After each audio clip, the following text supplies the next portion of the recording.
with us. The first part of the meeting is really kind of our favorite part because it's always full of faces and so many citizens here, whether you have a proclamation or you're on the discussion agenda. We're always glad for you to be here with us. So starting us off with an invocation today is Davlin Dusterhouse. And Davlin, we're always glad to have you. Thank you.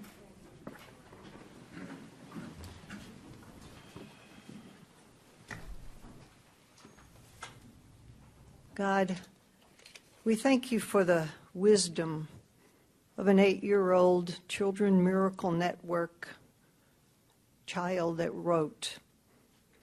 For our Christmas gift, we pray that you give to your enemy forgiveness, to a friend your heart, to all charity, to every child a good example, to yourself respect.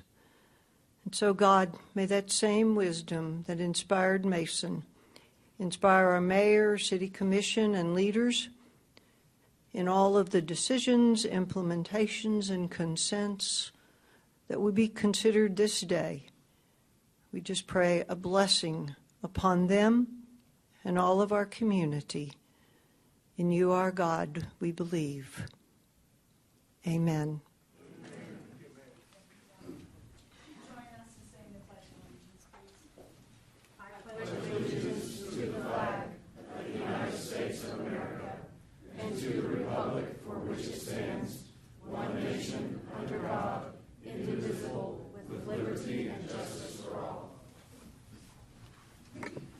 At this time, I'd like to ask those that are here representing the Northside Toy Drive to join us up front. And I'm going to turn the microphone over to our Mayor Pro Tem, Frida Powell. As y'all are coming this way, though, I just want to thank you for the work that you do, for the dedication to this event. It has grown to be a fantastic event, both with great community impact. And that doesn't just happen. It takes a tremendous amount of work and dedication. So we appreciate all the work that you guys have done on this event. Frida.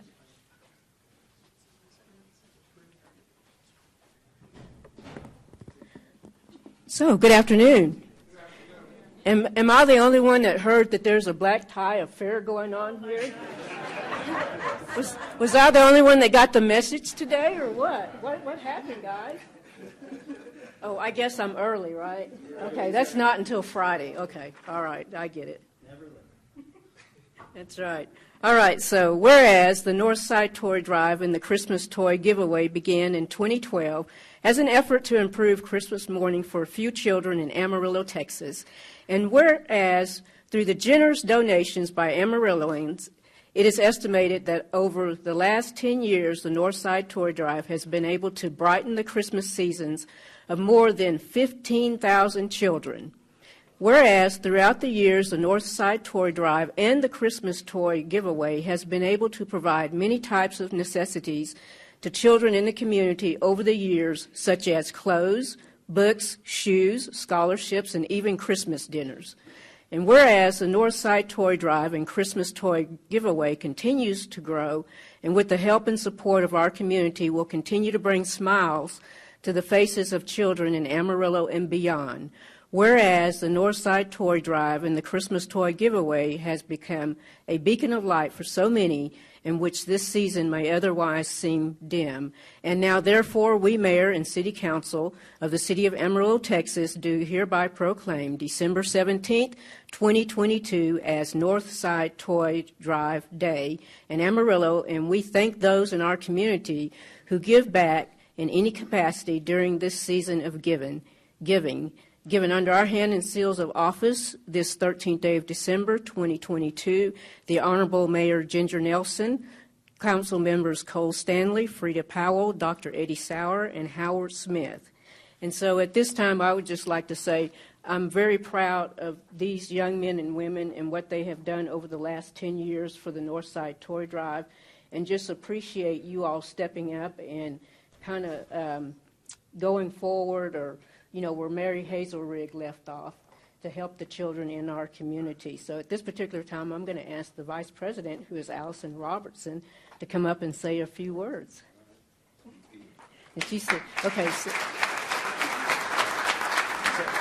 let me just tell you all, she's really not shy.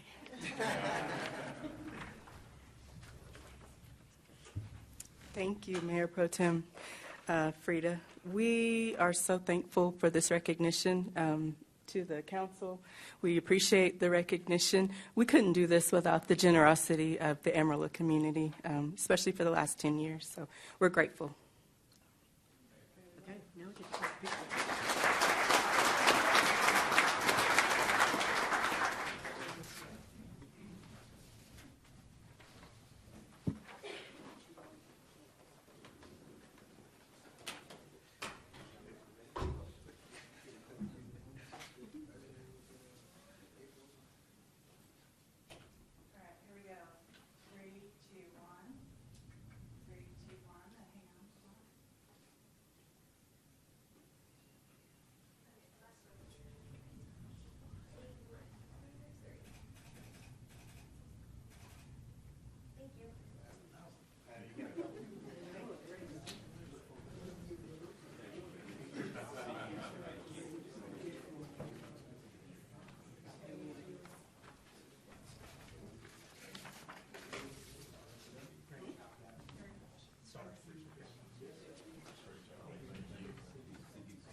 Go ahead. You gotta go through the sound. I was in your way. Handshake you took. I would just say.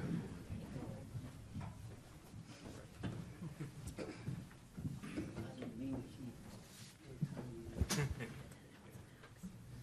going to do that now.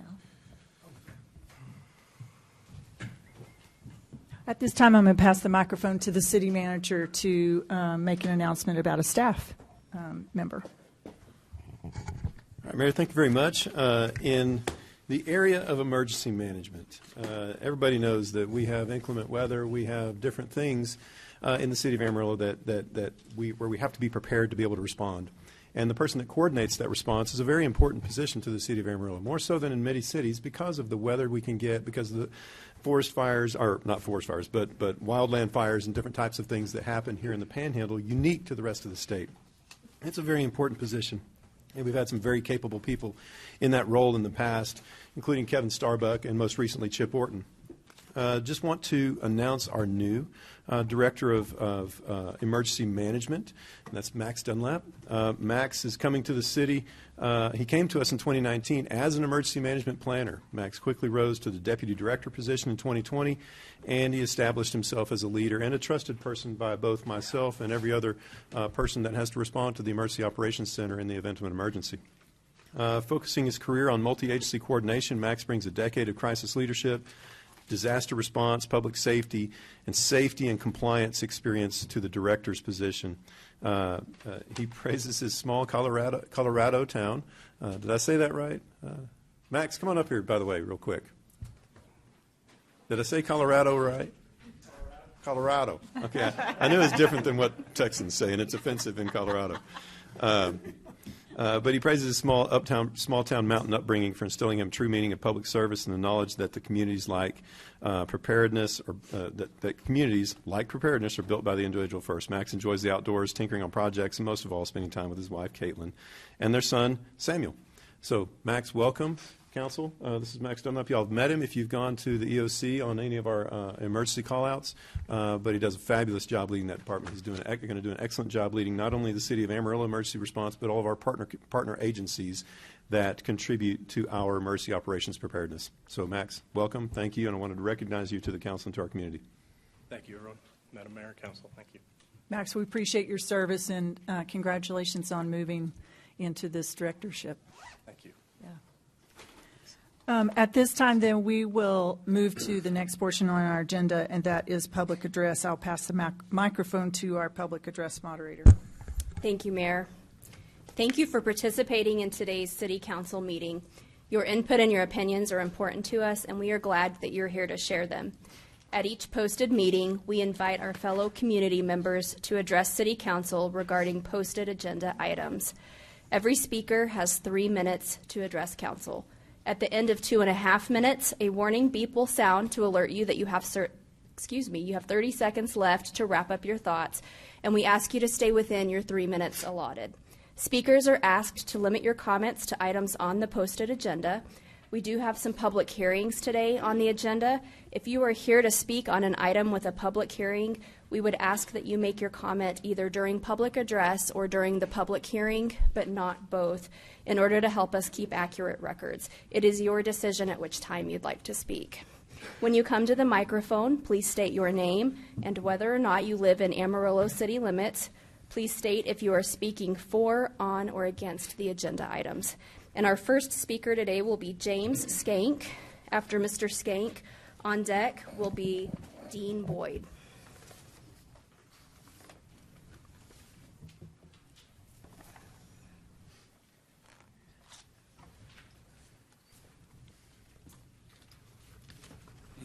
Nice pen. Welcome to y'all. Thanks for being here too. James Skank in the city. You know, I just really want to speak to, as I put down on the public address, and I really appreciate you considering the fact that you maybe needed to do a redo on what we're doing, because I feel it very,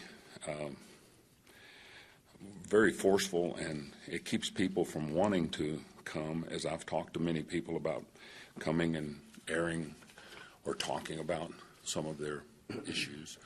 And I know they can always do an email, but it doesn't go to all of you. As you know, we're not supposed to send it to all of you or whatever. I don't know what that's about, but or phone calls.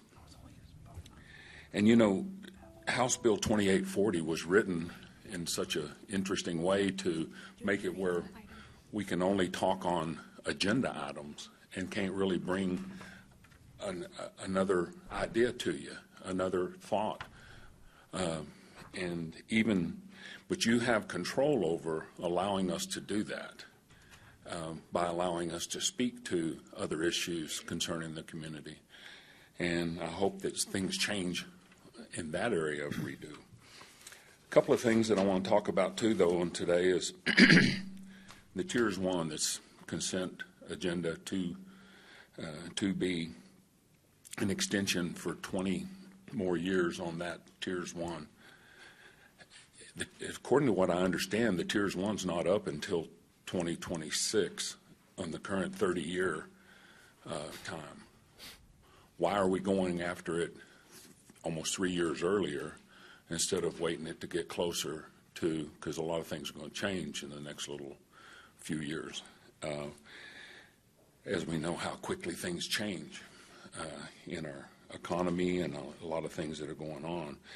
And plus, it was involved in the lawsuit that exposed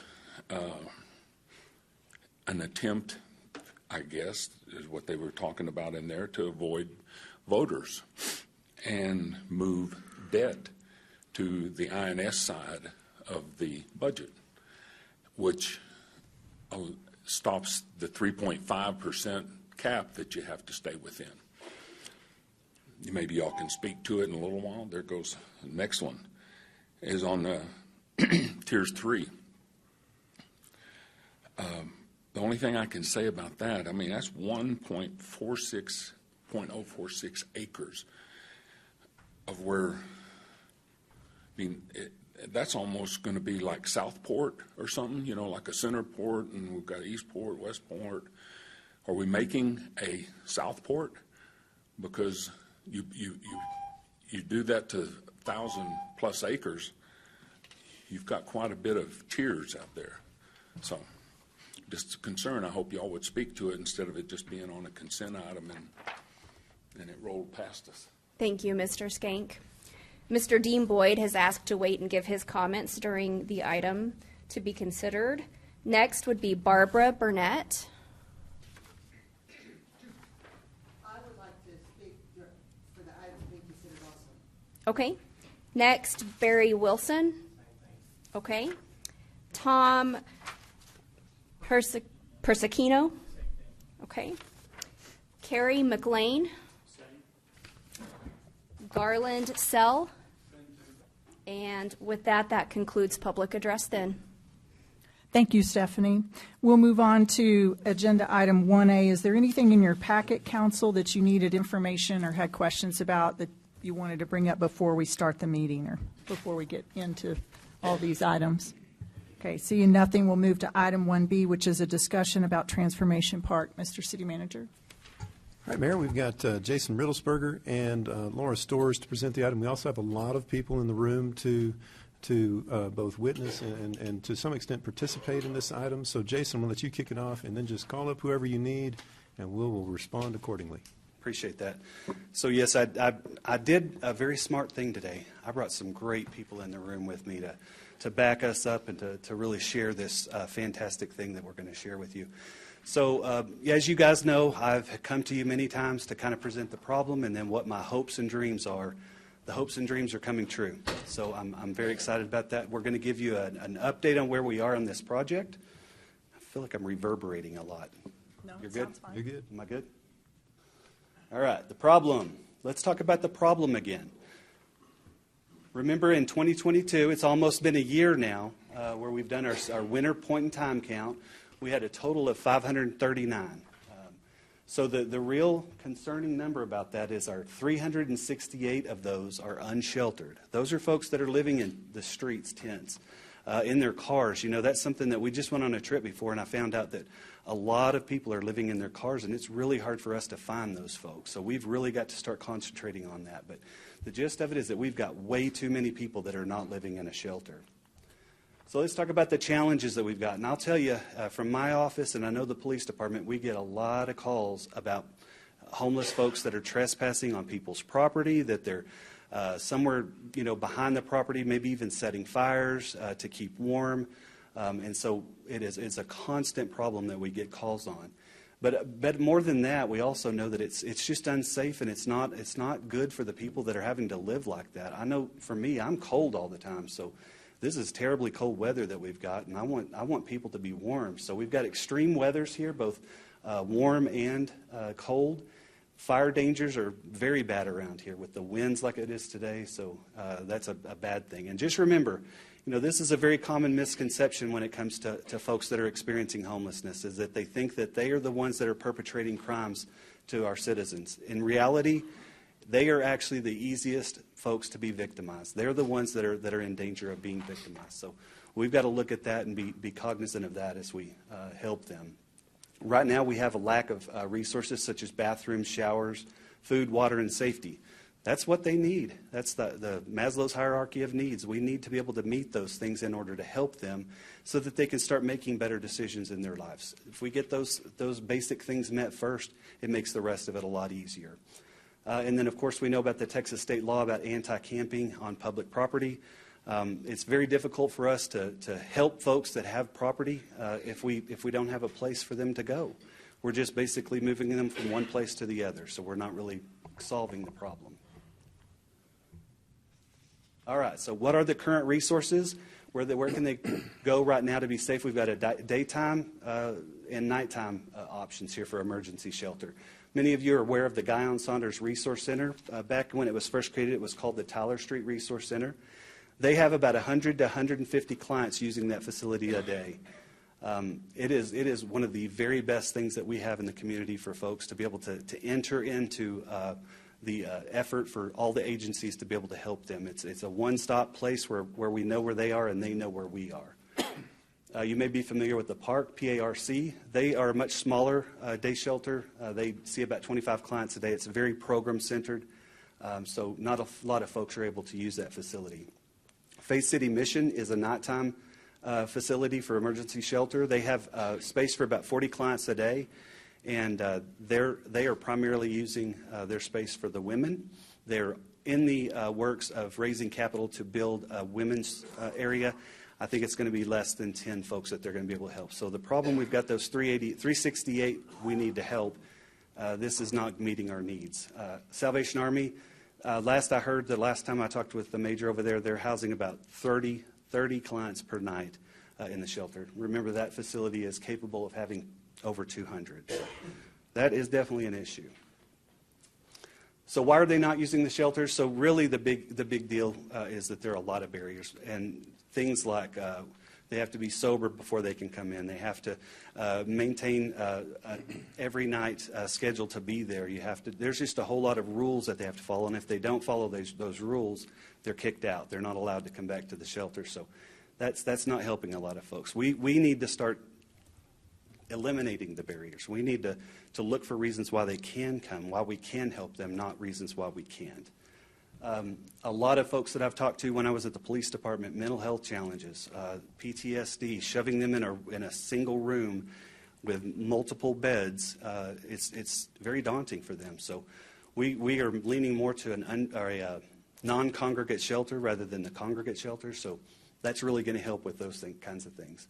And a big one is pets. They don't have a place where they can take them both day and night. There are no options. So we have looked in our answers that we're coming up with. The solution to this is that we're looking for places where we can help the pets, help make sure that they've got a place to take them, because they're going to love them and they're going to have them. We can't tell them you can't have them, because honestly, pets love us more than just about anything, I think.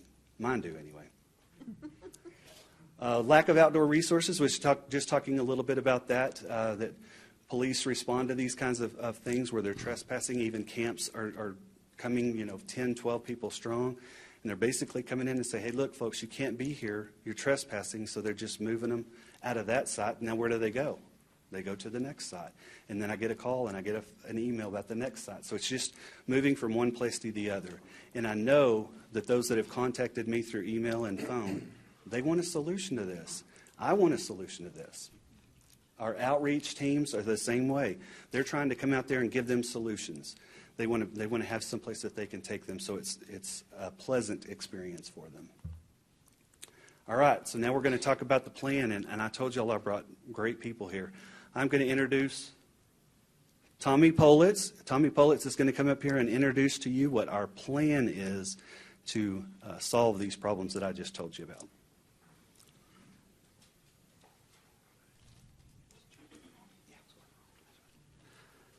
Thank you, Mayor and Council, and to our community. Grateful to have a voice in this city.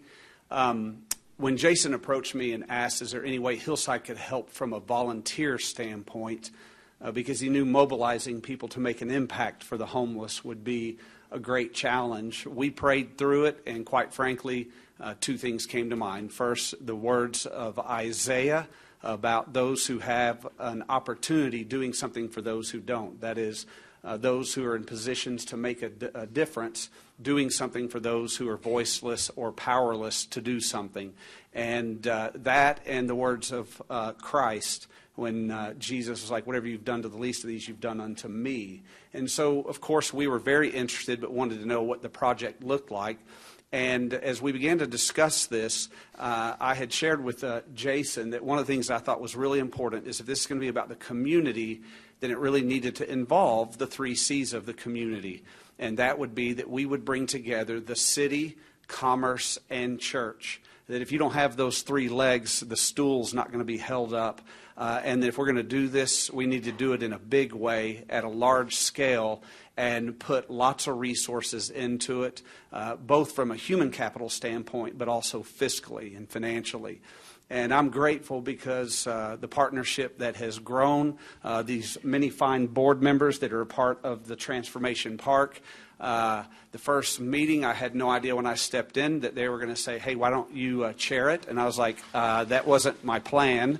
But I have the privilege of serving as the chairman of Transformation Park. I told them I would do it for a couple of years and then hand it to someone else, because I really believe in kicking something off and getting enough people together. So Transformation Park we want it to be a community where a person that needs an opportunity can end up getting job training skills and ultimately find ways beyond just the sheltering needs, but engagement in our community as we realize and see this is becoming a truly a national crisis.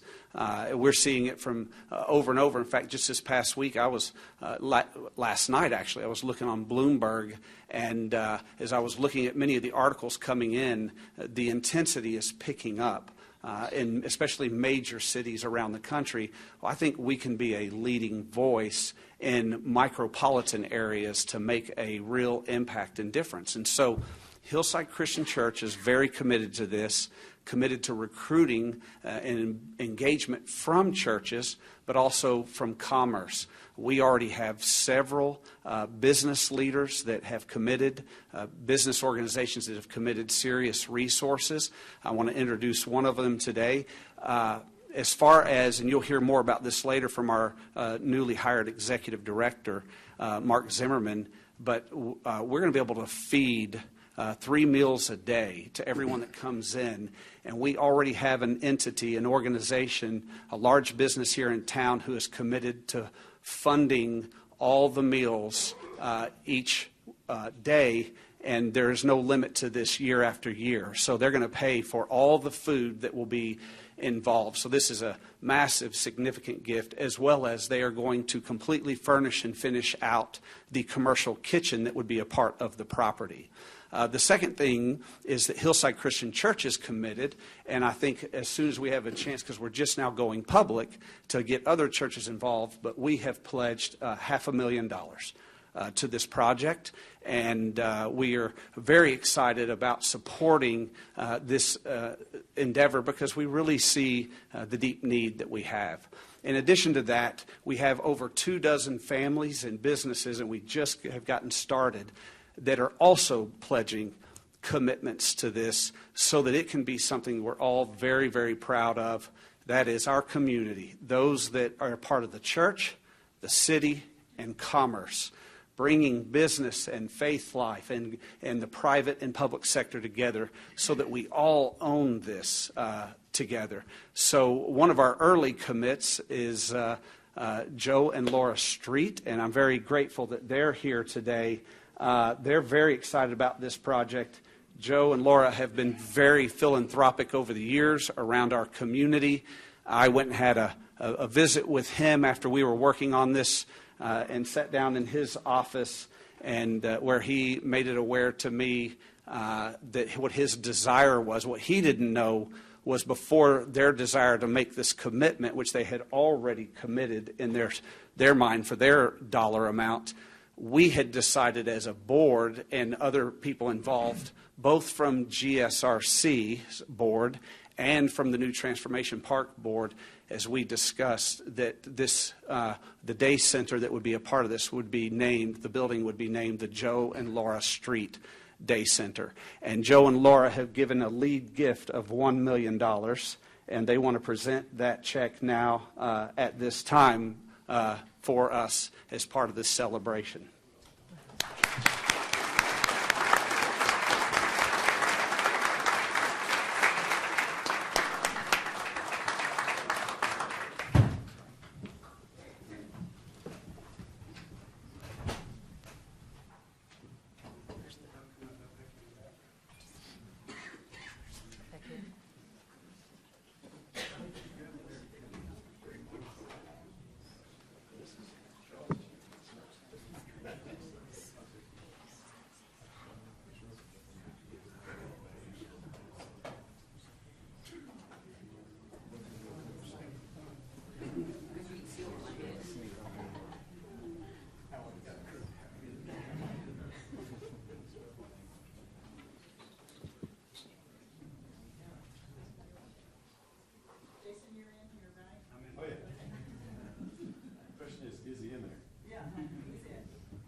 I would just like to say, on behalf of the 177 associates, that we're just very proud to present this check for $1 million to the capital campaign for the new building at the GSRC.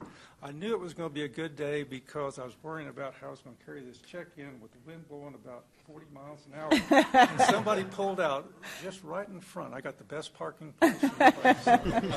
Thank you all very much for your support, Ginger. Jared, thank you so much. Of course. Thank you. Both of you. And of course, the streets have been so generous in that same meeting. I said, well, thanks for the commitment to the building. We're also going to need ongoing commitment for the annual budget. And he said, you drive a hard bargain. Do you want a job selling cars?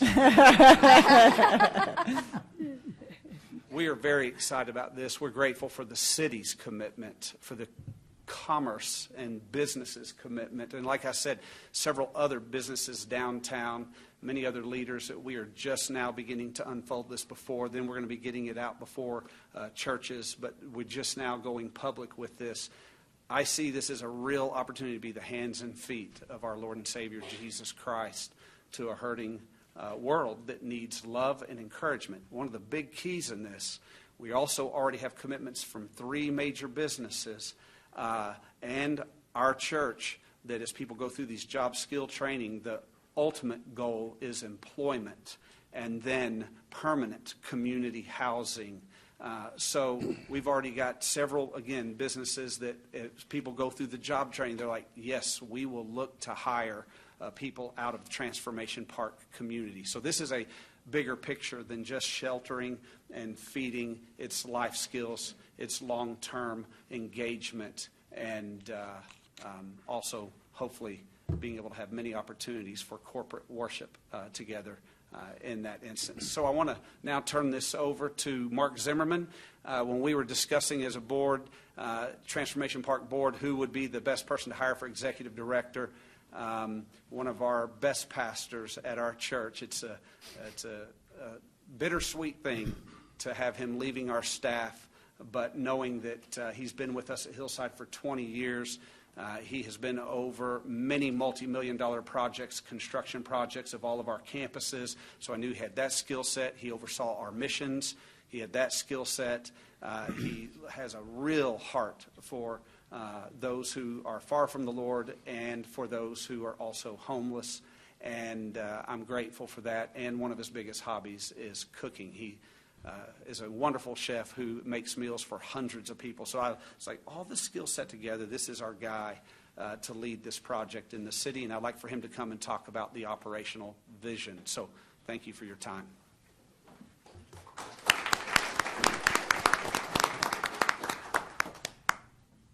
Thank you for having us today. I'm honored to be here and to give you somewhat of a brief overview of what Transformation Park will be.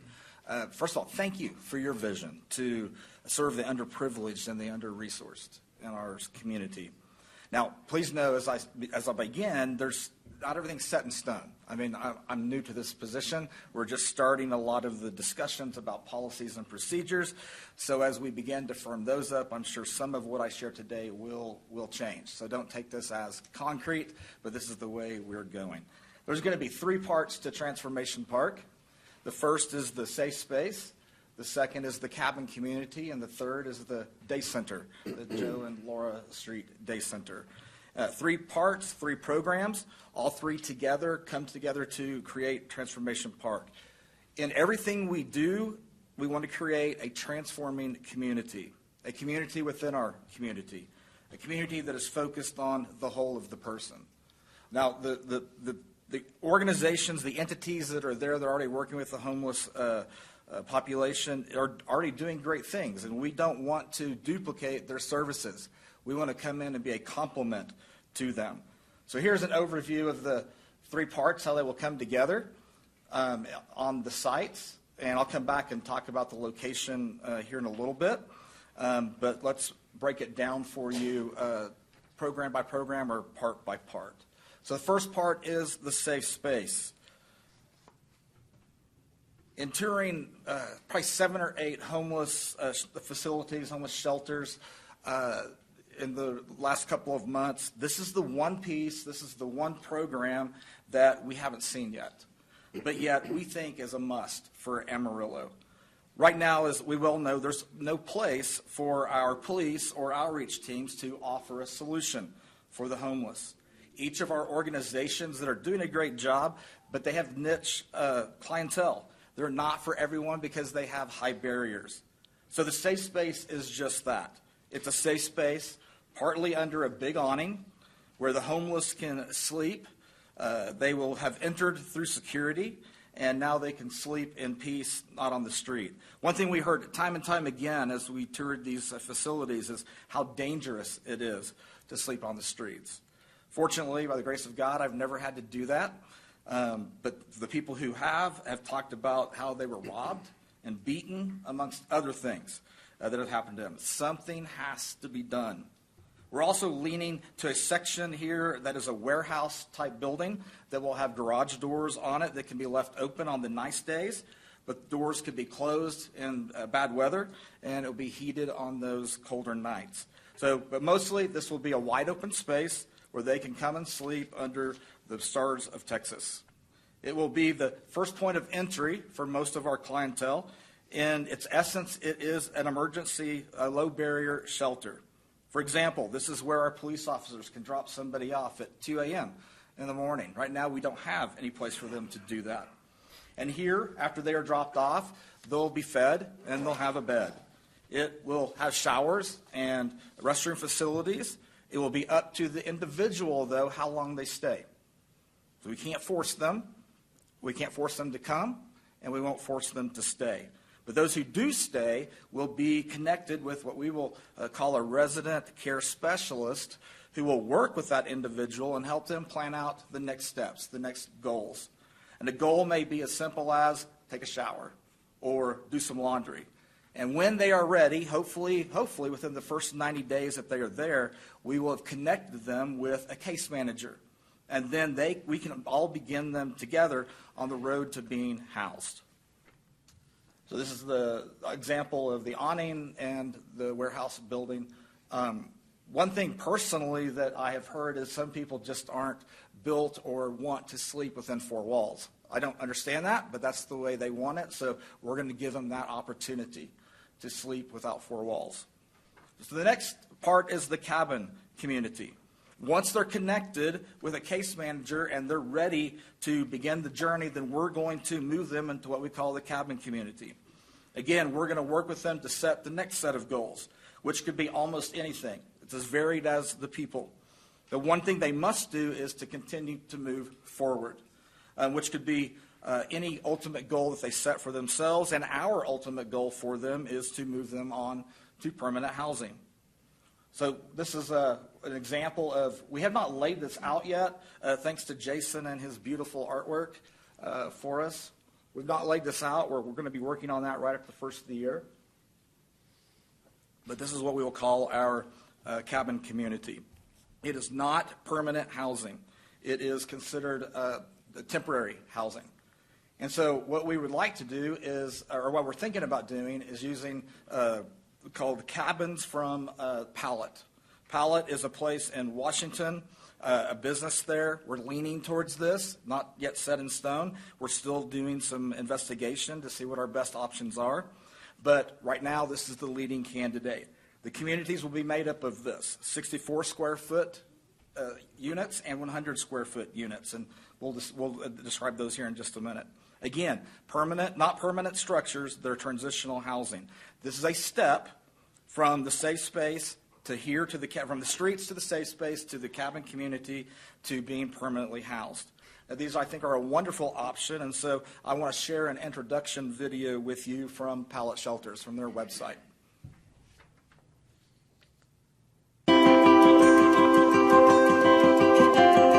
Today, hundreds of thousands of people are experiencing homelessness in cities across America. We are facing a national housing emergency. People experiencing homelessness need a shelter that is better than a sidewalk and faster than the permanent solutions that can take months or even years to build.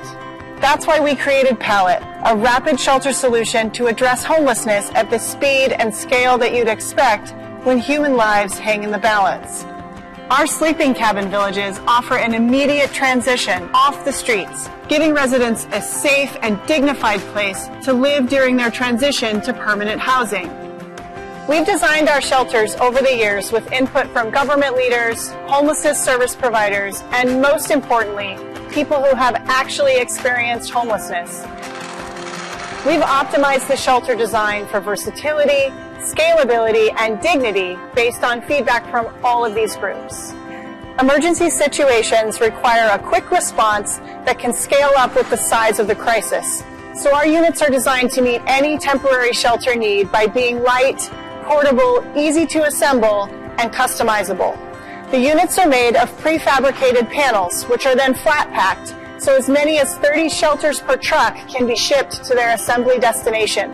Once delivered, each unit can be assembled with minimal tools on sites ranging from parking lots to grassy fields with no need to build a foundation as long as the ground is relatively level, thanks to the built-in substructure.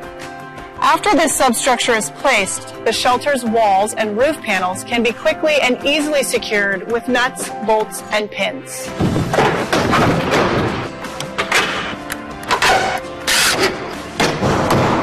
And each shelter can be assembled in under 1 hour.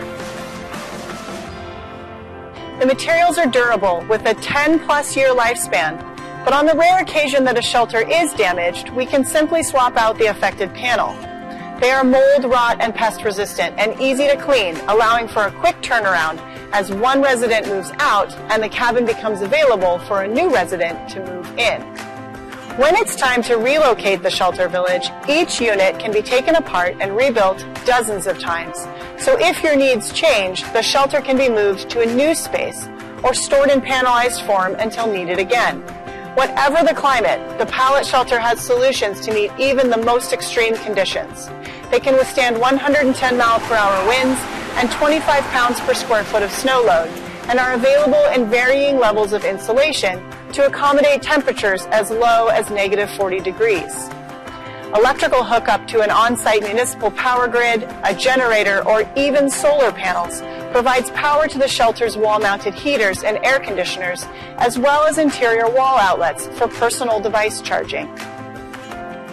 For safety, every shelter includes a smoke detector, carbon monoxide monitor, egress door, and a fire extinguisher. But perhaps the most important factor of all is livability. We all have personal belongings, and people experiencing homelessness can be hesitant to accept shelter options if they can't bring their things. So there is space under each bed for storage, and additional shelving on the back wall allows more room for personal belongings. Additionally, the beds can fold up during the day to make more floor room if needed. And most important of all, lockable doors give residents peace of mind to secure their belongings during the day when they leave to access services or go to work, and security when they are asleep at night. Our sleeping cabins come in 2 sizes, 64 square feet and 100 square feet. Our Shelter 64 can accommodate 2 beds, while our Shelter 100 can fit up to 4. To learn more about our shelters, please visit our website at palletshelter.com.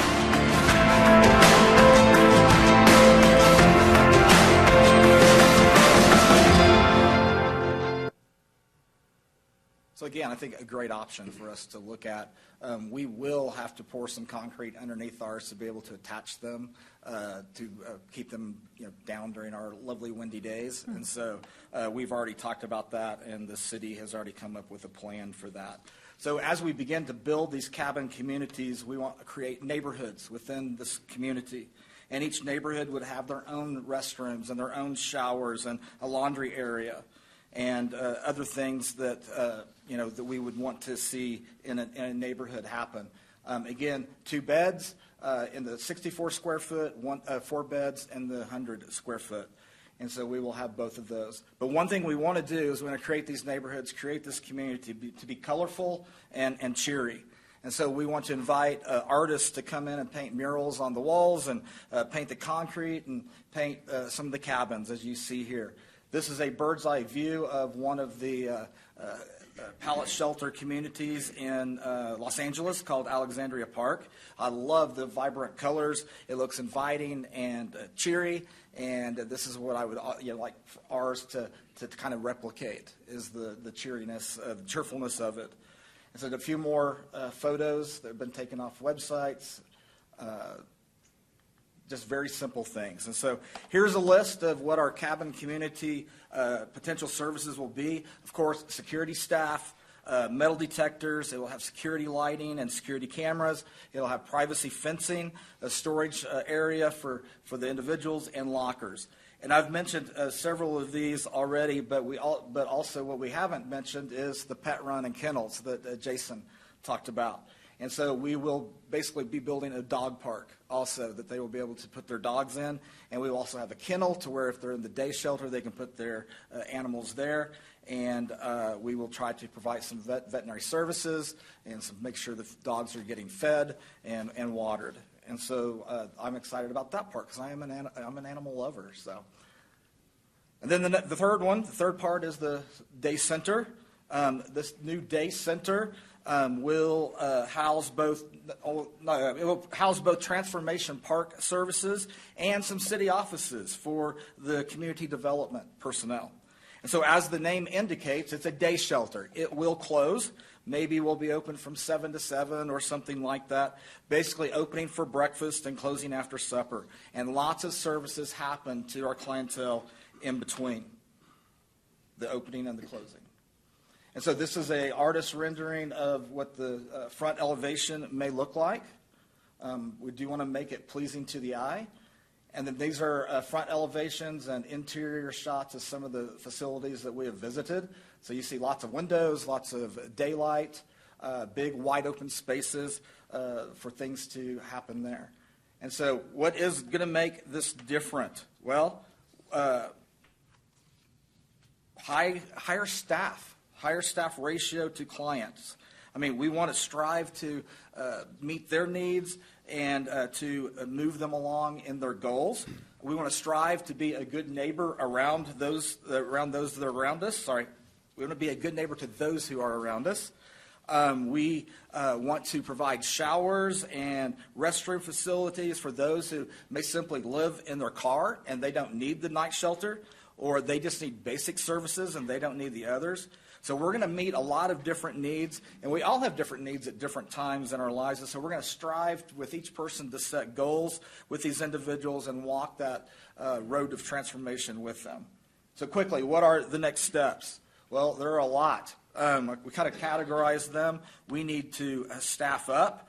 There's a lot to do between this point and opening day. And again, we've tried to categorize them. We, management team, we already have the location, and I'll circle back to that in just a bit. We're finalizing the design of the day shelter, hopefully mid-January. I would like to see us do a groundbreaking sometime in early spring. Meanwhile, we still have to fundraise, connect with partner agencies, build more community support. And one day, this phase of the project will be completed, and we will be serving the homeless of our community, but that's not the end. I have dreams for phases beyond this, and we'll come back to that at a later date. I've been a pastor here, Tommy, for 22 years at our church, over 30 years total, and I would be remiss if I did not share what I feel the reason that we should partner together to do this. The most important reason, Tommy already said, and in my mind, it is that Jesus said so. Matthew 25 from the Message version says, "Then the sheep are going to say, 'Master, what are you talking about? When did we ever see you hungry and feed you? When did we see you thirsty and give you a drink? When did we ever see you sick or in prison and come to you?' Then the master will say, 'I'm telling the solemn truth. Whenever you did one of these things to someone overlooked or ignored, that was me. You did it to me.'" I don't know about you, but I can't think of a better motivation to serve the homeless population in our city. Because we will be the feet and the hands of Jesus.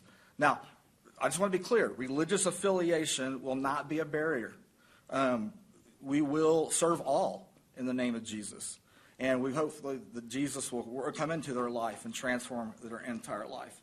So lastly, our partnership, and I think Laura is going to come and talk on this. Is that correct?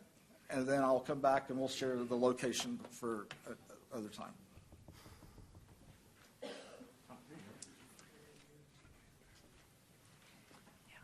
Good afternoon, Mayor and Council.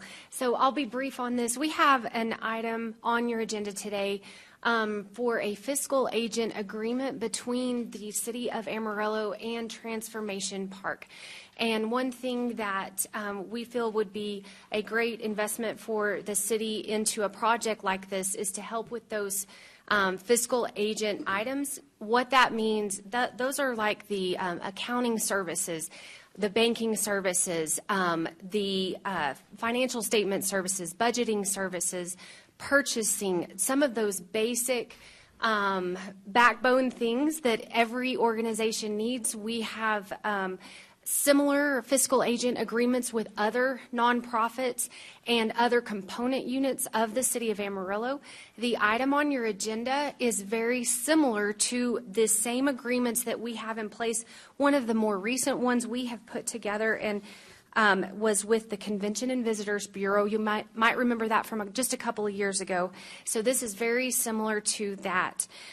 We do have the option, if there is a need to utilize any city legal services, those would be, I know the nonprofit has been utilizing some other attorney for the time being at no cost to the nonprofit. So it is in here if needed, but it also allows the nonprofit to have access to the financial software that we use. It's just adding on a few more users and just the robust financial services that we provide here at the City of Amarillo. And so this is a way that we can ensure, and again, this is close to my heart, we can ensure that the financials are solid for a brand new nonprofit coming forward and all of the reporting's being done correctly. So if there's any questions I can answer, as I mentioned, this is on your consent item, and if there's questions I can answer it now.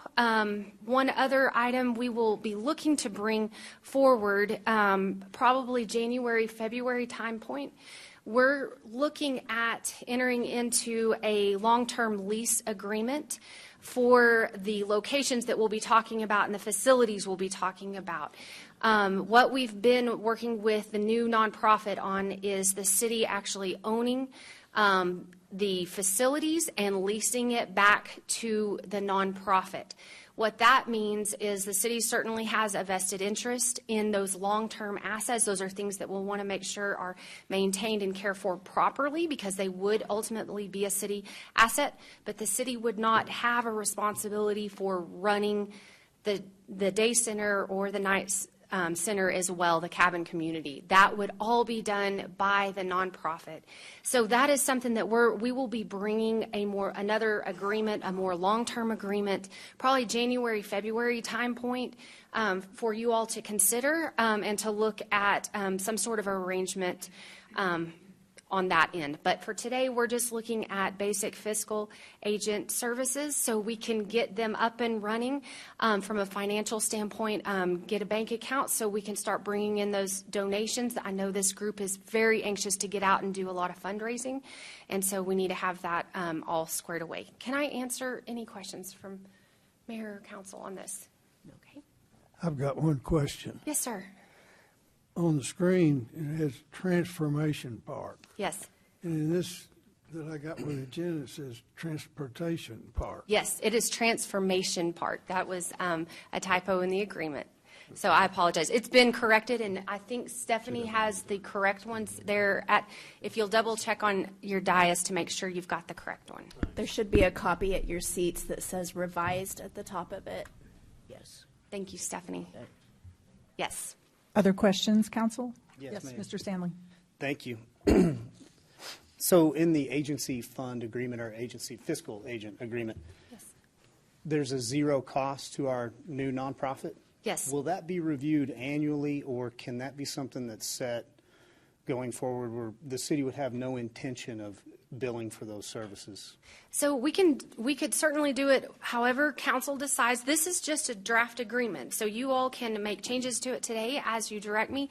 What we had started was an initial term of 5 years Then to renew on an annual basis, I think it would be reasonable. On the way it's drafted, it's the first 5 years without any cost to the nonprofit. We did have at a point in time the city could give them what our direct costs are associated with providing these services on an annual basis going forward. But that's something that we can just put at zero going forward. If that's what council directs, I know that would be a great win for the nonprofit as well.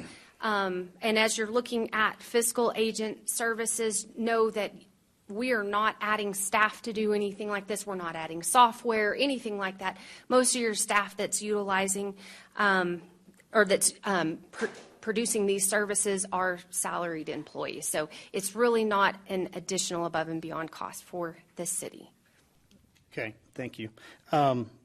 Funds are controlled independently, so we have nonprofit that holds their own accounts, and then we as the fiscal agent have our infrastructure that we're in-housing through. Is that going to come through the general fund or no? It so will be through where? It'll be a completely separate fund. It'll have its own set of books essentially, but utilizing the same software we do. They will have their own bank account. It will be kind of under the whole city umbrella as a whole. We have multiple entities that we manage bank accounts for. So that's everything from like your Amarillo Hospital District to your Amarillo Potter Events Venue District. You have your Convention and Visitors Bureau, Amarillo Economic Development Corp. This would be similar to that. So it would be their money, separate and apart, never commingled or intertwined with city dollars, and completely separate set of records, separate audit, never included inside of the city's financial statements at all. So does that help? It does. So Okay. much like the presentation, two separate partners working together. Yes. City and the nonprofit. Nonprofit still maintains all their autonomy, everything Absolutely. that they need, controls for donations, fundraising, all of that. Yes. City is able to assist in all the services and everything that we want to do and keep books while we are servicing as the backbone for the items that we can help them with. Yes, exactly. And as you can imagine, especially a brand new nonprofit, they wouldn't have the capability to hire the kind of financial staff that the city has. So that's a way we can kind of share some of our expertise in those areas with them without impacting the city operations. My last question would just be insurance, because I know as a city, a lot of the time, we don't insure some of our own structures, and we kind of self-perform that. And so on something like this, with these structures being a little bit more subjective to some extreme weather, do we have an intention on trying to insure what we're calling infrastructure out there? Yes, and that's a great question. That is going to be part of the agreement, the lease agreement that we're going to look at bringing to you guys in January or February. There's several ways we could look at that. I think the initial thought was the city would potentially look at providing some property insurance, since they will truly be city assets. We'll want to make sure it's the property that is itself insured. We would not look at any of the basically the insurance associated with the day in, day out operations. That would be something that would be more on the nonprofit side. But those items we're looking to bring back to you guys probably at the beginning of the new calendar year, so we can kind of start working through the logistics of that. That is a very great question, and we'll be kind of hammering that out the next month or so to bring back to you guys. Really appreciate the additional explanation. Thank you. Yeah, you bet. Thank you, Laura. Okay, thanks. All right, so I'm going to kind of finish this up here. I know this has taken a little bit of time, but thank you all for bearing with us. So Take let's your talk time, real quick. Jason. Pardon me? Take your time. Okay. We're going to talk about the location. I know that's one of the things that comes up is timetable, and then we're looking at location. So let's talk about the location. This is an aerial shot. You all remember that transit multimodal facility just broke ground. I'm going to go to the next slide because I actually put some really cool drawings on there. There in the purple is the new transit terminal. And right next door to that is we want all of this to be right there in the same area. You see the dotted red line encompasses all of what we're calling Transformation Park. It has the Joe and Laura Street Day Center there in green, which is on the north side of 5th. This is between Parker and Bowie to get your directions going. And then we've got the safe space down in the yellow that is land currently all owned by the city. So this would be where we're going to put our safe space, where we're going to have the cabin community. Everything is going to be in that entire location there.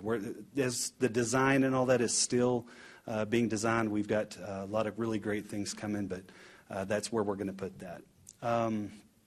Yeah, so that's going to be the location. We're still in some negotiations with some other things, so we'll kind of see how that ends up playing out. But as of right now, that's what that's going to look like. I love the fact that it's all right there together. We've got transit that we're going to have a lot of people that come in on buses and they don't know where to go. This is a great opportunity for them to immediately get plugged into the day center, and then vice versa. If folks need to be able to transport all over the city and go to different places, they've got buses right there that they're going to be able to do that. So I think this is just a fantastic place, and really everything just kind of came together to put everything right here in the same spot. So, all right. Let me just kind of clear up a few things. As far as the Guyon Saunders Resource Center, that location right now is being sold, and that property will now move to this new Joe and Laura Street Day Center. So that's where the new Guyon Saunders Resource Center will be there. Once that is finished, they are going to be donating the land and the building to the city of Amarillo. So the city of Amarillo will own the green part there and the yellow part. That's all going to be one transformation park. Is going to run all of these facilities, but the city will own all of that property. Transformation Park Board will oversee all of the day-to-day operations for managing that facility. And, of course, we've got the Executive Director, Mark Zimmerman. So I know that you may have some other questions. If you have anything, I'm still here. Tommy's still here, and Mark's here. If you've got some questions, I'd love to answer them. There's a lot going on there, and I appreciate your attention to do this. But maybe we missed something. Please let me know so we can get those things answered for you. More questions, Council? Howard? Not a question, but a comment. Tommy Politz, I appreciate him cratering. He first said he didn't want to chair it, but I'm glad you're doing that. Thank you. This is a fantastic project. Well, thank you. I appreciate that, Howard. I really believe in this project and do not believe it will succeed without the city, commerce, and church together. We really have a great opportunity to do this as the people of Amarillo. So I'm excited about it. And I'm serving with a lot of amazing people. And I'm serious about my commitment. 2 years, and then I'm handing it off. I want to be a part of being a catalyst and then empowering somebody else to help lead, because this thing needs to be really owned by the community. So I understand. Yeah. Yeah, I just want to say thank you, Pastor, and appreciate you just bringing a lot of great citizens together to unite us all for this awesome project that we're working on. I just have a few questions, and that is, how many 2 units are we looking at? How many 4 units? And what are the colors going to be like? I'll kind of answer a little bit of that. So as far as the number of units, right now, from our visits with other communities that have done this, we know fewer is a lot more easy to manage. So we're going to start out on a little bit slower, so maybe 25, 30 to get started. Mm-hmm. And then we're going to get really good at that. And then we're going to increase the number. I would love, personally, to see at least 100 total units, 80 of the smaller, 20 of the larger.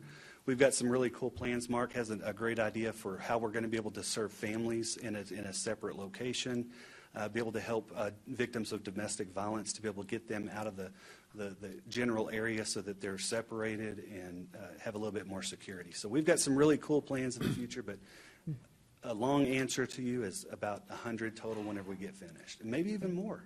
So we just want to get everybody that wants to be housed, we want to get them into some kind of shelter and get them moved to that ultimate goal of being housed. Okay. And we're not artists, so we're going to get a chief artistic officer.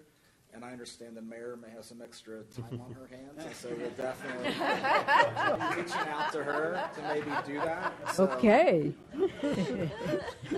Not till June. I've seen her work in India. She does amazing work. So. Yeah.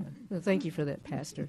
So just a huge thank you to Joe and Laura for their passion for the homeless, along with you, Jason, and then Guyon Saunders Resource Center, and then the Transformation Park board members. So, I mean, it's just a great collaboration of all of the individuals that are involved, and I'm so excited to be a part of this. So thank you all. Yeah, and one other thing, I think it's important for us to, be able to acknowledge, too, the guy on Saunders' board has been catalytic in the early days, too, and still are in making sure this transition happens. So it is a lot of people. One thing I think for clarity is I was listening to the whole presentation, not so sure that this was communicated. If it was, I apologize. But how many employees from the city will also be servicing through your department and will office in this new building as well? I think that's important for the community to know. So yes, the Community Development Department will move into the new day center, which is a great opportunity for us to be able to serve those folks. We have the housing department in my unit. We have a lot of grants. The Coming Home program is in my department. So we're looking at 30 to 40 employees that are in my department that are going to be right there. And in addition, we share those resources. We've got Coming Home that's over in the day center that they're engaging with folks there. They're over at the night shelter. They're in the safe space. That's what I love about this whole thing, is that we're going to be back and forth. We're not having to recreate the wheel at one facility. We just share those resources, including transit. So yes, we will have all of our employees over there. They're going to be there doing what they do. They do great work, and I shared this presentation with them this morning, and resounding applause and stood up and cheered for me. They said I was the best speaker they've ever heard. So I thought that was pretty cool. I just want to clarify. I did hear you say that while, Tommy, I heard you say that while church is part of making this a success, I heard Mark say that there's no faith requirement here in order to receive services. And I think that's important for citizens to know if the city is partnering with something, that while some of the people participating are motivated by their faith, there is no faith requirement here. And you touched a little bit on this, Mark, that is one of the distinguishing things that makes this facility and the services being offered here different. They're complementing other things that are happening in our city to care for people who have need of these services. And then I just wanted to say, Jason, you were talking about shared services. We can see on the map that it's beside the new transit terminal. Do you want to speak for a moment about why this location was chosen and why being next to transit, the new multimodal bus station is going to be, you think, a benefit? Absolutely. So yes, it's going to be huge. The transportation issue is always a problem with these folks. We have medical facilities that are far away, and it's really difficult for them to get to their medical appointments. So this is going to be great that they've got buses right there. We're going to be working with Chris and the Transportation Department on how we can even further enhance that, for how we can get them to all the services. I've visited other places that they have an actual fixed route that's for these kinds of things, to actual services. So I'm looking forward to having visits with him to possibly create that. So yes, and again, as far as people coming into our city, if they don't have a place and they don't have that next step, this is the place. This is something that the transit department will know. Hey, go check in with the day center across the street. Those are the folks that can help you. We're going to navigate and help them, point them in the right directions for the resources they need. In downtown right now, they're wandering around. They don't know where to go. So they wander around. They end up maybe camping in an alley. Well, that's not what we want to do. That's not what they want to do. We're going to immediately get them connected to someplace where they're safe. They've got food. They've got everything that they need in order to be successful and happy in Amarillo. And I would pose this next question to maybe Mark, maybe Jason, and Jason, even as your prior experience as a PD officer. This is a question we're going to get from citizens, so it's not coming from an incompassionate place, but I think you guys have done your research and homework on this, so I want to give you a chance to answer it. What would you say to neighbors in this neighborhood about placing this facility here? How will it impact the neighborhood? I'll speak to that. So I've got a lot to say, sorry. But, as far as the aesthetics of this, we are going to have a beautiful fence. So we're talking brick and really nice fencing as far as the actual unit here. So it's going to be beautiful from the outside, and really the gist of it is that whenever we have people coming to these facilities, we want them to be in the facilities, not on the outside, not milling around the neighborhood. We want to, again, we said we want to be good neighbors. We want to be good neighbors by having our clients there. We should be meeting their needs within the walls of the facility, not outside of the walls. So yes, it's come and go, but at the same time, there's no reason to throw a tent up in an alley or on the sidewalk. We've got the facilities to take really good care for them in these places. That's why we have looked at the barriers. We've tried to eliminate all the barriers that we can so that we can actually have a good resolution of what these problems that we see. I wanted to mention something else that, one of the things I get a lot of calls about is panhandling in the community. And I just wanted to kind of mention that panhandling has become an issue, that we have a lot of our folks that will be at the corners. And I'll be honest with you, for me, I want to help people. I'm always worried that somebody's thirsty or they're hungry. And so for me, I think if this person is hungry, I'm going to do everything I can to help them. And I see our citizens stopping at the corners and giving people money and things like and food because I know that they feel the same way. I think that our city is amazing, that we care about people like that.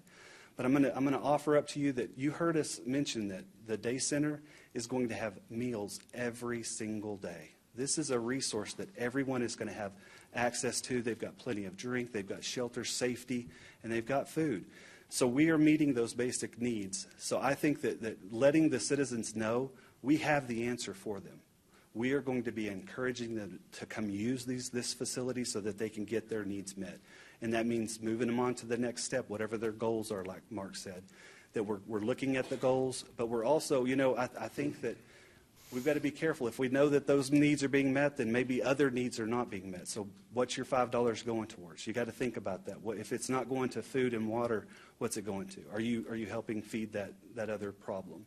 So think about those things. I think that's something that once we get this going, it's going to be very important for us to recognize. And I just am looking at the faces that you guys brought with you. Your team is amazing. And I want you guys to stand. If you're here on behalf of this project, I really want to thank you.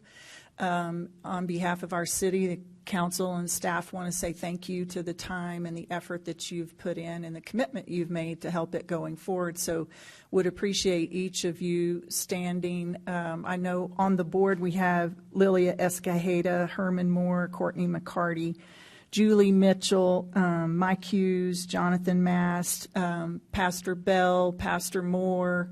I know Mike and Carrie Good have given so much to the Guy on Sanders board over lots of years. Cameron Monroe, Gary and Linda Pittner, welcome home, by the way. And we just really appreciate, Juan, appreciate all the expertise you're bringing to what it's going to take to operate this, and all of that following the leadership and the generosity of Joe and Laura. So thank you, Mark. Thank you, Tommy. And Jared, I want to take a minute, if we could, just to specifically thank Jason Riddlesberger and Laura Storrs for all of their work on this project.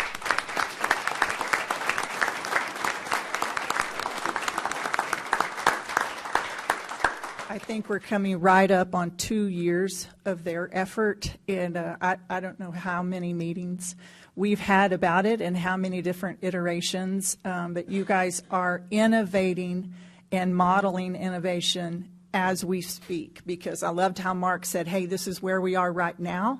What we know is as it comes together, it will evolve, it will look different.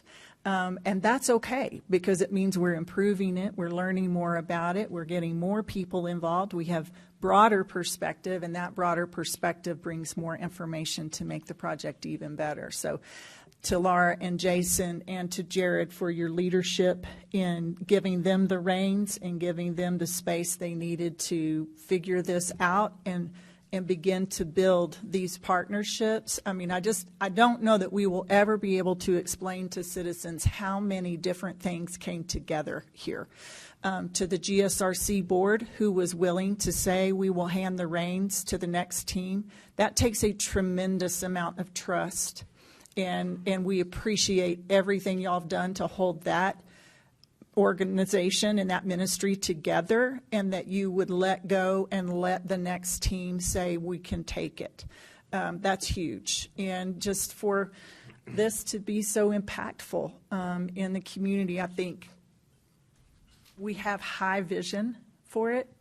And now we are in a position to let the community, both in commerce and in citizens, come beside it, support it financially, support it with volunteer services. We can't wait to see what this does. Thank y'all all so much for your work.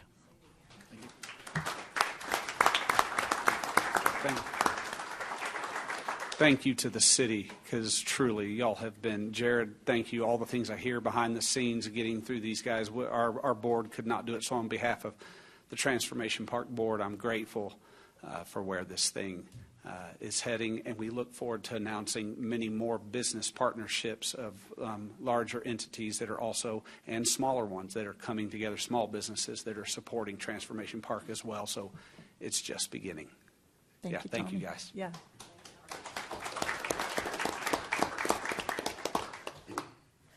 Okay, we will move on to item 1C, which is to discuss a solid waste update. Mr. City Manager. All right, Mayor, we're getting closer to landing this process right here. Donnie's got a lot of good news, a lot of good time frame, and we can probably look for at least one more of these presentations, hopefully in order to wrap this whole process up. But Donnie, take it away. Well, first, how in the world do you top that?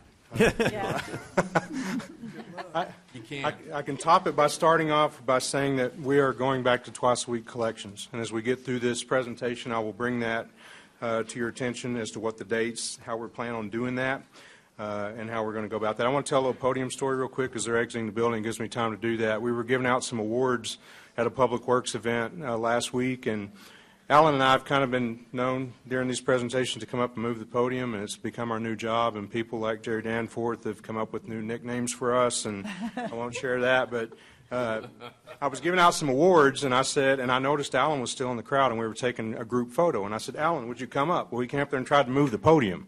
We really wanted him in the picture, but nevertheless, we got him up there. So we're going to continue to do that even as we go forward. Look at our numbers that we have, and I know I've shared a lot of different numbers with you as we've had these presentations where we've dug down into the staffing levels. This is just an overall view of collections itself. This is just solid waste collections. You can see we're at 87% of our equipment operator positions that are filled now, 69 to 79. We also, overall in that department, just in collections, on the collection side, 96 of 117. So we are very healthy. We're doing well. We had targeted 35 positions in our solid waste equipment operators for side loaders. We're at 33 as of now, but I can tell you that we have 8 applicants that are in process right now. We also have 8 applications that we're reviewing right now as well. So there's some more possibilities around the corner of even filling the last of those positions. Just kind of a recap of where we came from, where we're at now. We started out back on July the 12th. We gave council a presentation. We were at about 50% of our staffing levels at that time. We decided to go to once per week collections and began that on July the 18th. And we learned some great things as we were doing that, and I'll talk about that toward the end of the presentation. We came back to council on September the 27th. We were at 48% at that point in time, and if you remember the numbers we gave you, we'd hired 11, and we'd separated with 15. And at that point in time is when our 90-day clock started, and Councilman Smith gave us a challenge for 90 days to get this completed, to go back to the twice-a-week collections. Today, our staffing levels are at 82%, and just the numbers that came to me this morning from HR was 26 hires, 8 separations since September 27th. So we're doing much better on that ratio. Our 90th day of that, of what Councilman Smith challenged us with, would fall on December the 25th, which is Christmas Day. We're ready to go now, but we would like to have a little bit of grace with that as we move forward and get through the Christmas period. It's probably our heaviest collection period, especially in residential, also is in commercial. Get through that period, and then we have a start date that will be moving up, and that is July the 9th, which would be 105 days. It wouldn't be 90. If you would prefer us to go now, we could, but I would just recommend that we wait till July the 9th. That would put us back on our normal schedule where we'd have our 30 routes on Monday, 31 routes on Tuesday. We'd go back to 30 routes, the same A routes on Thursday and Friday. That's your twice a week. We'd use Saturdays as our day that we would make up any misses that we had, any extra service collections that we had, and things like that. And then Wednesday, of course, is our residential day off for our employees, but we also use that day, too, for overtime to collect anything that might have been missed during the week. Anytime that we have an event like this, we like to look at the key takeaways. What did we learn from this? We learned a lot of things. Staff and I met, and we probably came up with about 35 things. We could be here all day talking about, but the key things that we learned during this event was that we can do more with less. We proved that. Our employees stepped to the plate. They got more done with less people, with less equipment, and even though our service level had dropped a little bit because we went to once a week instead of twice, we got it done. We've learned how to do that better. We've learned how to identify data and associate that with issues so that we can create solutions with that, and we're still using that to this day. I can't tell you the amount of data that still sits in 2 folders on my desk, that both of them are about that thick, that we've collected during this time period. We still go back and look at that, and we analyze that, evaluate that, so we can be better going forward. Our maintenance levels of our equipment, that's been brought to our attention in a loud speaking voice. We've got to do a better job of taking care of our older equipment, especially with the supply chains not going away anytime soon. We've got to be proactive in that and taking care of our equipment. We've also got to be proactive in making sure that we can do everything we can to have parts on the shelf ready to go for the common things that go wrong with our equipment. We're doing a much better job of that. Building an operational plan that has stronger contingencies in place. We're working on that as we speak, as we move forward. And probably the biggest thing of all is that we've learned that one size does not fit all when it comes to trash collections. And if you look at any municipality, any of the ones that I talk to or staff has talked to, they have a model. And it's once a week, it's twice a week, but they have that model in place. What we've learned is that one size just doesn't fit all. We have some dumpsters that we collect that are a quarter full. We have other dumpsters that we collect that are overflowing and more than full. So we've learned that we've got to do a better job of finding technology and things that are out there that help us identify what the most efficient way to collect garbage is in Amarillo. Whether that's once a week or twice a week doesn't matter. It's just whatever's going to be the most efficient. Al and I had a discussion just the day before yesterday, and he said, my house, we have 5 people. In my house, we have 2. And my neighbors, we have 2, 2, 2, and 2. He has 5, 4, 4, 5, 5. They generate a lot more waste than we do in my neighborhood. So finding ways to identify that, working with our IT department to take us to our next step there. And our first next step is to explore every technology that will allow us to be more efficient while providing higher than expected customer service levels. That's the goal. We have one company that we're working with now. We have another one that we're looking at working with, and then we have other technologies that we're researching each and every day to try to find ways that we can do that better. Explore opportunities to develop better routing efficiencies, begin to plan to increase our fleet size to match our growth of our community, and create a position that will help with our customer service and solid waste. That's one of the things we identified, too, is that we do pretty well when we get a call and we go out and we service it and we're responsive. I feel like we're very responsive. But what I don't think we've been very good at is on the issues that we've had that have been repetitive, calling that customer back the day after and saying, what can we do better to work with you? We want to create a position that's more proactive, and we've got a way that we can do that without creating a new position, but we can actually rearrange some positions in solid waste to make that happen.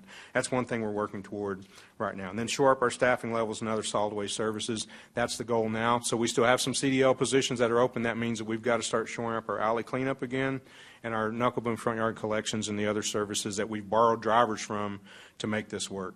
So that's the next thing to go there. I want to just say real quick too, because it would be a terrible tragedy for me not to do this. I was watching Apollo 13. Everybody's seen the big scene in the movie where they all sit at the table and they dump out the items on the table, and they say, "That's all you have to work with. Fix it." That's really what's happened over the past 90 days. We circled the table, and the people that were at that table were this council, for one, guiding those steps. Our management team that has been incredible because they've allowed us to do it. They gave us the keys and said, yeah, there's your problem. Go fix it. We'll be here for advice and for help if you need it. But they've allowed us to lead, and that's great leadership for them. So we thank all of them for that. And that's the entire city management team. But Alan Harder has been, I wish you could watch this guy work. He doesn't stop. He never stops. When we need a new idea, he comes up with it. When I need a kick in the pants, he's not afraid to kick me and say, no, get back up. We got to keep going. He's done an amazing job, and I'm really, really proud of him. And then Bill Lindley, who is now in our HR department, Bill really stepped up and found new ways to do things in HR. We found ways that, I know in talking with Mitchell Norman the other day, he said, we found things in this that's going to help us with our processes moving forward with even HR. How we're hiring, how we're paying, taking a look at all those things. So they've done a great job, but Bill in particular has. And then Ricky Rivera, our solid waste superintendent, his entire management team, city secretary's office, we've bugged her a million times, and she's always been responsive to us. The presentation's always ready to go. Our purchasing department, street department, fleet department, drainage, traffic, our innovation team and communications, they have been great. They've taken the heat from this, and they've responded well. So that's the people that surrounded this table as we've solved this problem, and then the citizens as well. I can't tell you how many compliments we've got from citizens that said, it's all right, we understand. Jared and I had someone call us a couple of weeks ago that said, we know we're having a problem, just wanted to make you aware of a situation of a couple of dumpsters over here. Could you please take care of that? Very understanding, so our thanks to the citizens as well for being patient with us. So with that said, we did it. We're going back January the 9th, and I couldn't be more proud of our team for doing that. And if you have any questions, I can sure answer them at this time. Questions? Howard? No, just a comment. You got the 15 days grace period. That's wonderful. Getting it done. Y'all done a fantastic job. Thank you. Questions on this end? No, I'll just make another comment. I think what this kind of shows is the leadership that we have in the departments and everything and every other level in Amarillo is that when you're given a problem and you're given a little bit of time, you guys always step up and you always perform and you always usually outdo what our expectations are. So, Donnie, I truly appreciate the hard work. Thank you. Donnie, you have a comment, Frida? This is unconventional, but we'd like you to take a lap here, and we're asking you to do it on behalf of your whole team. This has been a tremendous challenge. And I'm just thinking about, when they cross the finish line at the Olympics, they grab the American flag and they make their lap, and every American in the stands leans down and gives them a high five. So, Donnie, I'm asking you, not because you want to, but because your team has worked so hard on this. And Howard, throughout that 90 days, and I thought, I don't know about that, but you did it, actually. So I'm thanking you, Howard, for setting the bar high for them, and I'd like for you to take a lap. I want to give you a high five. Yes,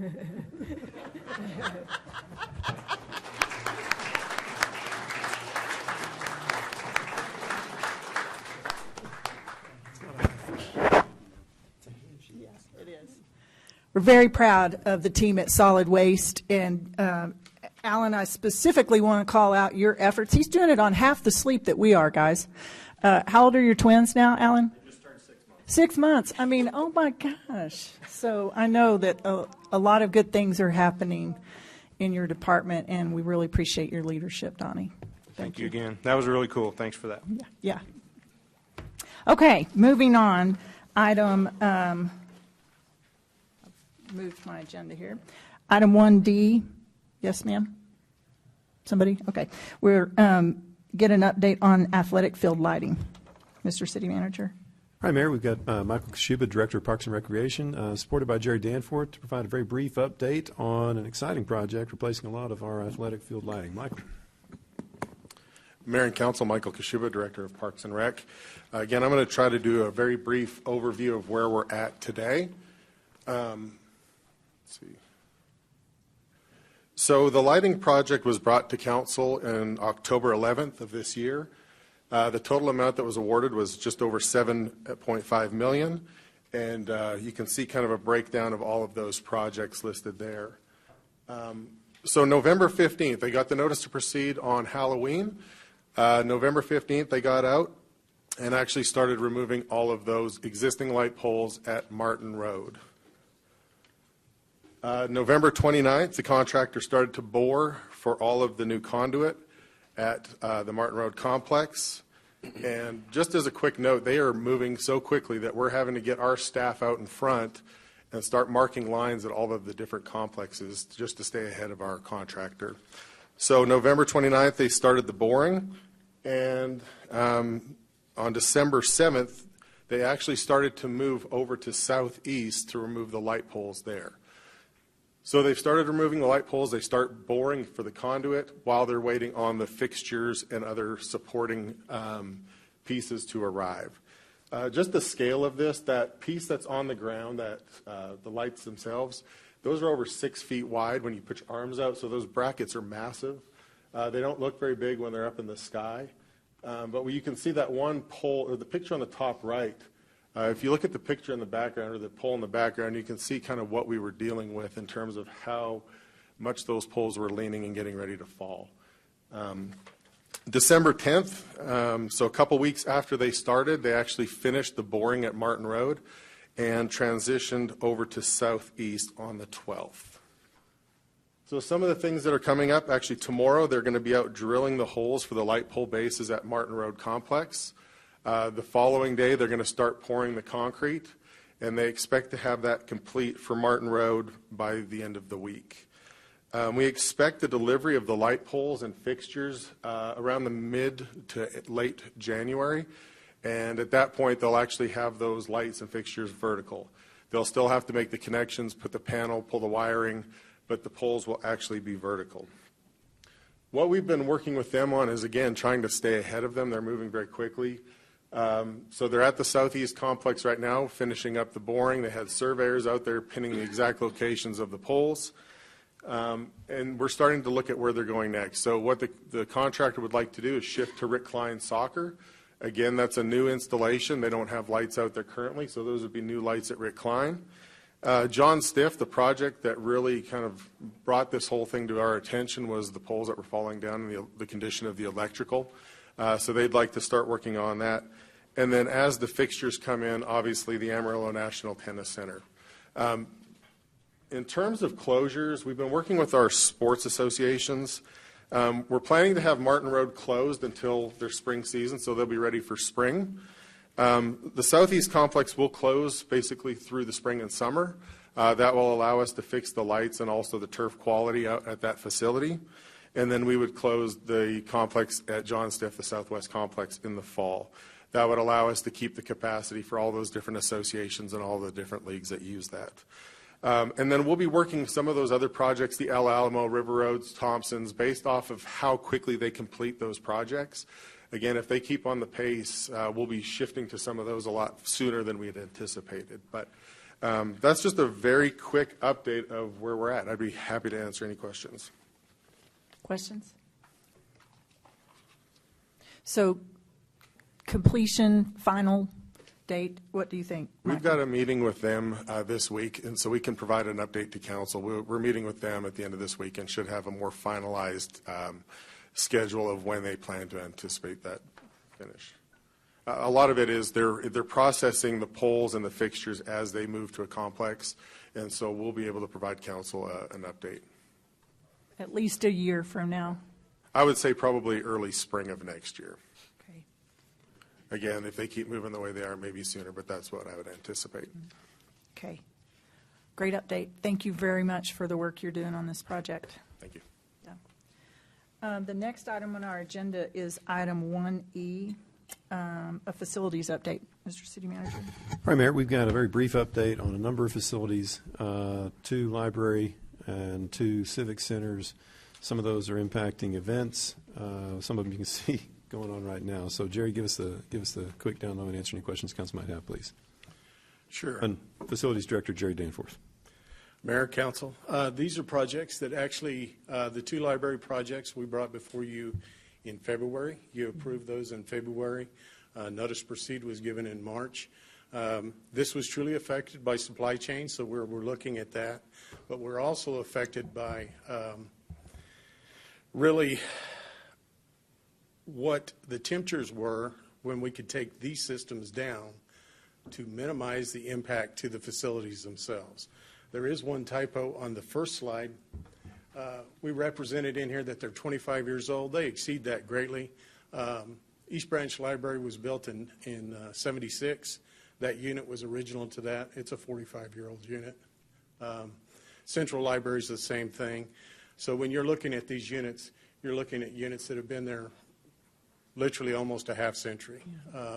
These are older units that were failing, and as we go through, we've been able to maintain the facility standards, so to say.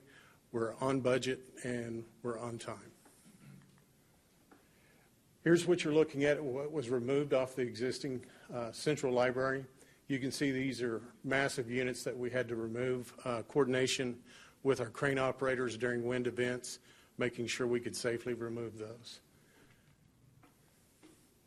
That's the unit as it's been set in place. The newer units are highly efficient. We're going to pick up about 30% efficiency on these units versus what the old units were. Replacement parts.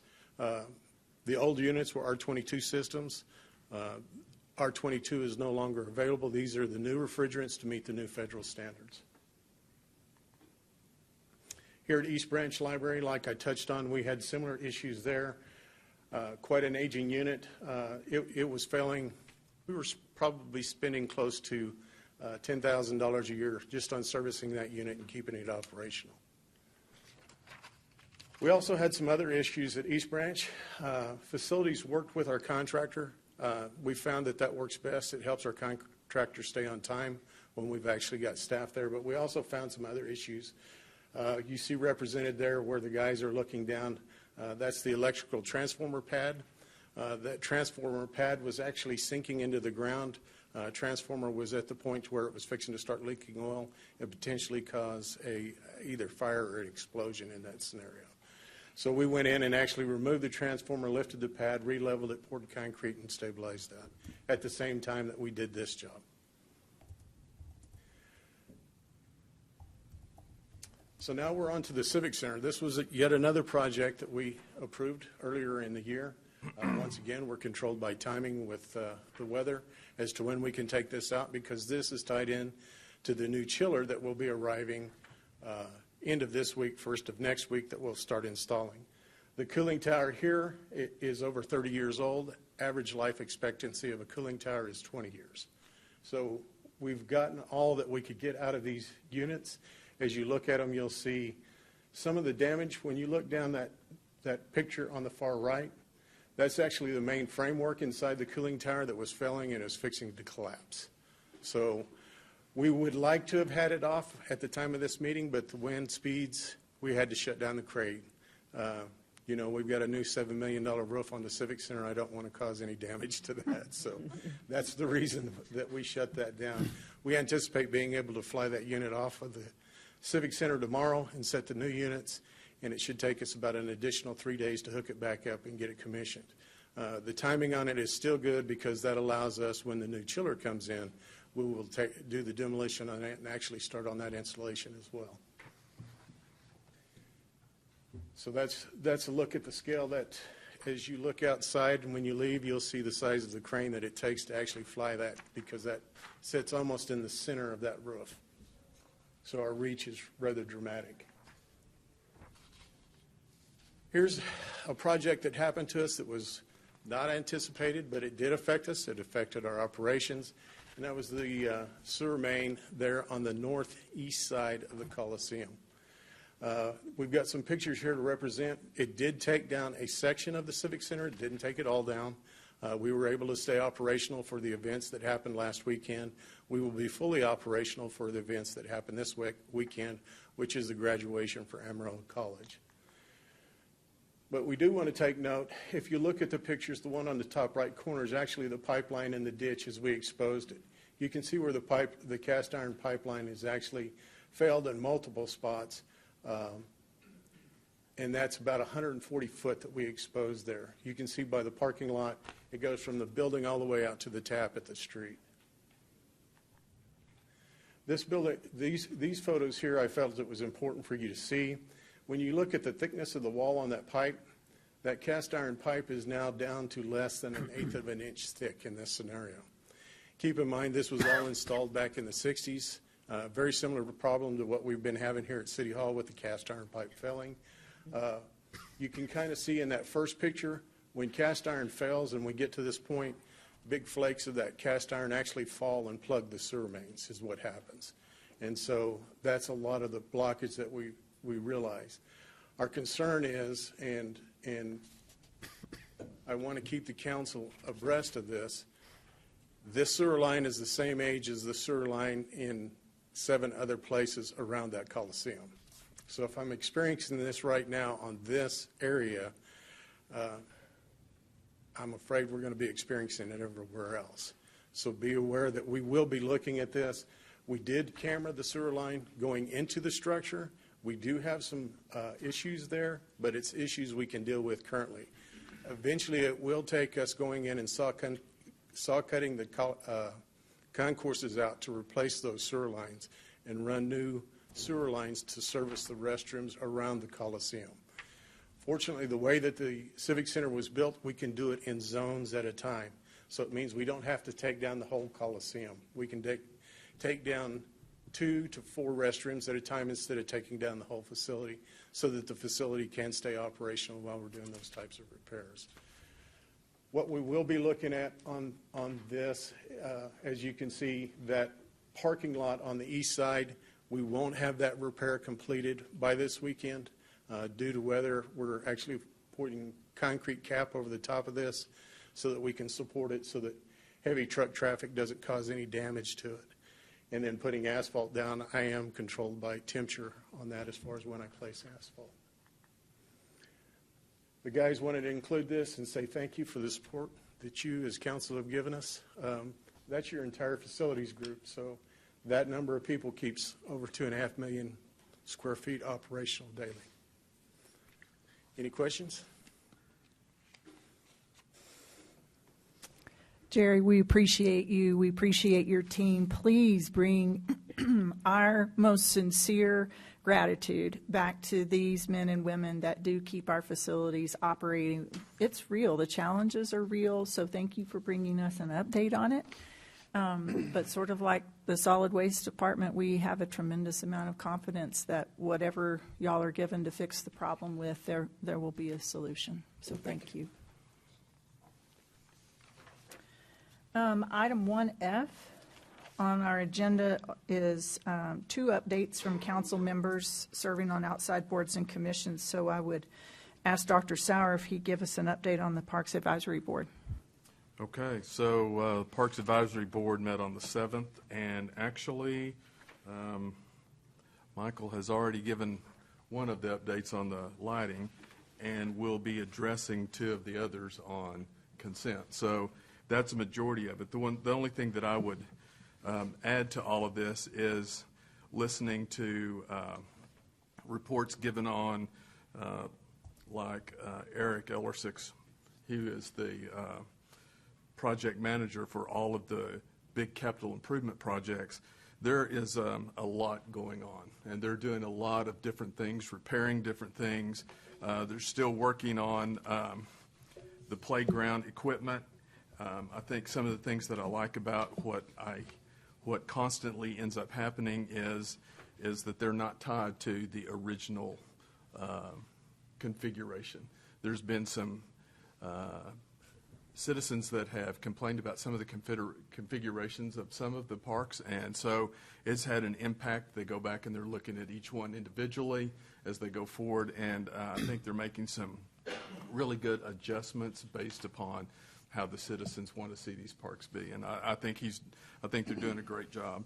And I've got to stop for a second, because just like we talked about how great a job Donnie and his group have done, here's another prime example of a really great department director that has really got his staff behind him and has energized them, and they're passionate about the things that are going on in parks, and they're doing an incredible good job of all we got to do is just kind of blink and go back into how things were in COVID, and how we couldn't take care of the parks because of the way of staffing and the way all of that was going to be, and to the condition that they were in.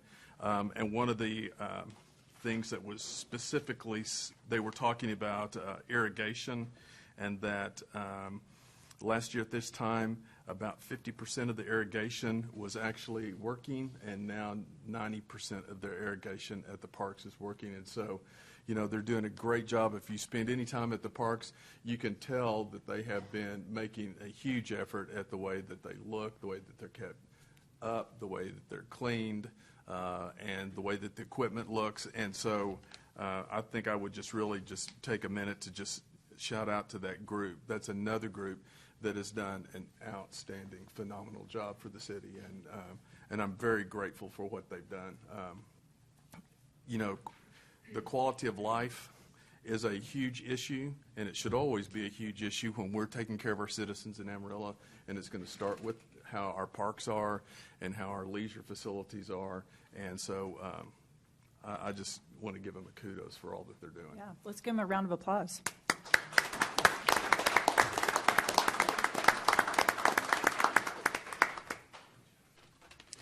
We do appreciate your leadership, Michael and Kristen, Kat. So if y'all take that back to your team, we appreciate that. Eddie, do you want to go on and give us a beautification update? Sure.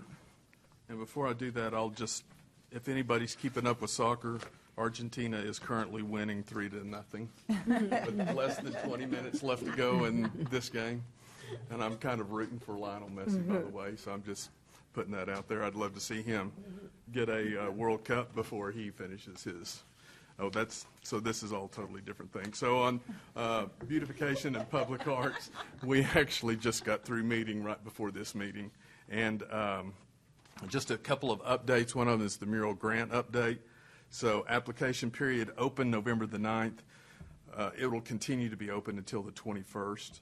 And then of 2023, and then in February, notification of the awards will be made, and then there'll be until August the 12th of 2023 for mural completion and reimbursement.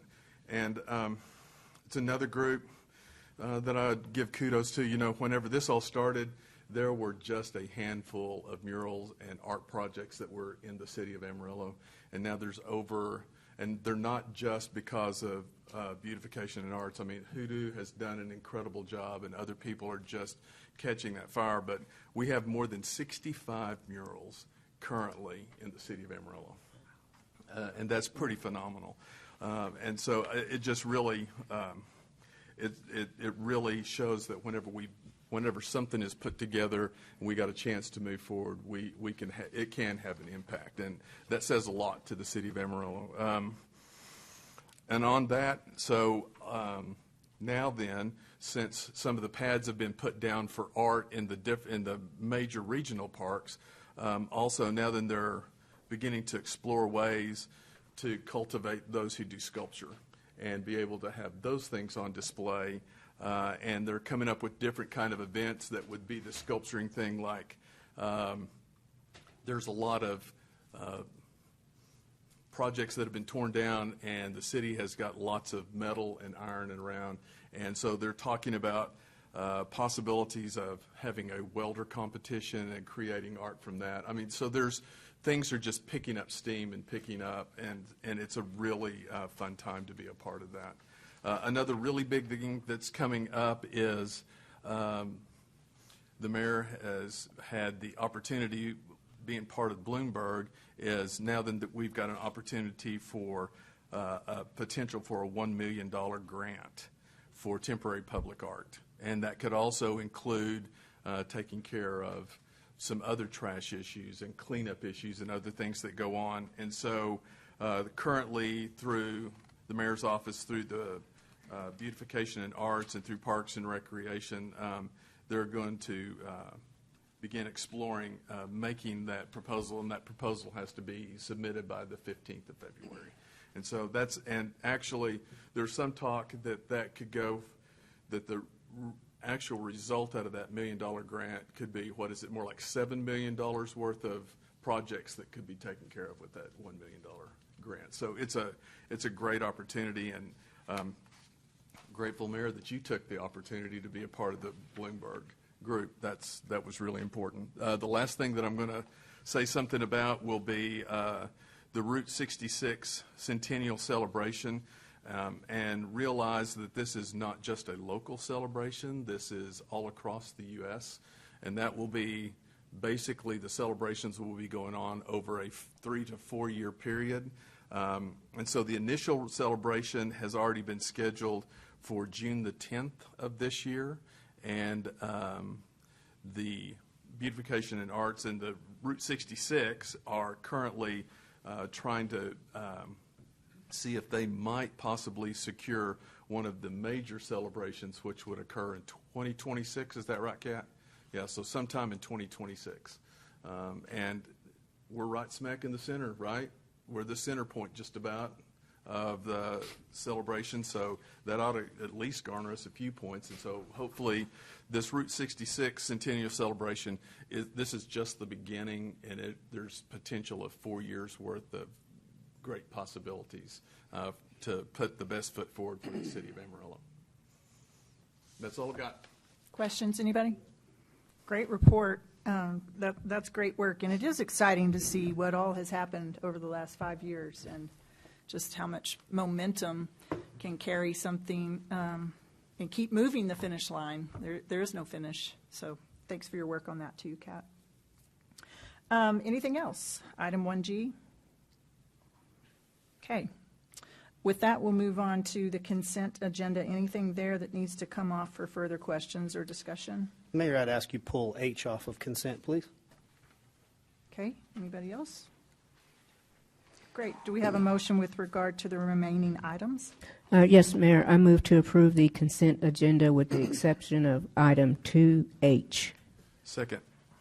Okay, it's been moved and seconded to approve the consent agenda. All of those in favor, please say aye. Aye. Anyone opposed, same sign. That passes with a 5-0 vote. Mr. City Manager, do you have any problem with just taking up item H off of the consent right now? No, ma'am. No, ma'am. We've got Okay. Kyle Sneederjohn with CPD&E to come up and present the item. We also have a map that's going to show what all is touched by this project. It is in a small part funded by Prop 1 from 2016, and then the rest of its water and wastewater projects that are not touched by Prop 1. So, Kyle, take it away. Excellent. Thank you. Do we have that map? Yep, no problem. Well, there's a lot going on that map, and so that's one of the reasons why I wanted it up on the screen or just regular trying to talk about it, because there is a lot going on. But basically, this project stems from a water line replacement under the railroad. Effectively, there's an existing water line crossing under the railroad just to the east of us, literally here at City Hall, and that line was installed before the railroad site was expanded, and so there's casing over that pipe only under the main line of the or under the main rail line. And then as the rail site has expanded, they've actually expanded over that water line. And it's the water line on the far south. I guess that's, I apologize, that's 8th, I believe. And basically, BNSF, that was grandfathered because they did expand their site over us. And so we've been grandfathered into that installation, but they've been hounding us for a while to get that repaired and replaced.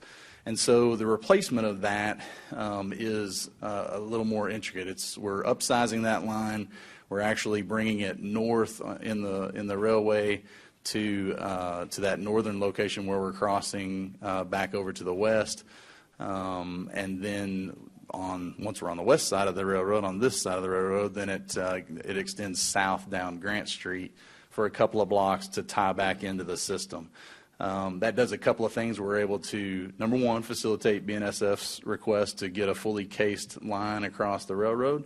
Number two, we're upsizing that line will benefit fire flow on both sides of the railroad. Every time you kind of have that one of those barriers that kind of interrupts our grid system, we have to look at that kind of specifically, and so we're able to upsize both sides of that water line, with the barrier being the railroad, and that facilitates some fire flow issues and help for some fire flow criteria in that area. And then likewise, then comes back down on the west side and ties into the system of downtown, which provides those same kind of benefits in that downtown area. As we came by, as we're going south in Grant Street there, There are 2 lines that are getting abandoned based on fire flow conditions. They're existing 4-inch and 6-inch lines, probably very similar to those pictures you just saw in the Civic Center area. And so cast iron lines that are needing repair and replacement anyway. And so as we're going by them and providing fire flow criteria, that we're abandoning those lines. So the lateral line there on the northwest corner of the project, and so on, are being repaired and replaced as we go by them. All of that being facilitated by utility funding and funding for normal repair, rehab, and replacement of lines in our system. There are some additional sewer line pieces and parts that are happening in that area also. We have effectively, when we're abandoning lines and bringing in those new lines, we have some opportunities to change the sewer line flow and change sewer line services in that area as well. We're bringing all of those buildings on there, which does include the proposed City Hall site, effectively get their services changed to that new line. And so while we're doing those changes, we're looking at the sewer line upgrades as well and taking those into account. And so that does include sewer line changes there adjacent to the proposed new City Hall, as well as the other buildings on that block. And then lastly, the piece that was funded through Proposition 1, we had a project in Proposition 1 that was the identification and ultimately trying to do removals of old rail crossings in the downtown area. And so there were about 4 locations along this Johnson and Grant Streets corridor through that alley where there was an old rail line that abandoned but never removed.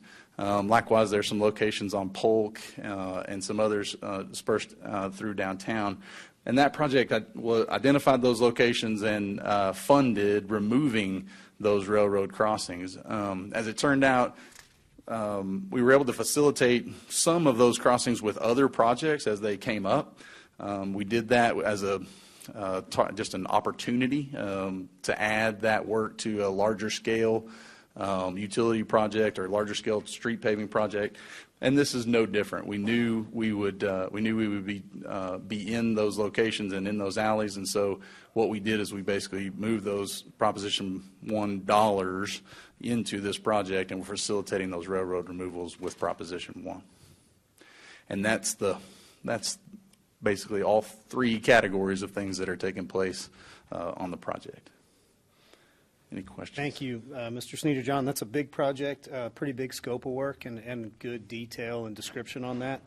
Do you mind, if you could, the $2.2 million in somewhat of round numbers, can you break down the funding? Some of it's coming from Prop 1. I'm assuming some of it's coming from water, sewer, or even in your CIP. And then is it also coming from revenue tax notes on City Hall project as well? So no, well, I don't have, and I apologize, I don't have the bid breakdown for each of those dollars, but there are only 2 categories of funding. The utility funding from the Utilities Department, and Proposition is covering all of the utility work that's taking place, and the Proposition 1 funding for the railroad removal. None of the City Hall. I'm sorry. None of the City Hall tax note funding, debt funding is being used for this coming project. From utilities, water and sewer, is that correct? Yes, sir. Okay, great. Really appreciate the additional explanation on it, Mayor. That's all I needed. Thank you. So can I ask one question? Sure. So in essence, I realize that the City Hall is kind of making this more prominent, but all of these things have been much needed projects that have really needed to be done, including the railroad has been on your tail, so to speak, to get some of this piece done. And so now then, you've got a facilitating reason to get all of these things done. Yes, absolutely. All of these projects were pre-planned, identified as far back as 14, 20, 15, and 16 through the proposition piece, and the water line especially, has been on our radar for a significant amount of time. It's just finding the good opportunity and funding to put that into the list. And this is it. Mayor and Council, I do have one point to add to that. Kyle did a great job. The reversal of the sewer line is very critical because we're trying to get all the customers on the east side of the City Hall properties, City Hall and Hodgetown and the Civic Center. Those properties we're reversing, actually the sewer flows under the existing Civic Center and has since the Civic Center was built, on a public main that is under the Civic Center that's older than the one he's fixing. So it's a strategic plan downtown to make things work appropriately. I've joked with him how I'm going to cut a hole in the top Civic Center to put a backhoe in there to fix that main. This prevents that in the future. So there is a critical component of wastewater that this is addressing that's been ongoing for decades that wasn't built correctly when it was built. And that is to have a public main under a building like that that's inaccessible. So that is that. The water main is part of the ongoing main replacement program, including a focus downtown. But this will benefit the San Jacinto area more than it will downtown in ensuring fire flows. And working with the fire department over decades, we've had fire flow issues over there in fire conditions that this will improve. So those are two of the main critical things that it's addressing under a master water plan component and master wastewater component. Thank you. And just one more, approximately 111,000 is the Prop 1 amount out of that total. So everything else is coming from water and sewer. Great explanation. Really appreciate it. Mayor, thank you for the additional time and pulling that off. Anybody else questions? Do we have a motion on item 2H? Yes, Mayor. I move to award a construction contract for a 12-inch water main replacement along Southeast 5th Avenue, Arthur Street, Southeast 9th Avenue, Grant Street, and across Burlington Northern Santa Fe right-of-way and railroad removal to Amarillo utility contractors in the amount of $2,228,885.50. Second. It's been moved by the Mayor Pro Tem and seconded by Council Member Smith to approve item 2H on the agenda. Any further questions or discussions about that motion? Hearing none, all of those in favor, please say aye. Aye. Anyone opposed, same sign. Okay, that motion passes with the 5-0 vote. And with that, we're going to take a quick break, just a bathroom break. And let's try to get back here, though, in 5 or 10 minutes, if we could, Council.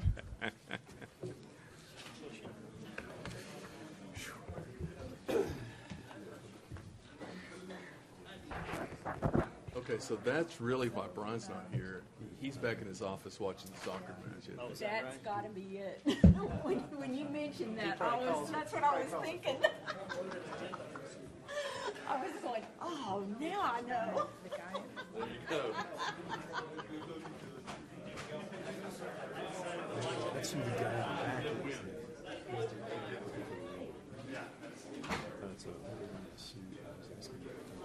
Andrew, who was, and he said, I don't know, but he's got the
I'm going to call us back into order here, and we're going to start with item 3A. Mr. City Manager? All right, Mayor, we've got Kevin Carter here. He's the President and Chief Executive Officer of Amarillo Economic Development Corporation to present the item. This is a location incentive agreement. Kevin. Afternoon, Council, Mayor. Thanks for being here. It's always a great day to be in Amarillo when I'm here presenting a project, and so really excited about being here. And the project that I bring before you today is, these are one of my favorite kinds of projects. This is a retention and expansion. This is somebody that already lives here and wants to reinvest more money into their community, and so I'm excited to be here to present for y'all's approval the location incentive agreement between the Amarillo EDC and Jack's Transportation.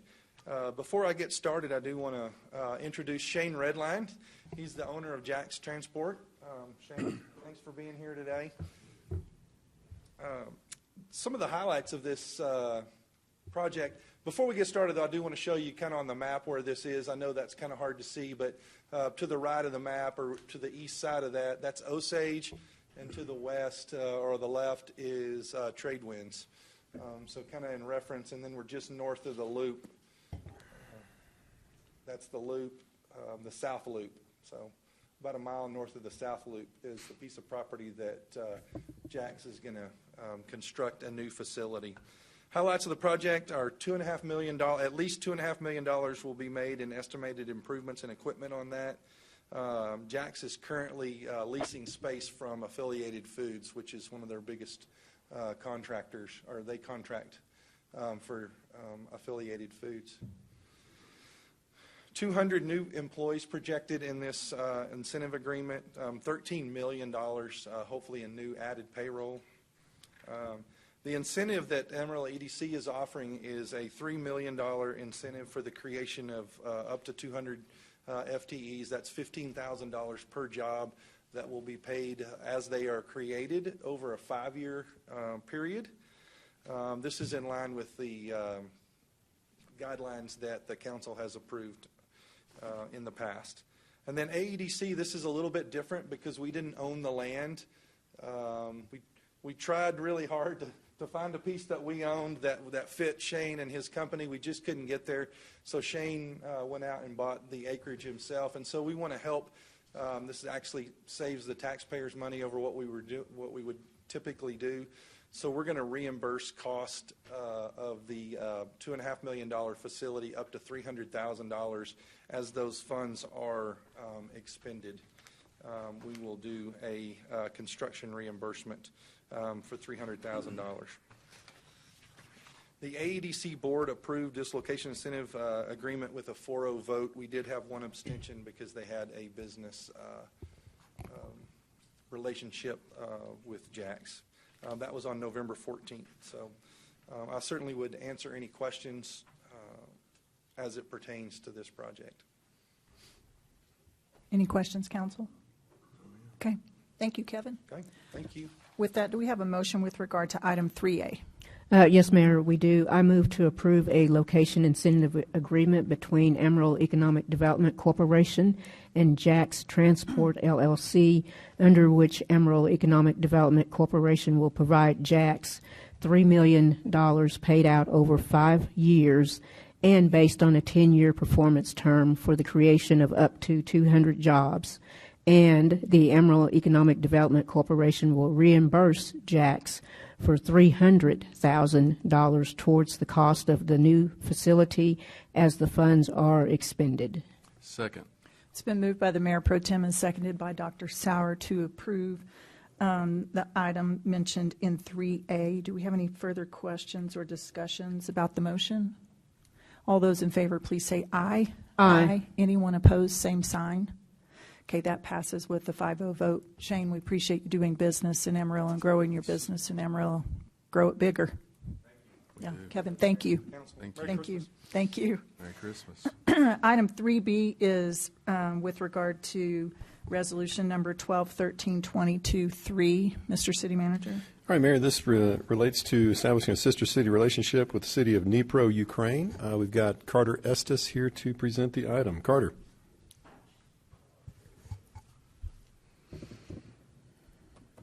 Thank you, Mayor, Council. As City Manager said, this is for a resolution for a memorandum of understanding between the City of Amarillo and the City of Dnipro, Ukraine. Dnipro is the third largest city in Ukraine with about 1 million people in it, and we've been approached by them to establish a sister city relationship like we have with other cities, one in Mexico. This is going to be sanctioned by the Sister Cities International if we pass this memorandum of understanding. Thank you. Sorry about my voice. Yep, Carter's been a little under the weather past couple of days, so appreciate the extra effort to be at the podium today. This is something that we've talked about before, Council. You now see the simple agreement in front of you. Again, we've clarified that this is not a financial commitment in any way. This agreement came to us from the City of Dnipro. We made a couple of small changes to it, which they approved, but really is brought to us through a group of local citizens who have a heart for doing humanitarian work in Ukraine and specifically in the city of Dnipro. And they have a relationship with local officials there in Dnipro. Glenda Moore is here with us today, and she is the founder of the Kind House Ukraine Bakery, who just opened a brand new location off of Southwestern Street. So everyone should go in and see the new bakery location and absolutely support what's happening there. But I'm interested, Council, if you have any questions about this project, about this agreement. Yes, Mayor, I do. If we could dive into it a little bit. So just in it being brought from the mayor or the council of Dnipro to Amarillo, in what form was that brought to us, and how did they reach out to us? They reached out to us by email with the help of Glenda. We were able to connect with them and get this reach out, and then just a couple days after we got the reach out, another representative from Sister Cities International had asked us about an agreement with the Ukrainian city, and we were already working on it with Dnipro. So in researching this just a little bit, Sister Cities International, and looking at that, I did come across some criteria and procedures for like Dallas and a few other cities. So as I was reading their process and how they develop a sister city relationship and what they look for in compatibility and benefits and everything, a lot of substance in what they do. Do we have any criteria and procedures in how we do sister city agreements? The way we make sister cities agreements currently is we establish any agreement with another interested city if we also see the benefits. So for the reason for Dnipro is they are an agricultural hub in Ukraine just as we are here in the Texas Panhandle, and so this is one of the relational criteria that we looked at when establishing this relationship with Dnipro. And for any future sister cities, we'd do the same thing. I would also add to that we have strong citizen support here making the request. In a lot of ways, what's happening with the Sister City Agreement at the city level is just administrative. The people who are really going to carry the work out and bear the financial burden and stoke the relationship are those citizens that are interested in already doing work in Ukraine. So at the top of the list for whether or not we should entertain the idea of being a sister city with Dnipro are our citizens asking for it, and they are. And so this is simply a ministerial step that we can take to call out the work that they're already doing and have been doing for years. And it gives some public validity to them continuing on that work. I know this year they're going to pass the $1 million mark in humanitarian aid to people in Ukraine. And so, they are doing work at a level that I think matches the city coming alongside them to simply say entering this sister city agreement is a great way to show our support for the work those citizens are doing. It's no financial cost to us, no taxpayer dollars involved, no staff. time being involved. It really is just a ministerial thing. And I agree with you. It can be symbolic, but then it sure, in my research, sure looks like it can be more substance as well. And so I don't know if council would have any appetite to look at maybe even trying to make this a better deal in moving forward in trying to establish some of the things that we've seen other cities do. They formalize it in creating not only just the agreement, but then they allow their citizens to form community, and they put representatives together. They go ahead and put outlines together. They will come up with vision statement and looking at the compatibilities of the two different cities. Now, this one in particular, like it's 1 million people that live there. So, I mean, they're agrarian, is that right? Yeah, they're the hub for the agricultural region in that part of Ukraine. So transporting, I guess, more, not so much growing. Right outside of there, most of the villages will send it there. It's a trade center, so yeah. Okay. So would mayor and council have any appetite? And this is something that's good, because a lot of times we move with urgency. We've got a building project, man. We've got to make a decision. We've got cost, all sorts of other things. This one is an opportunity to not just shove something through. I mean, would we be interested? And I'll hand these out, just not that anybody necessarily has time to read them, but this is Dallas's criteria and procedures for selections for new sister cities. And so strong community support, strong economic cultural ties, just kind of vetting it and saying, yes, we are similar, and yes, we benefit from each other, and yes, we have a good, strong community that's coming to us as council.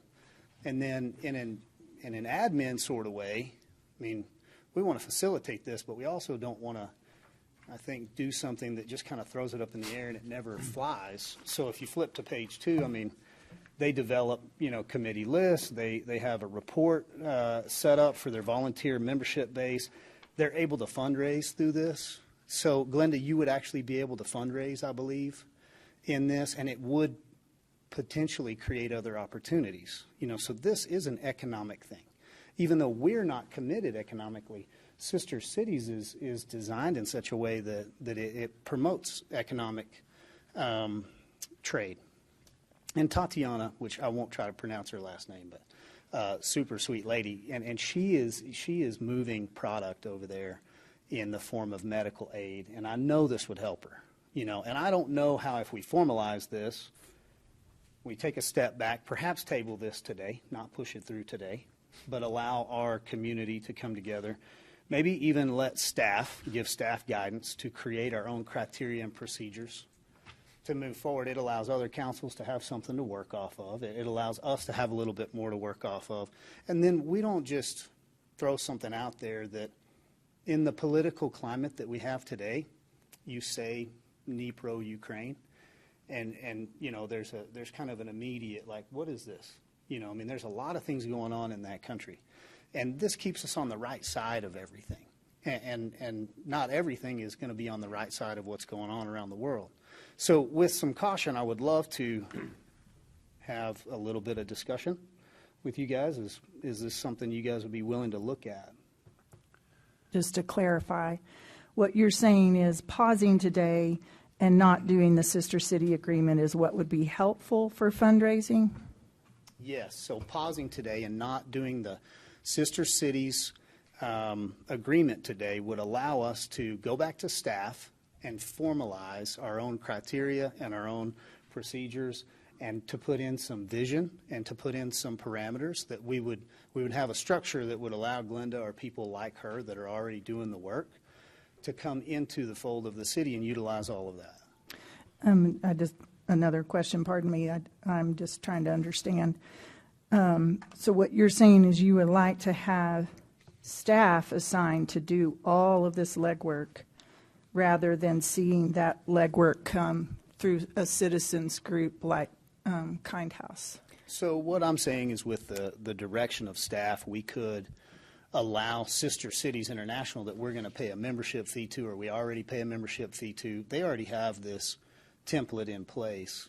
We would allow staff to help facilitate our community that's already looking at this and interested in this to formalize, like, what is your vision? What are our economic ties? What are the benefits moving forward? How can we do this not haphazardly, but in a way where we really get the most benefit out of this. And then, with the understanding of, they want to be our friend, right?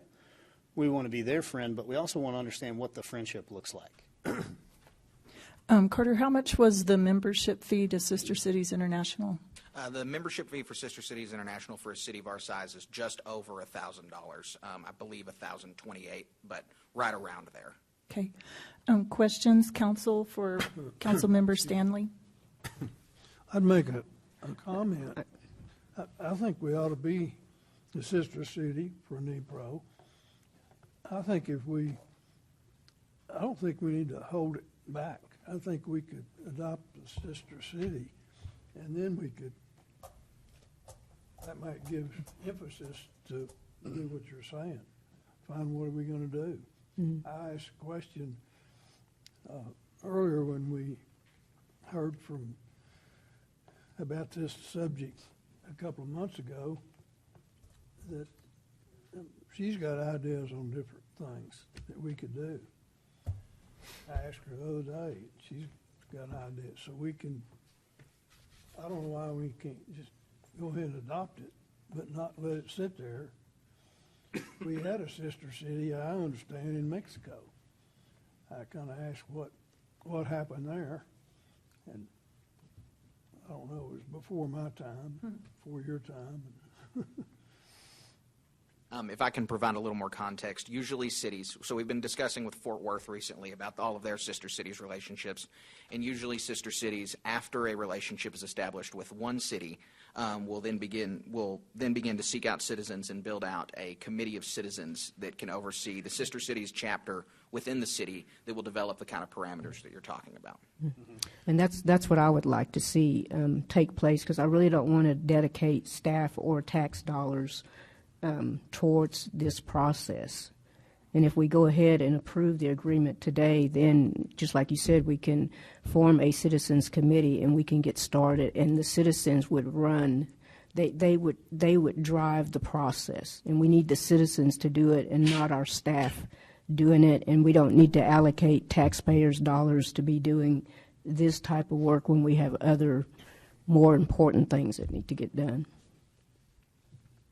When did we last have this on the agenda? This was last proposed on the agenda. I think it was the early part of November, wasn't it? Would have The been first meeting? meeting of November. I don't Of know the November, exact date. maybe. It would have been the first meeting in November. Okay. Any other thoughts on that? Yeah, because I hate to ask them to pause also. This is the first that we're hearing about the idea of having a particular policy. I understand Dallas is larger. They have a lot more staff. They can dedicate staff toward doing this. But I also hate to slow them down just based on hearing something for the first time today. Yeah, and I understand where you're coming from, and I definitely understand where Frida's coming from in the way of using our taxpayer dollars wisely and allowing our citizens the ability to kind of run this. I do like criteria. I do like guidelines. I think it's good. I know in business, you never say, hey, let's sign a contract and then we'll go figure out what we want to build. You put the plan out, you figure it out, and then you go kind of sign up to do this. And I get this isn't a contract, but I've tried to get comfortable with this just in a little bit of research. And we did ask for sister cities information, which we didn't get. So I don't feel like I've been kind of on my heels waiting, just to the last minute to bring something up. I do feel like, Howard asked, I asked as well. We didn't get any additional context, but I'm not argumentative in the way of like you guys would like to move forward. I would love to table this for a couple weeks, and we don't have a deadline, so I just think we could come up with a little bit better plan, but I understand where you're coming from. I guess I also just want to say that I've been very impressed with the organization of Kind House Ukraine Bakery. I've been extremely impressed with their financial systems, very impressed with the growth of the ministry. I've been very impressed with the organization that they've come to us. So, I mean, I feel like it's an unfair characteristic to say that they've thrown this together and they're trying to rush it through, push it through. because they have come very humbly, very prepared, and they've been able to answer every question I feel like we've come to them at. So we can have different perspectives on that, and that's okay, but I do want to say I've been very impressed with them as an organization. And I'll agree with you with Glenda. Took the time to go over to the bakery. I did steal a cinnamon roll. It was fantastic. Her baking is really good. And so I'm forgetting, Glenda, the town that you actually have your mission work in. It's not Nipro, but how close is it?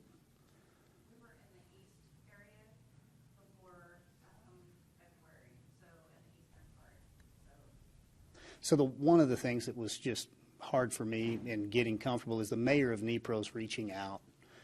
Glenda's Bakery is not currently doing any mission work in Nipro. They're in a different town.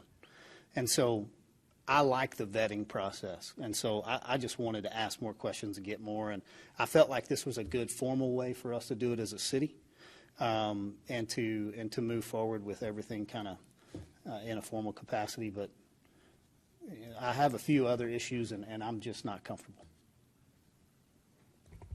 Okay. I wonder if Glenda could come up here. Glenda, do you want to say a word?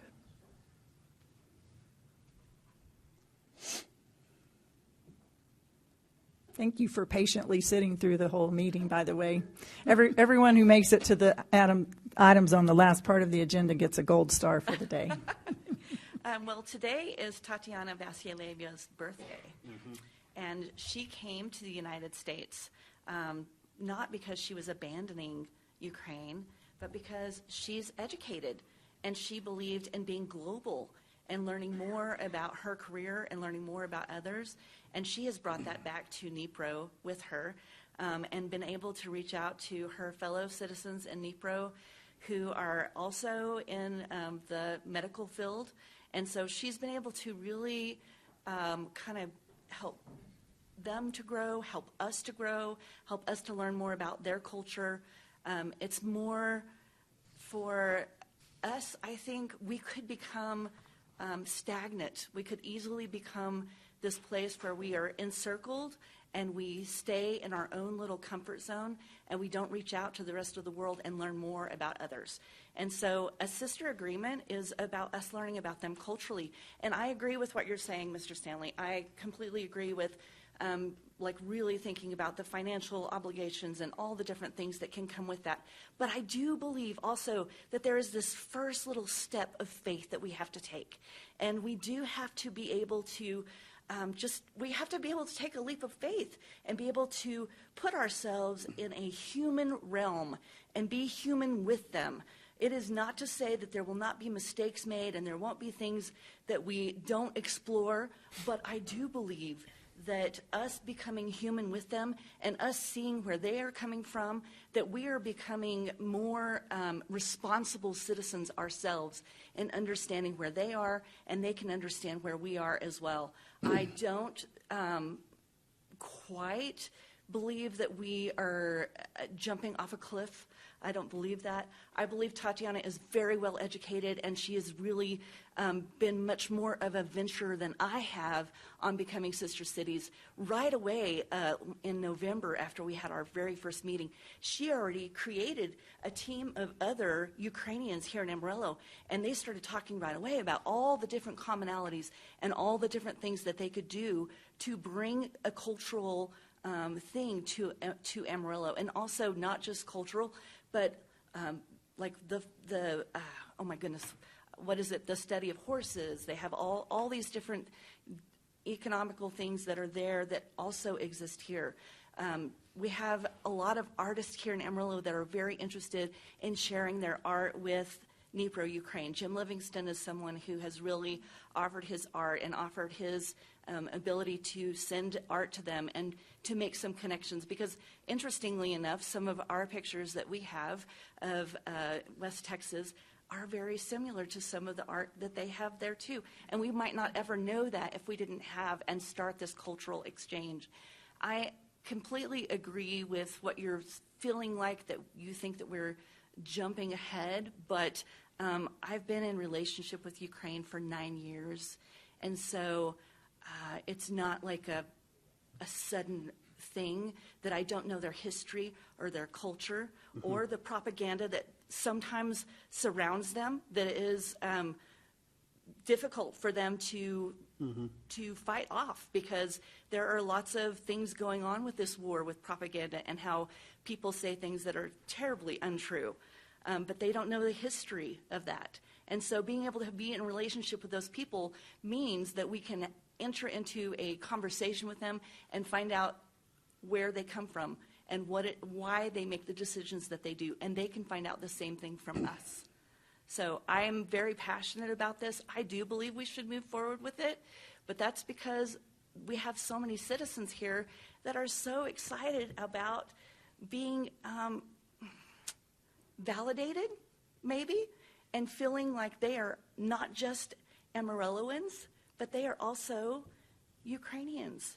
And that is something that we are, as a city, I was looking at our city statistics and how exciting it is that we have so many different languages in Amarillo. We have so many different cultures, and we have embraced that. We have been really grateful to have all those cultures come to Amarillo and for us to learn more about ourselves through them. This is no different than that. I believe that we are all humans together, and we need to learn more about humanity, and this is a good step to take. Very, very well said. And you're passionate not only about baking. And so I love it, and I love your passion. Can you help me get comfortable maybe at the part that I'm missing? How did the mayor of Dnipro reach out to you? Well, actually, we, Tatiana, is working with BSA and Northwest and also a hospital in Lubbock. And so she was already friends with Anton, who is the mayor's deputy, and he is very involved in the medical field in Ukraine. For us to get humanitarian aid into Dnipro, Ukraine, and into Kyiv, Ukraine, you need to have a stamp from a government official in order for it to pass over those lines of Poland and into Ukraine, in order for it to pass over easily, I should say, because they don't want a bunch of junk in their town. They want things that are valid medical supplies that they actually need. And so Tatiana has been very educated in helping talk to them, and them creating lists of things that they actually needed, so that we weren't just sending over a truckload of junk. Right. That we were actually sending over those things. So they were in that relationship already, and so they actually sent that letter to Tatiana and said, hey, we think that this would be a really great thing for this to happen, because you are already in a relationship with us and you're helping us with this humanitarian aid, and Kind House has been able to provide for the cost of that shipment to go over there. So that's how it began. It began from a humanitarian aid point of view. They know Tatiana personally, so it's not like a new relationship to her. This is an old friend that they've been friends for many, many years. And so I think she would be really, she wanted to be here. I know, and she had to leave because they were. Birthday. Yes, and she stayed as long as she could. Yes. And I really do want to help Tatiana facilitate whatever she can. The mayor didn't reach out to you. The mayor reached out to Tatiana through his assistant. Is that right? Yes, that is correct.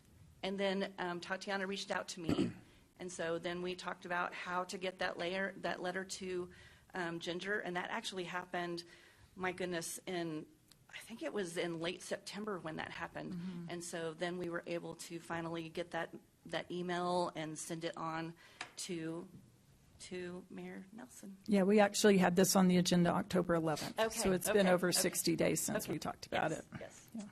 Thank you so much. You're Gwen. welcome. Appreciate you. Thank you. Any other questions for Gwen? Approximately how many Ukrainians live in Amarillo? How many Ukrainians live in Amarillo? I need to ask Tatiana that, but I want to say I would be guessing. I want to say maybe around Go ahead 50. and guess. What did you guess? Around 50. Okay. So it was really interesting as I was looking through the statistics of Amarillo and all the different cultures that we have here. It's amazing. It's amazing how warm and loving and open we are in Amarillo to want to learn those cultures and want to be a part of other people's world. I'd say I agree with Frida. I don't think we got a lot of resources to commit to this money, but sound like we already got relationships going already. We do. It's been long going. Any other questions for Glenda? Thank you, Glenda. Thank you. Questions for Carter? Okay, thank you, Carter. Do we have a motion with regard to item 3B? Mayor, I move to approve Resolution 12-13-22-3, establishing a sister city relationship with the city of Dnipro, Ukraine. Second. It's been moved by the Mayor Pro Tem and seconded by Councilmember Smith to approve a sister city agreement with Dnipro, Ukraine. Any further discussion or questions on the motion? Before we vote, I'd say what Cole Stanley's bringing up is some things we need to do. Not necessarily staff, but we need to, whatever we need to do to come up with further plans. Thank you. Is in order. Thank you, Mr. Okay. Smith. Thank you. Any other comments? All right. All of those in favor of the motion, please say aye. Aye. Anyone opposed, same sign. Nay. Okay, that motion passes with the 4-1 vote. Item 3C is consideration of ordinance number 8034. Mr. City Manager. All right, Mayor, we've got Anthony Spinell here to present the item. This is relates to grease traps in our health and safety code. Anthony. Absolutely. Good afternoon, Mayor and Council. It's been a long time since I've been here in this format, so I hope everything's been well. Just want to present hopefully a minor update to our Chapter 8.5 Management of Fats, Oils, and Greases Ordinance, more commonly referred to as our Wastewater Pretreatment Ordinance. We're essentially making two minor revisions for existing facilities that were in existence prior to the adoption of the rule in 20. So these are existing food establishments only. We are removing a provision that they have to come into compliance now if they do not have an installed grease trap, and are adding a provision that activates this ordinance at change of ownership. This is pretty common in our food program. A lot of the trigger points are at change of owner, extensive remodel, repair, and the like. So we're kind of aligning that with the rest of our food program. Apologize, I haven't been changing my slide here. I wanted to try to visualize all the work that we've done in the program so far for you, and there's a lot of, this is a heat map of all the grease stoppages in our wastewater system from 2011 to 22 on the left-hand side, and then the same kind of visualization on the right-hand side shows a reduction in that. And then on the next slide, just another bar graph to show visualization and reductions of grease stoppages or stoppages related to grease traps, grease in the sewer lines. I apologize. I did want to say that we presented this to the Panhandle Restaurant Association in November 21st, and they did provide a letter of support for you. If you have any questions, I'd be happy to answer them. I do, if you don't mind. Mr. Spinell, thank you so much for all you do. You guys are really good at your job. And I know that you have the support of the restaurant. It's not restaurant group. What's the? Association. Panhandle Restaurant Yep. Association. Yes, sir. Can you tell me, and this is just coming from my building community, do we have anything on the books that's requiring like a minimum size, let's say 1,000-gallon grease trap, and y'all are having to give variances, based on usage? Not on usage. So yes, we do have a minimum within this exact same ordinance. There is a minimal size of 1,000 gallons. If a facility wants to propose a smaller trap, all the ordinance says it has to be sized by an engineer. Okay. That does the calculations and tells us exactly what the usage will be and recommends a size. So any size of grease trap can be installed as long as the water flow is documented by an engineer. So is that being produced in the form of a variance when they size that, or am I misunderstanding that? It does require a variance. So minimal sizing is 1,000 gallons. If you want to do less, you have to have a variance and also an engineer sizing. Would it help you in any way if our building community was able to just go ahead and get the sizing done by the engineer when they were ready to move forward with their project? They present it as a submittal along with all the other plans, and we wouldn't have to go through the variance process? That absolutely could be a path forward, sure. So I would just ask my council, we're going to amend this ordinance, and I'm in favor of that. I just would like to think through, if we amend this ordinance, because it's a first and a second reading, we would have the opportunity to allow you to go back and maybe change the language in there to just allow for an engineer stamp at that time. And then you wouldn't have a contractor that for a lot of the times it's later on in the project that they figure this out. And there's other inspections and things that they're trying to get done, or potentially if they're keeping a restaurant open. And when it's changing owners, the owners don't always understand that this is going on either. I would think it would be helpful if we would allow them to just bring that and not go through the variance process. And Mr. Stanley, as I'm sitting here talking through this, I'm trying to kind of flash back through the ordinance. For new construction, when there is an engineer that sizes it, we take that engineered stamp with no variance. Okay. The variance is required on location, so we require it to be outside in the ground.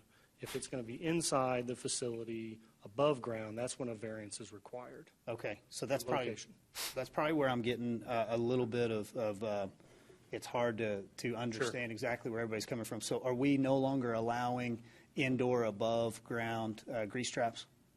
We're trying our very hardest to get them outside in the ground. There are scenarios where they have to end up inside above ground or inside below ground, based, if there's a site restriction. I'll just say we work with folks to get the best solution we can.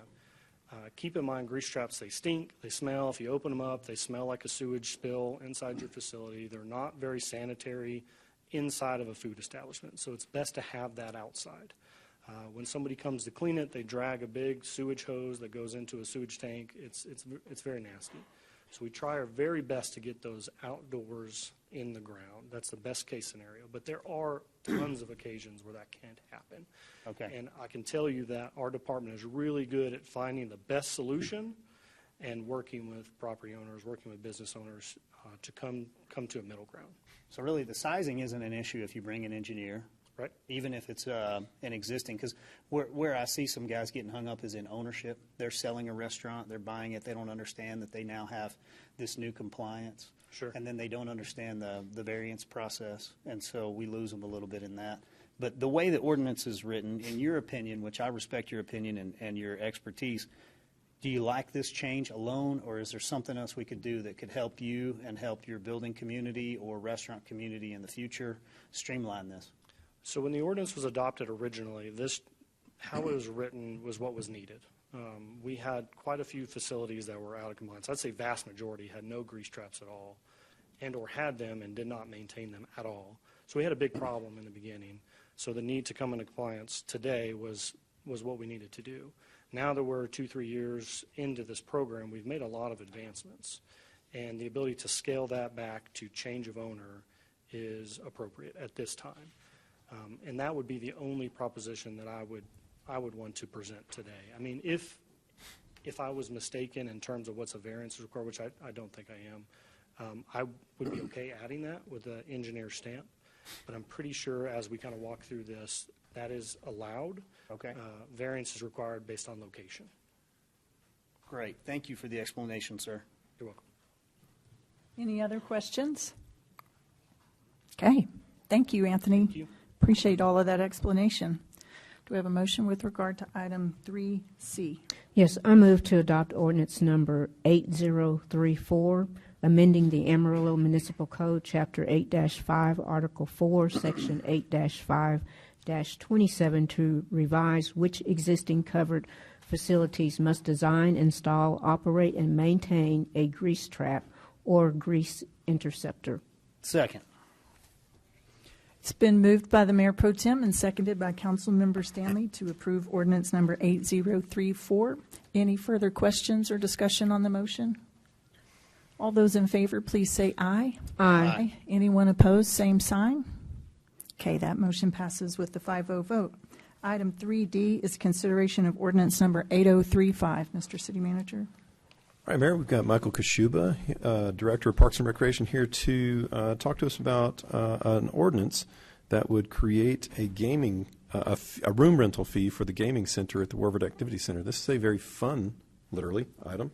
So, Michael. So, Mayor and Council. Very much apologize for the pun. Michael Kashuba, Director of Parks and Rec. Again, this is considering approval of an amendment to add a room rental fee at Warford Activity Center.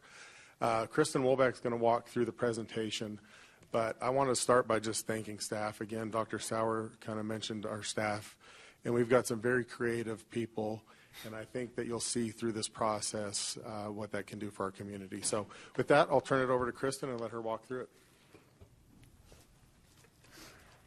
I don't know. Can you hear me, or do I need to move that? Can you hear me now? Yes.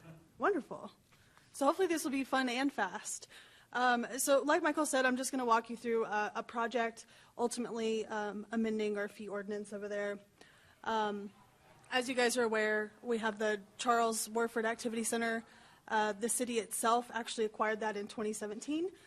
We underwent a remodel whenever we acquired that facility.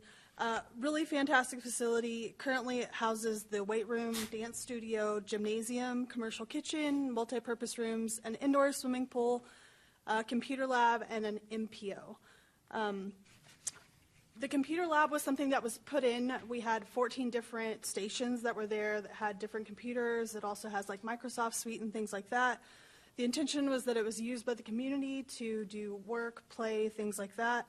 But we didn't see significant use. On average, we saw 7 people using that facility a month, and really that was one person that was kind of running a business outside of that computer lab. So it was great, but it was largely unutilized.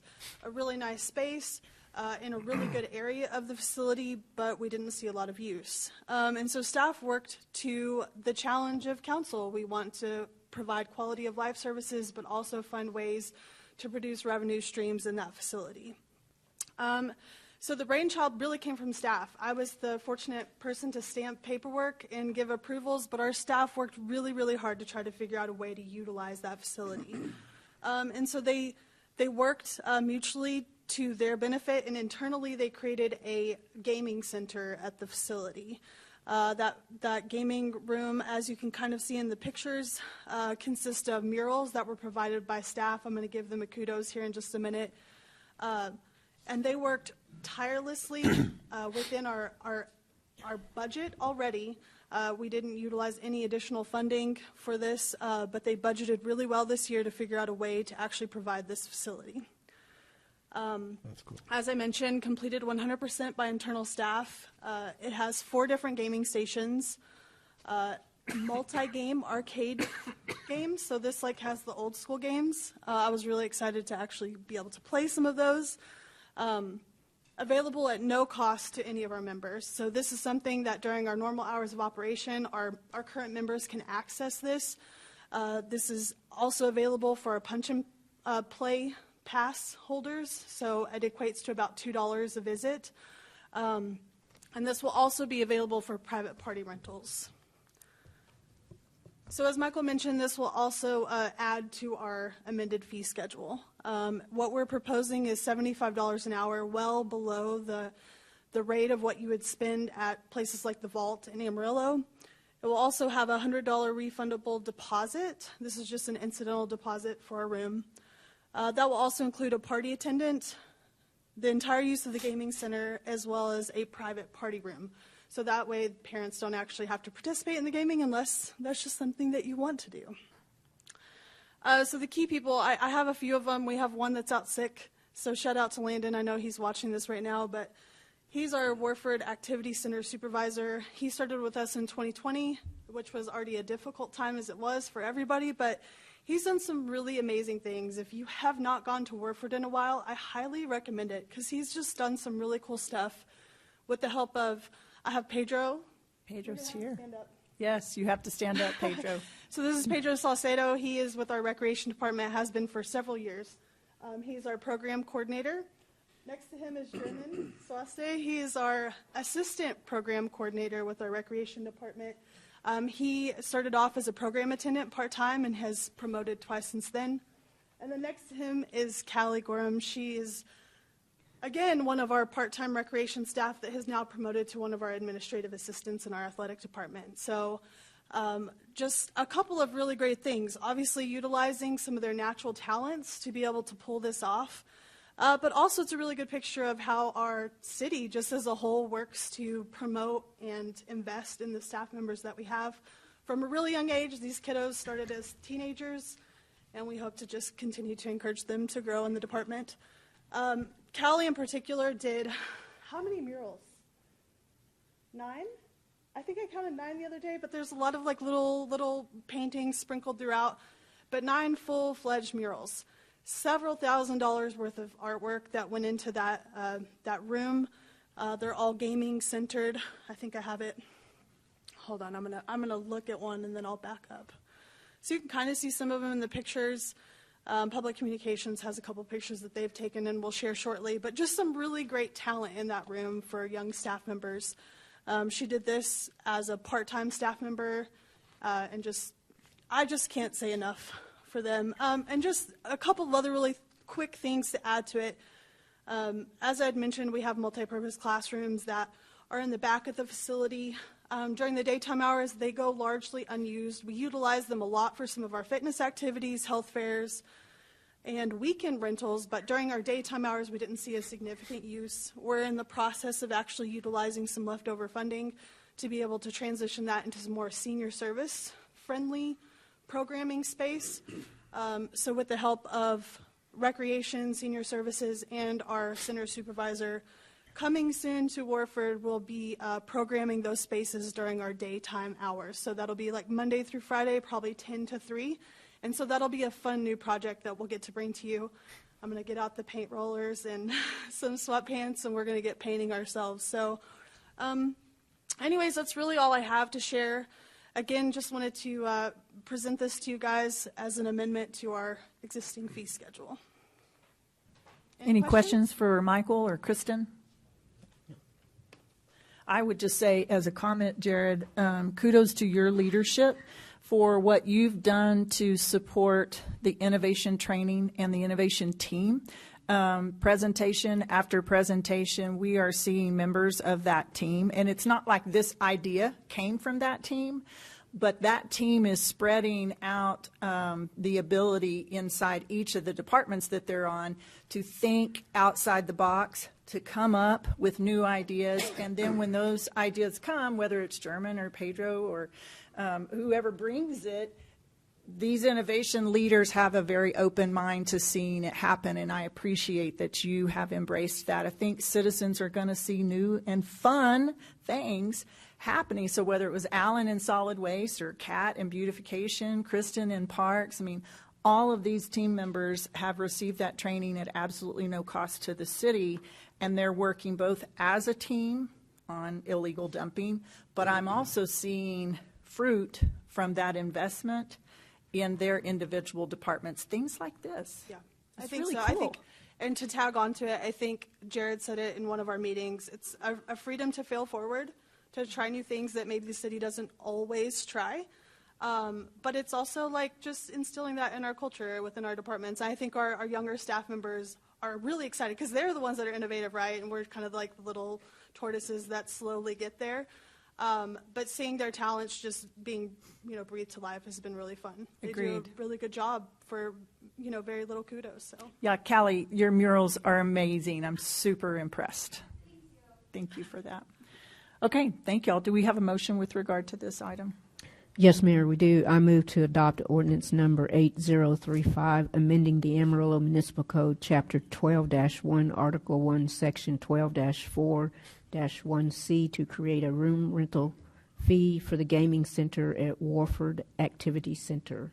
Second. It's been moved by the Mayor Pro Tem and seconded by Dr. Sauer to approve this item. Any further questions or discussion about the motion? Hearing none, all those in favor, please say aye. Aye. Anyone opposed, same sign. That passes with the 5-0 vote. Item 3E is with regard to ordinance number 8036. Mr. City Manager. All right, Mayor, we have Brady Kendrick, Planner 2, to present the item. You will recall, and I'm going to steal just a pinch of Brady's thunder, but you'll recall this item from our October 11th meeting where a rezoning was proposed to council for a auto sales so it would have rezoned to light commercial. In order to manage and mitigate the future uses of that property and make sure it's compatible with surrounding properties, council directed staff to work with the applicant to come up with a plan development that would enable what they're looking to do, their dream, and also manage compatibility going forward if it's ever not that use. So Brady, present the item and answer any questions council might have. Sure. So good afternoon, Mayor and Council. This, just as a reminder, item is to rezone the west 125 feet of the east half of Block 267 in Holland's addition, and this is a change from multiple family District 1 to Planned Development District 403 for a new or used auto sales lot in the vicinity of Wichita Avenue and Muir Street. As you recall, the biggest concerns that were expressed previously were about compatibility, as the property in all directions except south is multifamily 1, the zoning that is. And after the last meeting in which this was tabled, we got with the applicant and did determine that they were eligible for a planned development. So we utilized general retail base standards for that planned development, plus adding used car lot as a allowed use within that as well. And with that, that would conform with the future land use map category for the tract. And additionally, we believe that this also provides a transition from that industrial zoning to the south to the more residential in nature development to the north. So we're actually getting a transition in zoning as well that you would typically like to see. We did re-notice for this and to all owners within 200 feet. We did not receive any additional comments up to this point. We have received one comment in the form of a general inquiry from the previous request, and we did receive a petition at the last city council meeting, and 13 people did sign that in support of the request. And out of those 13, 6 were property owners within this area, and out of those 6, 3 were within the 200-foot notice area. Considering that, the Planning and Zoning Commission does believe that the request is appropriate and recommended approval with a unanimous 6-0 vote. Any questions for Brady, council? I just say thank you for working this deal out. This is what we've been looking for, is figuring out how do we make these things work so that guys like the Alvarados can make their business work and it's just not shut down on them. I really appreciate the effort, very much so. Yeah, no problem. Okay, thank you, Brady. Do we have a motion with regard to this item? Yes, Mayor. I move to approve ordinance number 8036. Point of order. We've got a public hearing. Yeah, thank you guys for always catching me. Sorry. We do have to do a public hearing on this matter, so at this time I'll open a public hearing. And anyone who wishes to speak for, on, or against this item may have 3 minutes to do so. Is there anyone present who wishes to speak? Thank you. We will close this public. Oh, do you see somebody? Oh, sorry, Mr. Dawson, I didn't see you. It's okay. Thank you, Leslie.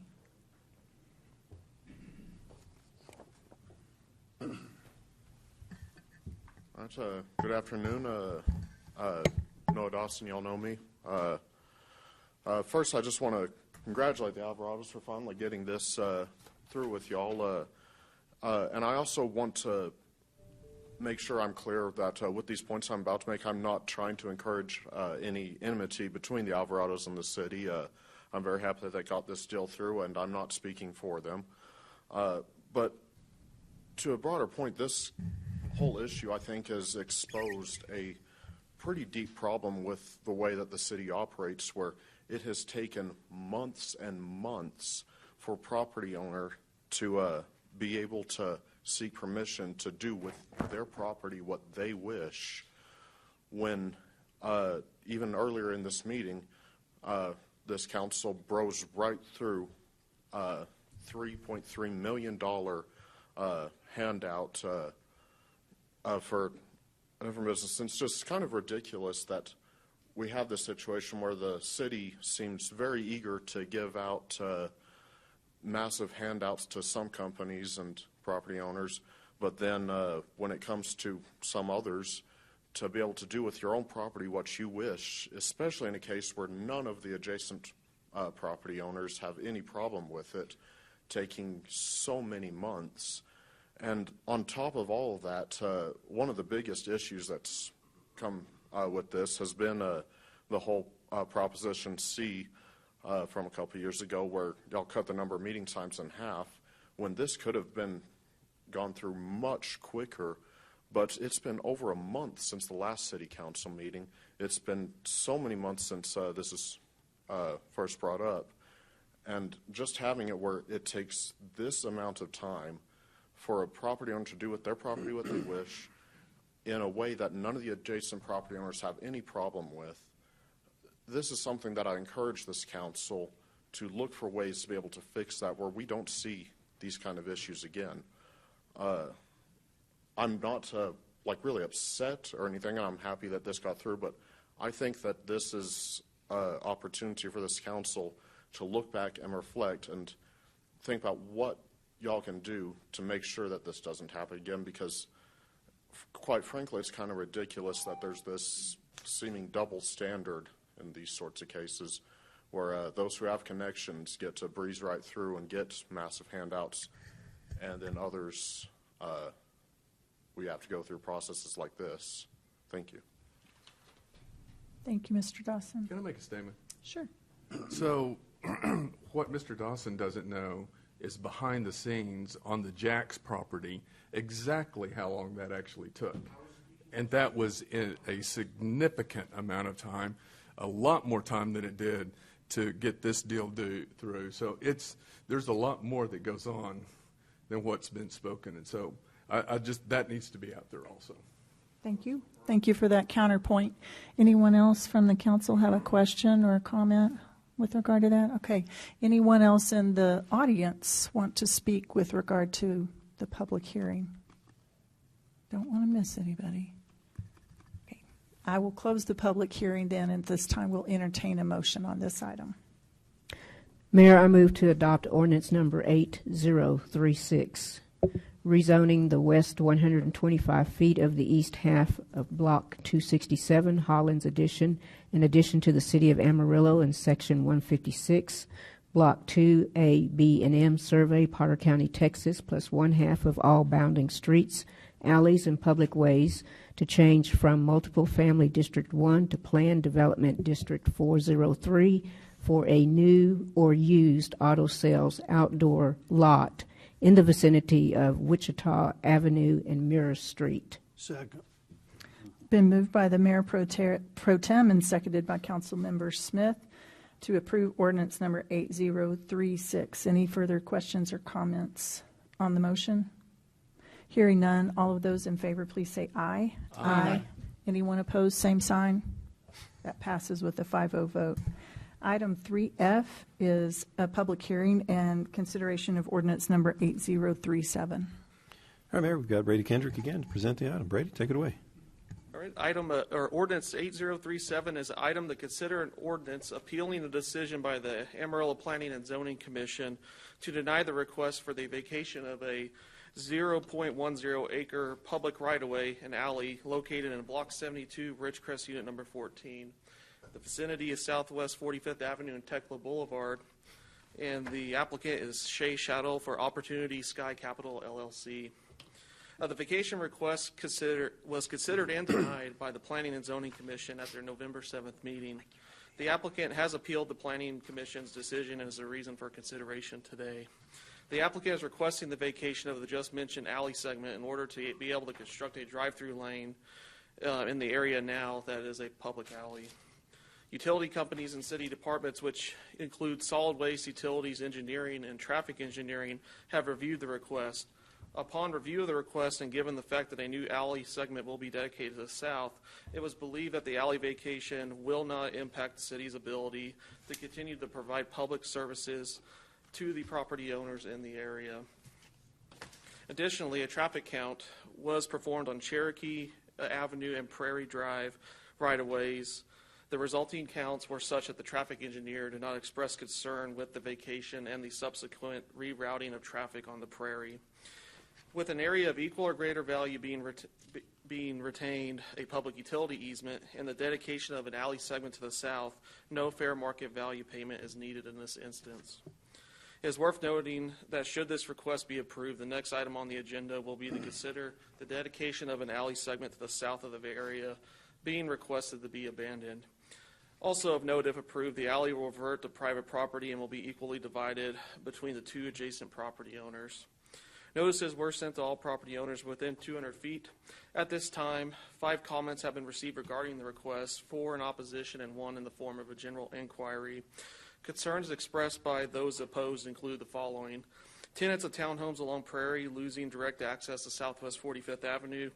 Traffic would increase in the remaining portions of the alley and surrounding streets, causing traffic issues. Lowering of property values in the area.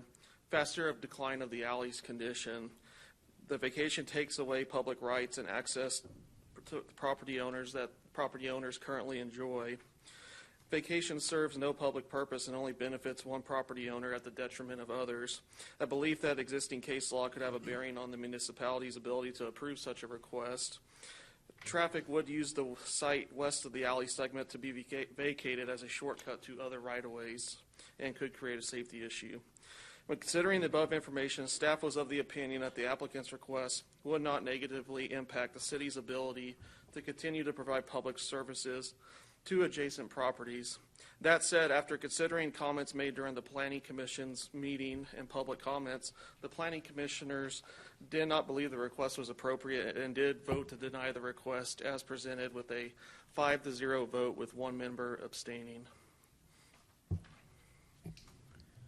Okay, questions, counsel for Brady? Yeah, I was going to say, I was just going to say that I know we have quite a few folks here to talk on our public hearing, so definitely I think there'll be questions and discussion when we do that. If you knew who abstained and if they gave a reason as to why.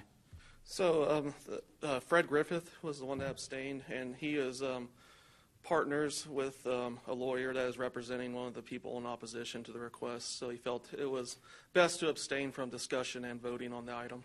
Okay, thank you. Okay. At this time, then, thank you, Brady. We will open a public hearing on item 3F with regard to ordinance number 8037.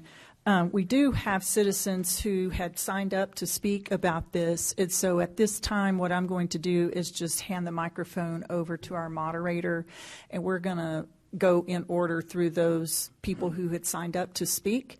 And then at the end of those folks, if there are still others present who want to speak in the public hearing, then we'll do that. So, Stephanie? Thank you, Mayor. We will start with Dean Boyd, and then on deck after Mr. Boyd will be Barbara Burnett.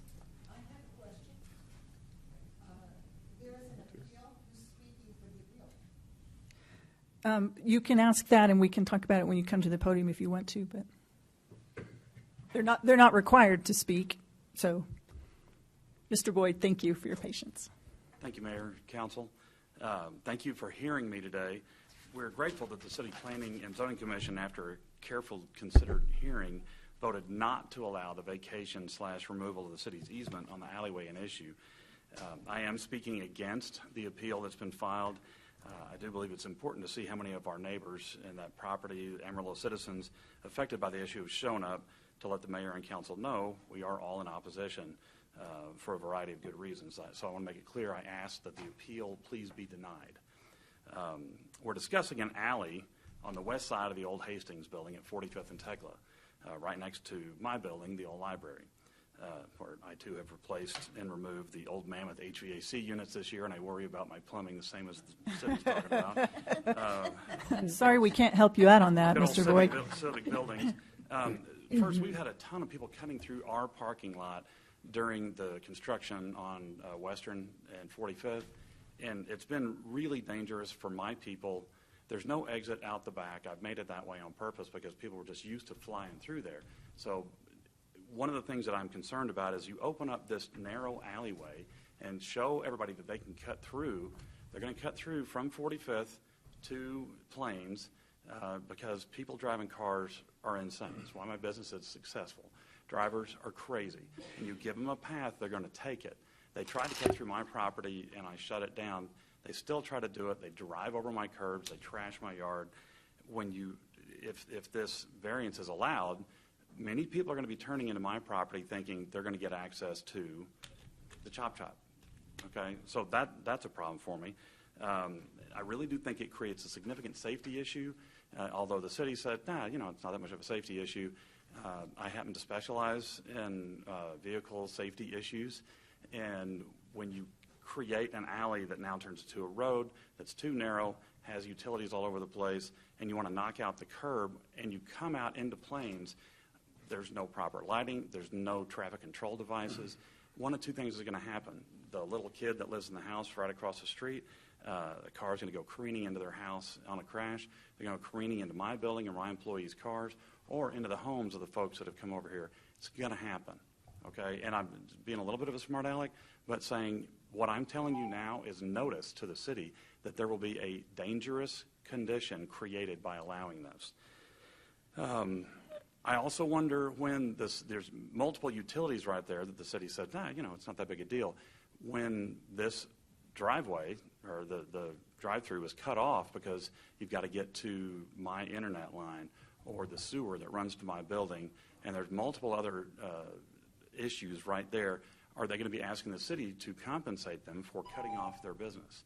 So keep going, Mr. Boyd, if you have other points to make.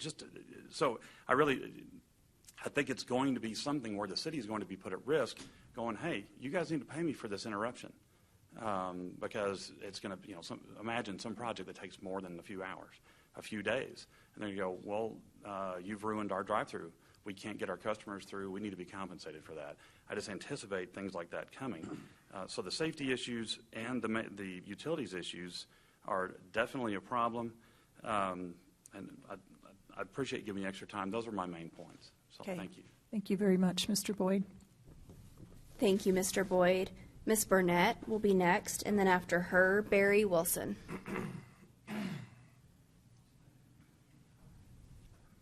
Ms. Burnett, is it more comfortable to you to stay seated and us to bring you the microphone? Okay.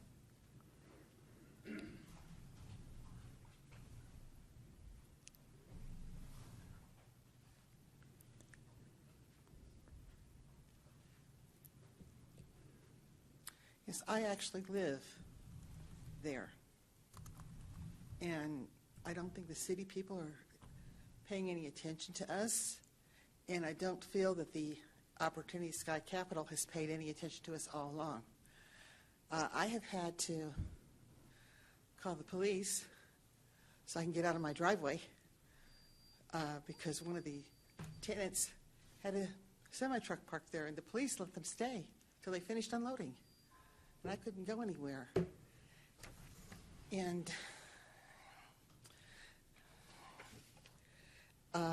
another tenant of theirs, I needed to go someplace. I had an appointment, and I couldn't get out of my driveway. And I asked them to please move their delivery van. They went inside the business and closed the door. And I spoke to the manager, and he said he wasn't there that day, and that won't happen again, and it hasn't. But I seem always to be in contention with this stuff. I called this morning because they're stacking pallets against the building in the alley and on the east end, which looks pretty bad. And the building that they want to put, the lot that they want to put the alley in, the new alley, if they vacate the old one, the building, if they haven't maintained it, some of the sheeting on the outside has been lying against the building, several pieces of it, for months. There's been also for months, somebody has dumped some tiles or something there, and they're still laying there. And that just attracts more problems. Now we have springs and mattress there, some other things, because they don't take care of things. And we don't need more problems. Also, the alley that they wish to get another alley, and they think the property is equal. Well, the curb cut doesn't match up with where they would have it. There is a guy wire that's damaged more than one car. That there's guy wires on both sides, but the one by the fence is probably not an issue because you see the fence, and you're not going to see that. But the other one, cars have already gotten caught up on it. It's not lighted, and it is dangerous. And I would like to have quiet, peaceful enjoyment of my property.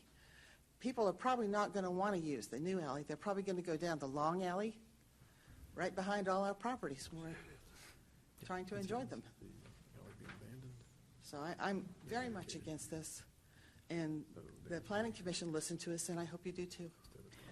Ms. Burnett, before you leave, you live at 4406 Prairie. Yes, I do. Stephanie, can we put Brady's map of the area up there? Mm-hmm. I just think it would be really helpful for the council to know. They had it last time. There we go. Your property faces north, Ms. Burnett? South. Faces south. Okay. Onto Prairie, and then I have a small yard, and then there's the garage. Okay, so you're up on the, okay, now I understand. Thank you. So if I'm in the backyard and all that traffic's going by, it's going to be a lot worse. Thank you. Okay, thank you very much. Yeah. Okay, next, Mr. Wilson. And on deck after Mr. Wilson will be Tom Persicino. Did I get it right this time? She has issues with people here. Just a note, Ms. Burnett owns 3 of the 6 townhouses. Ms. Burnett owns 3. Ms. Burnett owns 3. The townhouses. Okay, yeah, Stephanie's going to work on that. Thank you for that clarification. And my name is Barry Wilson, your business partner, Tom Persicino. We own 2. Our situation is we think they've cut the building back where the chop is going to go, which makes it's going to make the traffic go to the east down our alley. It's a single alley. One car can get down. There's going to be traffic. Our people are going to come in. Somebody's going to have to back up. They're going to back up over the dumpsters, the gas meters, Dean Boyd's fence, whatever it takes. Our people are going to have to back out onto Cherokee Avenue, which is highly trafficked. There's been, in the last year, 3 accidents at the corner of Prairie and Cherokee. We have a no parking sign that's been plowed down by a drunk driver in front of one of our townhouses that's just laying on the ground. They haven't put it up. It's been knocked down twice, I think, in the 3 years that we've owned it. But our situation is the alley. It's going to create a congestion, especially if there's a delivery truck or anything for those other businesses.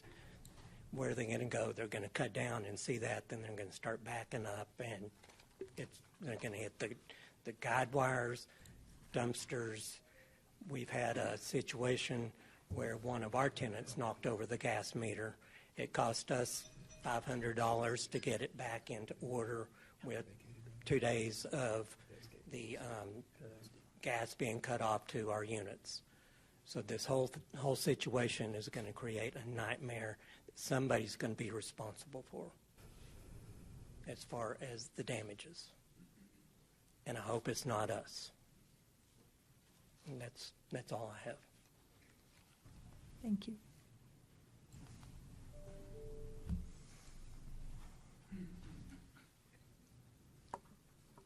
Thank you. I don't know how much more I have to add, but Mayor and members of the City Council, my name is Tom Persicino, and I'm a 50% owner in a small LLC based here in Amarillo, Texas. I, along with my business partner, Barry Wilson, whom you just met, established our company in 2014, and our goal was always to provide clean, reasonably priced, and safe rental housing for people in Amarillo, Texas. Today, our company owns 6 properties, nearly all of which were rehabbed and have been more than adequately maintained by my partner, preventing them from ever becoming a nuisance to the city or certainly hazardous for anyone who occupies one of our residences.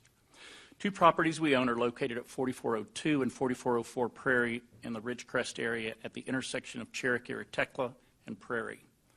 Our goal of providing safe housing is now at risk due to a request that last month went before the Planning and Zoning Commission, was denied, yet is on appeal with a new ordinance before you to approve. The ordinance before you stands in direct conflict with the City Traffic Department's mission, which begins with the phrase, to provide safe and efficient movement of pedestrians, cyclists, and vehicular traffic. If passed, this ordinance contradicts those very words. At issue is the desire to vacate an alley on the west side of a building at 45th and Tekla to build a drive-through window for a fast food tenant. The result of that would be to reroute traffic down the narrow alley behind the property that our residents share in order to access their garages. My partner and I have provided pictures showing you, I'm kind of a visual learner, my mother would say a slow learner, to provide you just a visual of how traffic diverted down that alley will continue with oncoming cars, likely those of our residents, trying to safely access their homes. When routed through the alley, not only will this scenario be a danger to residents occupying these adjacent homes, it devalues our properties and brings with it a host of other hazards that you've already heard about that drivers are going to encounter, including but not limited to power line guidelines, dumpsters, and gas meters, all of which, as you can see, are present in that alley. Allowing traffic to route through the alley creates a situation where it is it's not a matter of if, but when an accident occurs, either in the alleyway or as a result of someone backing onto the heavily trafficked street. There's no room for two cars to pass safely in the alley. The council can avoid that from happening by denying this request. In doing so, you'll maintain a safer environment for all residents and patrons by not knowingly risking injury to people, the high likelihood that property will be damaged, and that you will ensure property values will not be negatively impacted. My partner and I are not about standing in the way of progress or business. Please understand that. What we are about is responsible and safe development. Is this drive-through there even necessary? COVID taught us doing things differently. Mayor, council members, we believe it's a simple common sense. When you look at the pictures and actually drive down the alleys, approving this request is at best problematic and at worst dangerous for all concerned. Thank you for your time here. Merry Christmas to all of you. Thank you, Mr. Persicino. Next is Carrie McLean, and after Mr. McLean, on deck is Garland Sell. Good afternoon, Mayor and Council. I represent DB&HP LLC, the property owner neighboring the owner of the property in issue here to the west. If the council actually approves this vacation, my client would stand to benefit in theory from this because it would receive 10 foot of that alley. But my client doesn't want this because of the safety issues that have been talked about here. Ultimately, when a council considers these type of issues, the council should be considering the public need and the safety and concerns. The streets and alleys are held in trust for the use of a public. So the proposed vacation of the alley must have a public purpose when you're considering these type of issues. There's not much case law on these type of deals, but I did find an old case out of San Antonio that seems to kind of hit on these issues. In that case, the city council authorized the property owner to block an alley with gates and to store building material in that alley, which is similar to what in effect would happen here. They would be able to use it for their purpose, but not entirely for the public's purpose. The court pointed out that apart from width, alleys are the same as streets and set aside the city council action favoring the property owner. In so doing, the court opined that the public should not have to expect their trustees to become aiders and abettors of an individual in excluding them from and depriving them of the use of their streets. Rather, the public should be able to look to the council for protection from such things. And that's our concern here is the public issues that everybody else that lives out there talks about. We are forcing this commercial traffic onto a residential street and the concerns that might happen there. I actually went out there about 3 weeks ago. As I was coming out on Prairie, someone was going the wrong way down that little turn. You guys know that area out there, was going the wrong way down that. I had to wait for them to clear that pass before I was able to enter. That's the way it is now. If this is allowed to happen, we don't know what kind of extra congestion and problems that will happen. When I talked to one of the engineers for the proponent several months ago, he said, when I asked if they don't get the full 20 foot, what happens? And he said, it kills the deal. I'm not sure why they're continuing to pursue it, but I think the concern is that just having a narrow strip, a chute, is a problem for this. And if you go out there and look at it, you'll see it's not really conducive for a drive-through. As the prior speaker just mentioned, we're not opposed to development and growth, but the use of the drive-through, we just anticipate problems, especially going on to Prairie. But also, if they're successful like they want to be, and this becomes a Chick-fil-A or a HUD's, we have traffic going out into 45th right after a curve there could very well be problems on 45th. We haven't had problems in the past, the way it's been structured. We don't know what's going to happen if we change it, so we would ask the court to agree with the P&Z Commission and deny this request. Mr. McLean, Yes. the lawyer in me is just curious. What year was that case from? It's old. It's like 1900, something like that. Oh, okay. Thank you. It is old. Okay. Thank you. Thank you. Next is Mr. Sell, and the last one we had signed up is Brad Worthington on deck. Mayor, Council, thanks for the opportunity to talk with you. You know, the proposed ordinance says vacate the alley and abandon the alley is not detrimental to the or injurious to the public health or safety or general welfare. Well, when I came down here, I came from the west. I drove down 45th. I thought, I'm going to pull in there and see just how this is going to work.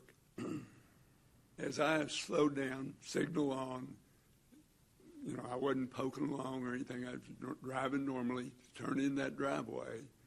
Well, I nearly got run over. A car started honking at me, you know, get out of the road because I slowed down. That curve, you all know what that curve is. And then coming out of Prairie going west is just a real nightmare because, as Mr. McLean said, people come in the wrong way. There's a entry there from a yield with a yield sign, and then the other one has the right of way to go in there. And you add that much more traffic on Prairie as a result of the people leaving this chop shop facility, and it's a great concept and idea. But when they go down a 10-foot strip of land between a building and a fence or whatever else is there, that funnels everything into a real narrow spot. And I think the Planning and Zoning Commission looked at this. They denied the application. And in my opinion, because of the safety issues, the way 45th is and the way Prairie is, and it being primarily a residential street, it doesn't make sense to me that we change something that has been working for 70 years or however long it's been there, and now we're going to change it to benefit one individual as opposed to the detriment that it would cause to the other property owners in the area. So I think it would be wise for the commission to really analyze that and look and see whether you really do think it is a safety hazard. It probably is a safety hazard because of the way the traffic flows and the crazy way people drive nowadays. So thank you very much. Mr. Sell, I've looked up to you for a very long time, and so I'm going to ask your opinion on something. Because you know what we're often looking for is a way to find middle ground. Do you see a middle ground solution here? Well, of course, I don't know what they can do on the other side of the building. That maybe would be a better idea, but I don't really see how a drive through on the west side of that building really works. Now, I agree. You know, the city needs to get along because I'm here some of the time asking for the other side too. So it is a hard thing to make a decision, but I think it is really a safety issue. Like these other property owners commented on and stuff, is their people are backing out. Prairie is going to increase traffic. It has to. Hopefully, if this was granted and these people are real successful, that there's going to be a lot of traffic out into Prairie. And so as a result, I think we got to look at the overall deal, and hopefully what Mr. Boyd said would not happen, that some kid get run over because of a car wreck or something, but it's there, and why run that risk at this point to facilitate one individual or a group of individuals on that development? Thank you, Mr. Sell. Thank you. Okay, next is Mr. Worthington, and then we'll open it up to anyone else that would like to comment. Your Honor, Counsel, I feel a little outnumbered here. I'm the attorney for CMS Properties. an affiliate of Opportunity Sky. We're a regional real estate development company. We typically,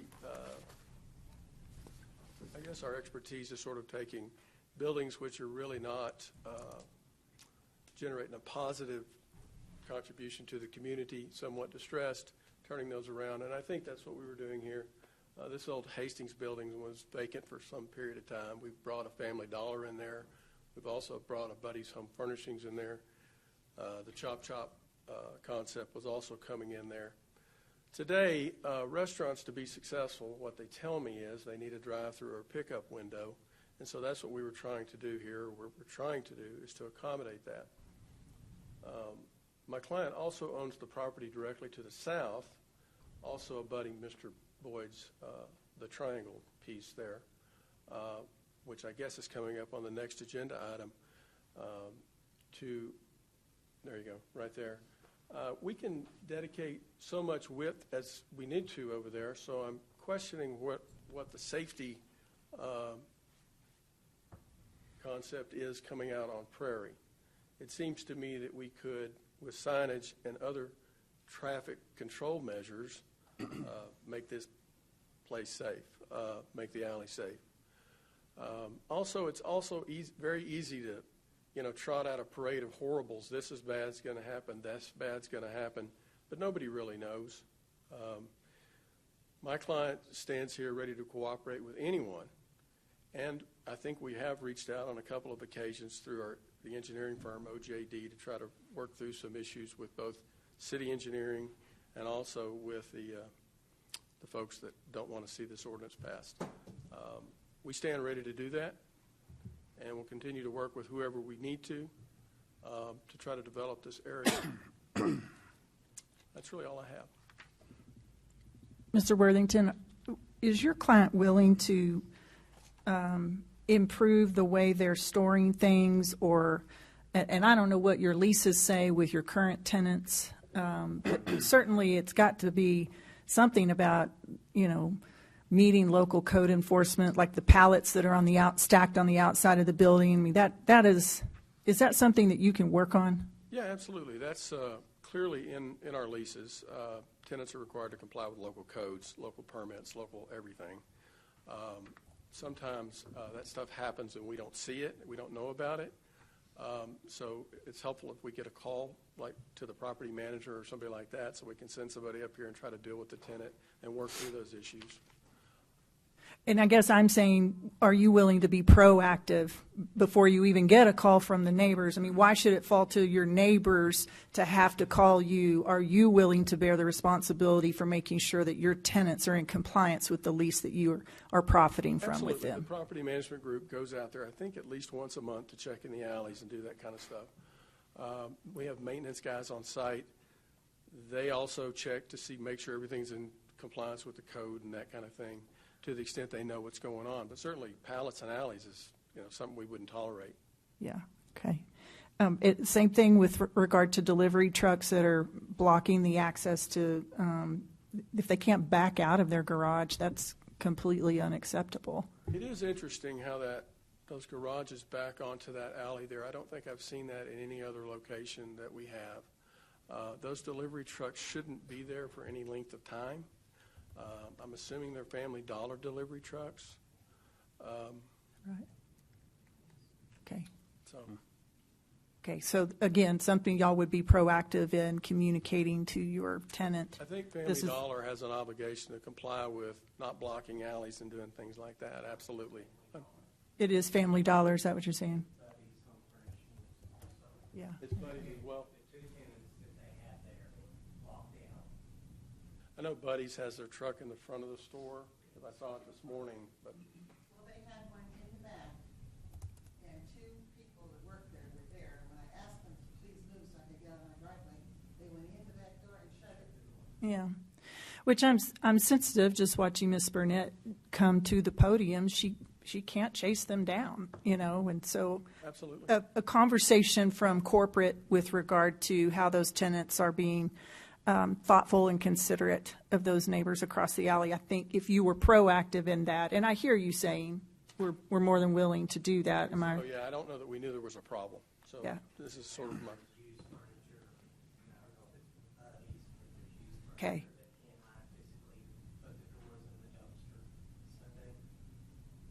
Okay. Okay, again, there- and maybe even just before you leave here today, I drove by there this morning. visiting with these folks, maybe if they could get a phone number that they knew who they were supposed to call, we might could narrow that chain of communication. Okay, that would be great. Anything else? Questions for Mr. Worthington? I'm sorry, Ms. Burnett. I was asking the council. I'm sorry. Council, anything else? Yes, Mr. Stanley. Yeah, if you're okay. I'm looking at this, and I don't know that you know this, but hopefully someone in the room would. I'm curious on your building where Chop Chop is proposed to go. Is that building built on the property line, or how much room do we have until we get to the property line? It is right on the property line, is my understanding, and that was the reason for the vacation of the alley, to allow space for this. I mean, one other option, frankly, is to take off, 20 feet of that building, put a drive-through right there.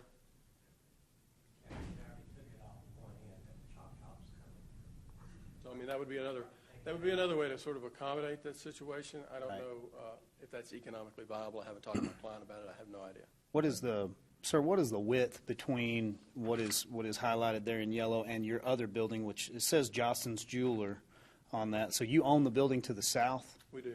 And does anybody know how many feet we have from the edge of that building to the property line? I do not. I'd have to get OJD to take a look at it. It appears on our drawing, where the yellow highlighted is in our presentation, that there would be, if you scaled it, I'm going to tell you at least 10 feet. And I understand you've got guide wires and other issues there. I would be interested to know from the opposing side if that would appease somewhat of your concerns on the drive and the traffic flow if they were to exit onto their own property, so that if it was just the alley to be vacated, not the other alley to be dedicated, then we allow a drive-through in an alley, which in my opinion would actually help control traffic, because now it's a directional control. You can do speed bumps and some other things through there, signage, some things that are going to keep somebody from cutting off of Prairie and whipping up there to get back onto 45th.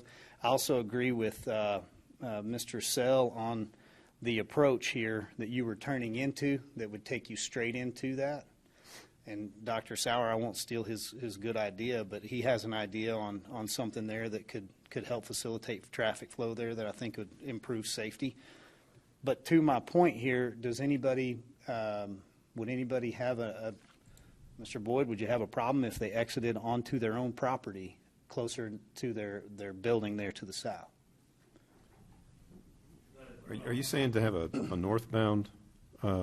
Southbound traffic as per plan, right? Is that correct? Y'all are all going southbound through the drive-through, so it's on your left-hand side, pick up your food, and exit south.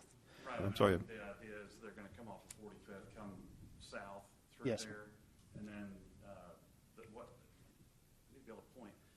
If you go straight, there's a curb right there. They were talking about taking that curb out. One problem I have with that is Prairie floods like so many other roads in Amarillo. When it rains, it really floods. I spent several $1,000s in the last year to raise up my gate motor because it was already flooding and killing the motor.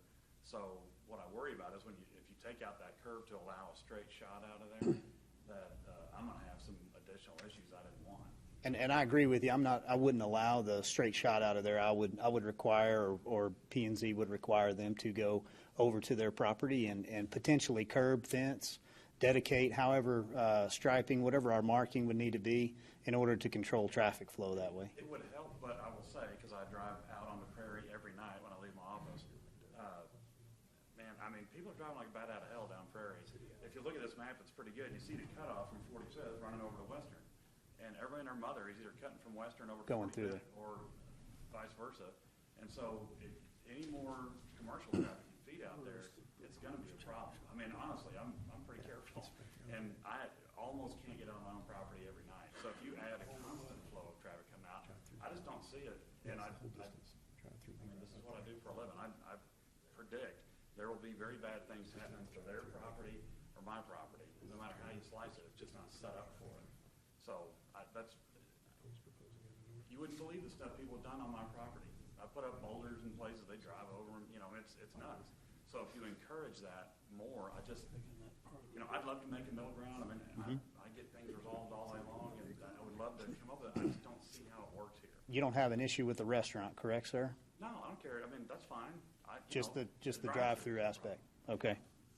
Mr. Boyd, where's your property flooding, or where's that gate motor that you were having a problem with? You see, okay, where the You can see the gate. the black is right there. That's the gate right Prairie there. is right there. Mhm.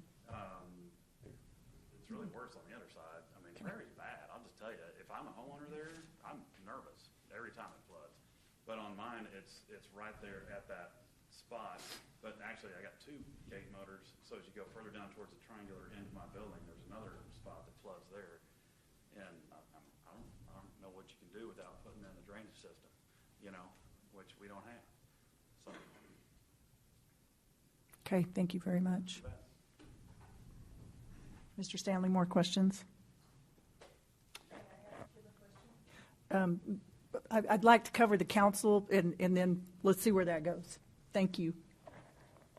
I am a little intrigued with what Dr. Sauer mentioned to me earlier, so I would like to hear if you still think that's a good idea and would help solve. I think it's valid. So one of the problems I have with it is, like Mr. Sell, I drove it Sunday morning on the way to church, and I pull into the parking lot, and if that's supposed to be an alley, that really surprises me, because there's a sign there, and I almost sideswiped the sign with my car as you pull in off of 45th into there.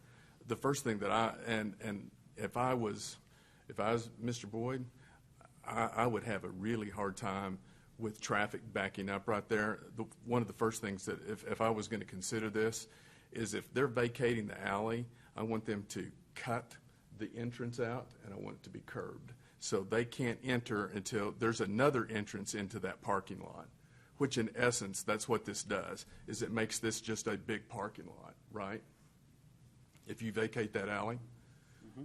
And so I would cut the entryway and turn that into curb, and that way they have to enter in, go up just a little bit, right there. They'd have to enter in there, and therefore now then you take away the dangerous traffic flow that you could have on 45th, because I think right where it's at right there, I think you have a problem like you do with Chick-fil-A on Coulter. Would that be a new cut? Sorry. There's an existing cut, right?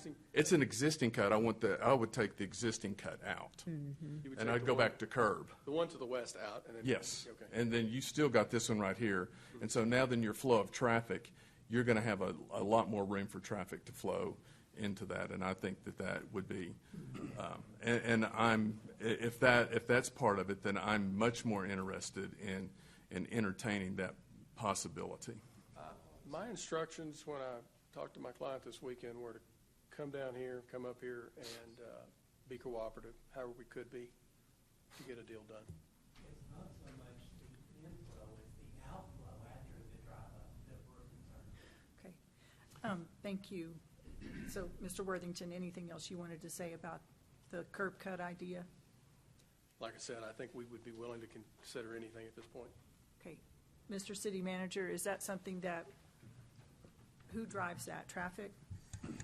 Well, that would, in this context, it would be driven by traffic, but it would also be something that's discussed with the combination of traffic planning and the applicant.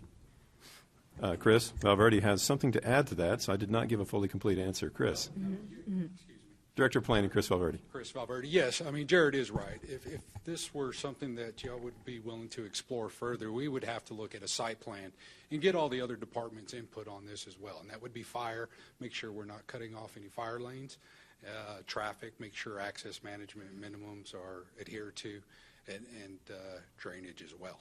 So I'm just kind of curious, if you're vacating an alley, then it's no longer a fire lane, correct?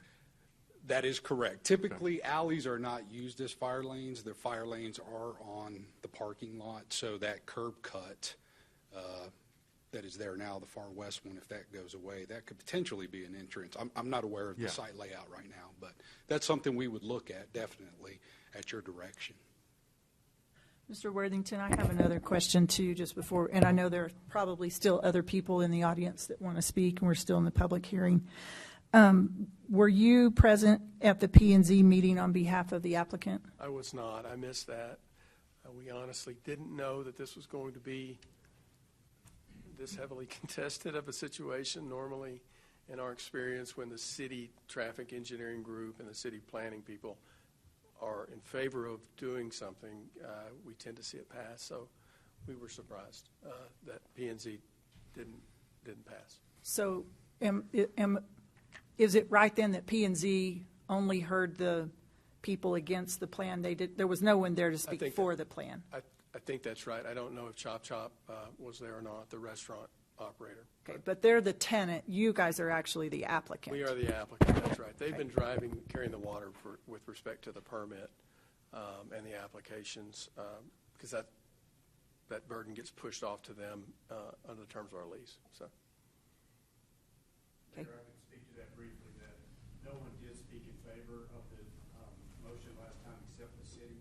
There were representatives of Chop Chop there, both co-owners and broker and engineers, and they chose not to speak at that. Thank you, Mr. McLean. They asked for those in favor. They chose not to. After those in opposition spoke, they would give Okay. Okay. Thank you. Thank you. Mr. Worthington, anything else?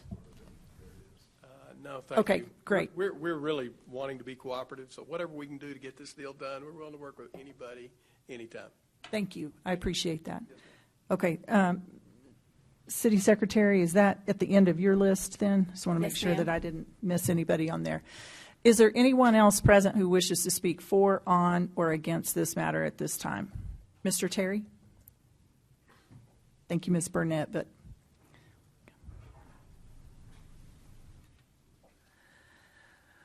My name is David Terry, and I am a partner and CFO for Chop Chop Rice Company, and we're the prospective tenant now at the 4301 45th Street location. And on behalf of Chop Chop Rice Company and our team, we appreciate your service to our community, and we want to thank you for the due process today and hearing our request for the appeal of the P&Z's denial of the vacation of the alleyway.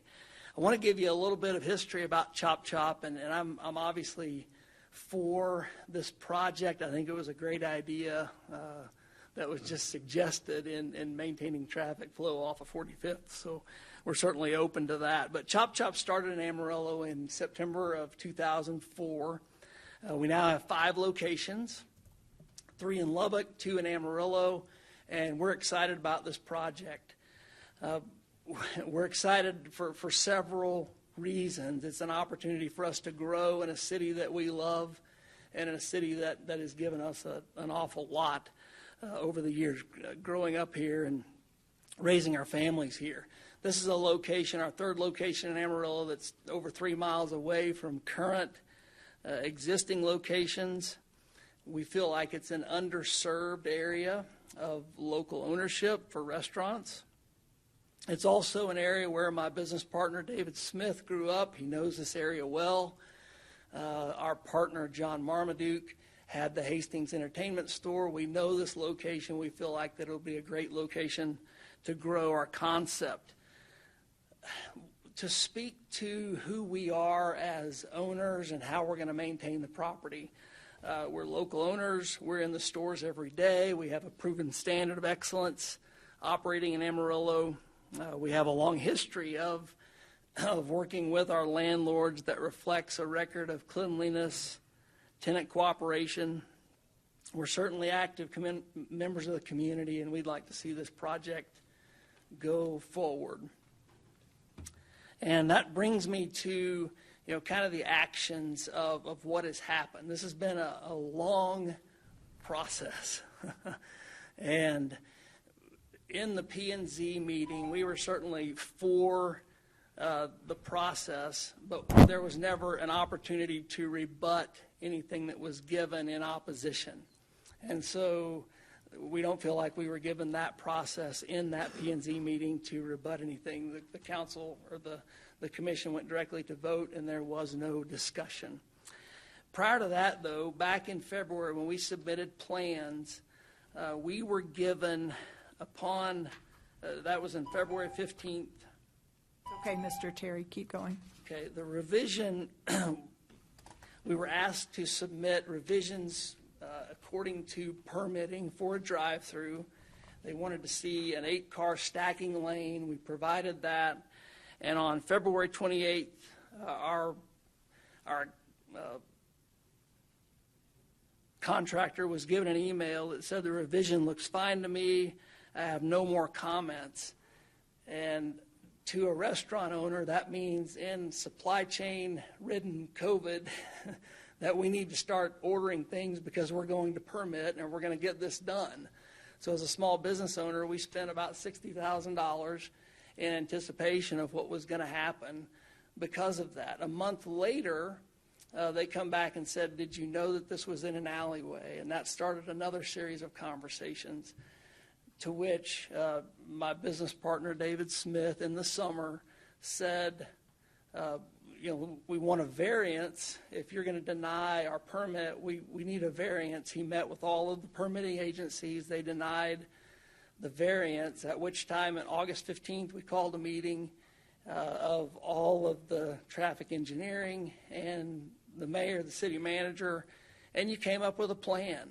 And it was this plan that we talked about at P&Z that we felt like was a very workable plan to vacate the alley and dedicate the additional alley. After that meeting and prior to the P&Z meeting, I think this project has been reviewed a lot, maybe more than any other restaurant or new business. So it was reviewed back in the spring. Then after the P&Z, or before the P&Z meeting, it was reviewed again.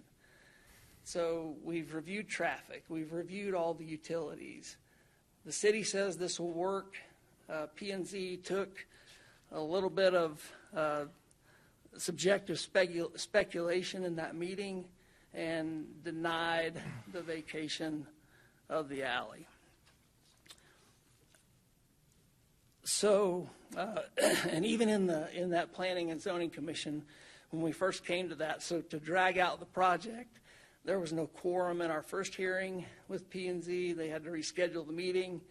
They denied the vacation. And so today, we are certainly in agreement with our landlord for the appeal of the P&Z Commission's ruling. And we would ask that you reconsider the vacation and the dedication of the alleyway. Questions for Mr. Terry, council? What's your comment on Dr. Sauer's idea? We think that's a great idea. I think that improves the safety of the project and absolutely makes traffic flow a lot easier. There'll be speed bumps. We think that doing this drive-through actually makes it a lot safer for all utilities, everything going through there. And I had another point about the utility issue. That's our risk of putting a drive-through on this building in an alleyway. We know that there's precedent in the city for putting drive-throughs in alleyways owned by the common owner.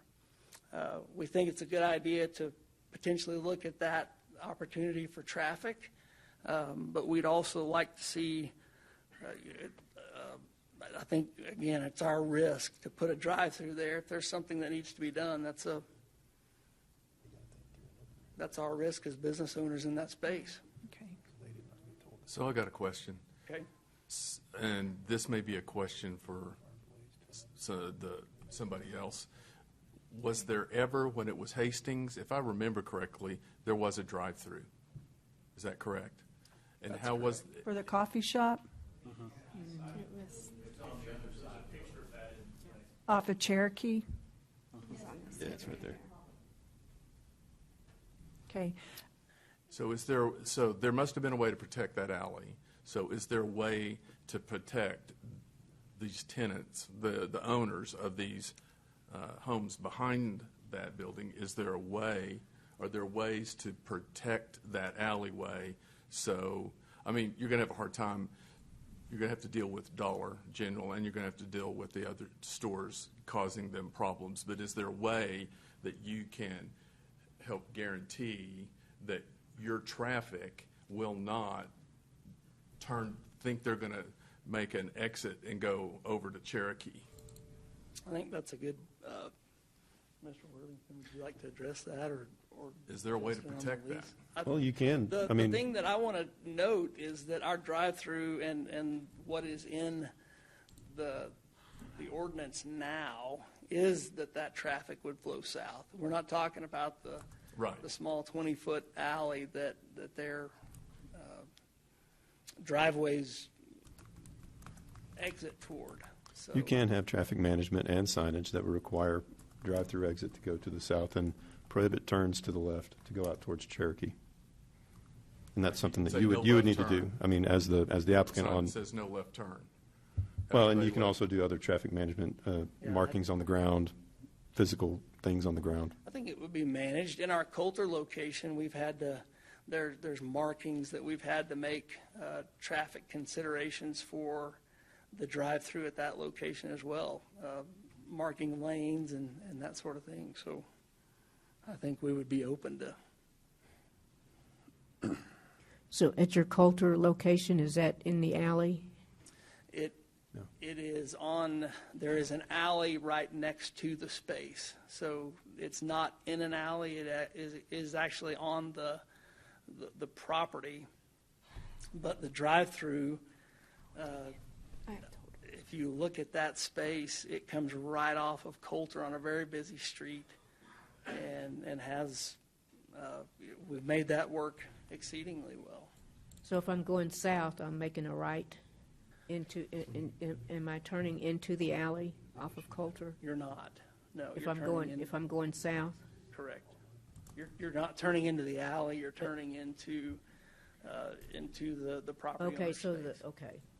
I think There's I think I there's a curb separating the shopping center parking area, which the drive-through uses, from the alley. From the alley, okay.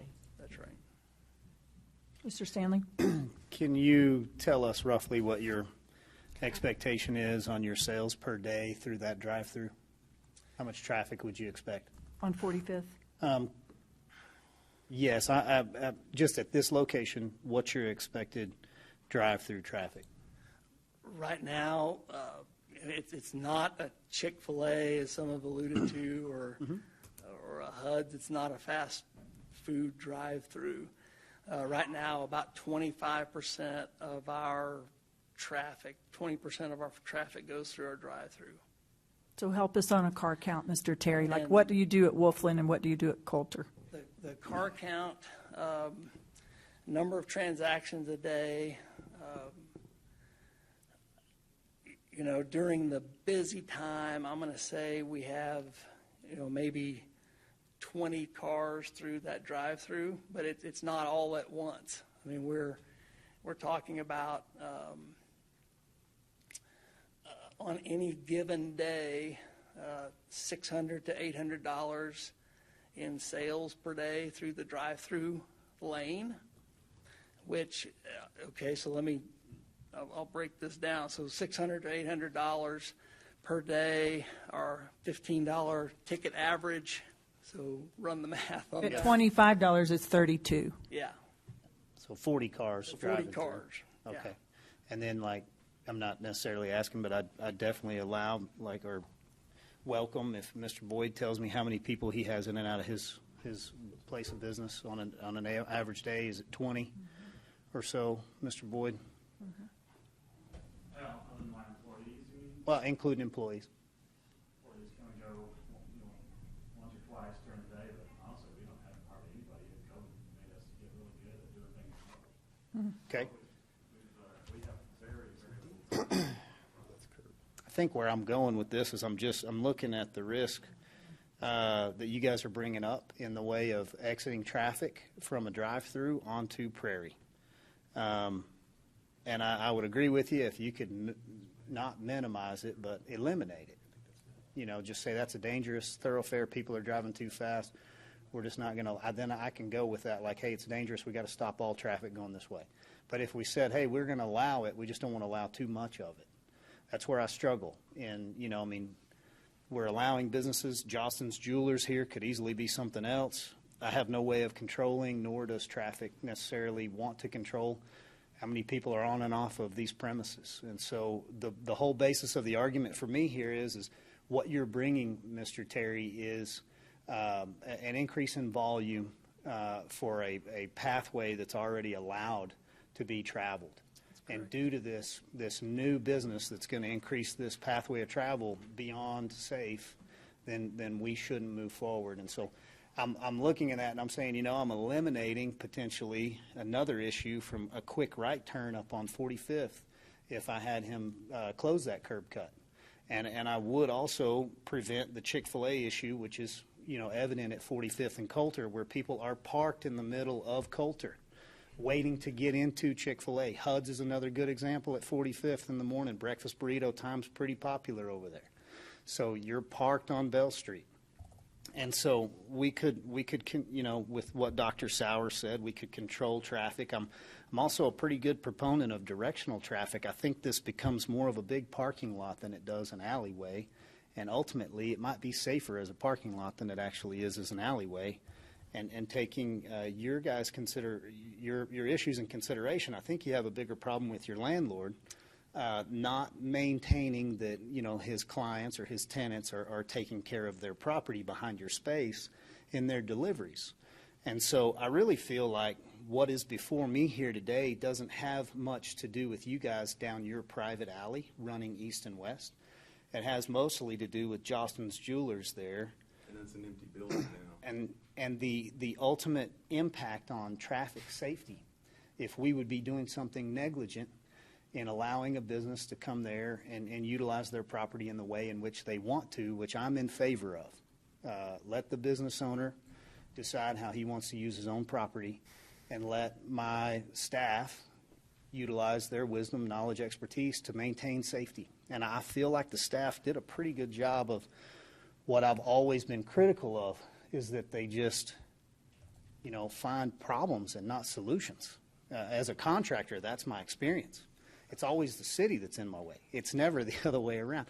This is the one time where I sat down and they found solutions. They did exactly what I'm advocating for them to do, and I feel like they found pretty good solutions. We would agree. I'm done. Mr. Terry, have you signed a lease with your landlord already? We were under lease, and then when this project ceased, or we did not get the permit, we're going back under lease once the permit is established. So we've waited until this process to sign another lease. And did you tell us what kind of capital outlay you've made on that equipment that you ordered? Right now, right at $60,000 plus. And that's a hood, doors for the project, our drive-through window, the walk-in cooler, sign deposit, and drawings for the plans. And if you don't do this project at this location, what's your plan? We've got opportunities in Abilene and other places, and that's what happens. We've waited for an opportunity for real estate in Amarillo to grow here. We love doing business here. It's done great for our concept, but we're looking elsewhere. Eddie, do you have a question? Well, no. One of the things that so I went back and what is this called, the transmittal? So I'm back looking at the transmittal, and there's several things that kind of popped out of me on the transmittal. Number one, when they had solid waste, utilities engineering, and traffic engineering. Take a look at it. And the ones that really kind of popped out at me were, number one, solid waste. Shifting the solid waste collection route southward to Prairie could avoid unsafe traffic conflicts on Southwest 45th Avenue. Because by the way solid waste runs their business, they cannot exit left. If they're coming headed west down that alley, they cannot turn left because that's not an alley. They have to turn right, which means they have to then pull out onto 45th. Or if they're coming east, then they have to cut into onto that parking lot and then go turn and go and head east down that alley. Whereas what they're saying is it would make it much safer for the drivers of those trucks if they come down that alley, they exit on, and they have to make their turn onto Prairie. Prairie is a much safer place for their trucks. So that was one of the things that caught my eye. The other one was, especially was in the traffic engineering. Traffic engineer did not express any concerns with allowing the vacation and subsequent rerouting the traffic south onto Prairie. And that's what those guys do for a living. I mean, they're going to be watching traffic counts. They're going to be, they believe that it does not, rerouting traffic does not cause a problem. So I would, if we can get the other little things worked out, I would be in favor of giving them the opportunity to do the drive-in. If we could take out that curb cut, or take out that entryway cut, if that was possible, I think and that's a then good solution. do We're whatever happy that to they've got, provide signage. do whatever that they've got to do, signage and what otherwise, so that your patrons that come through that drive-through, that they do not turn left and go down that private alleyway for.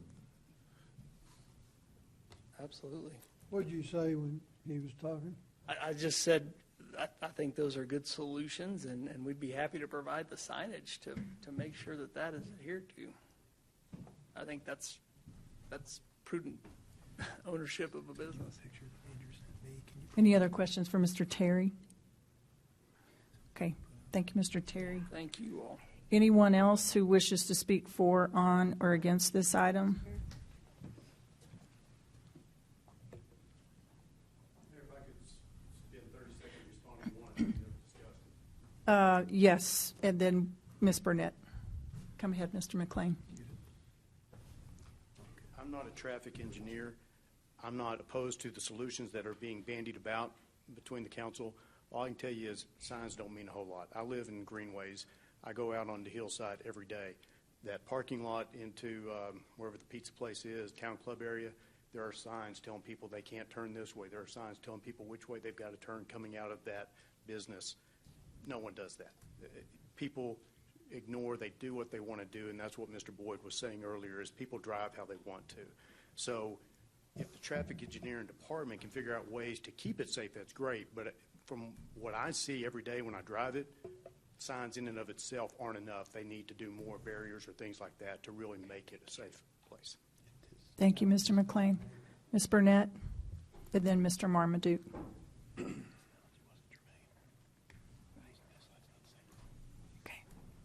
agreed.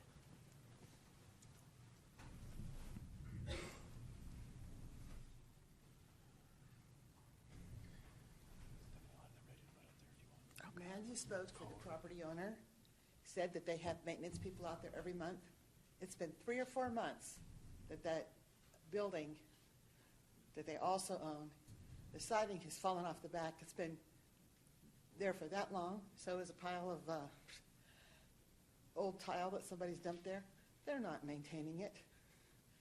And I would like to have Chop Chop there. I was excited because they already had a drive-through at the east end.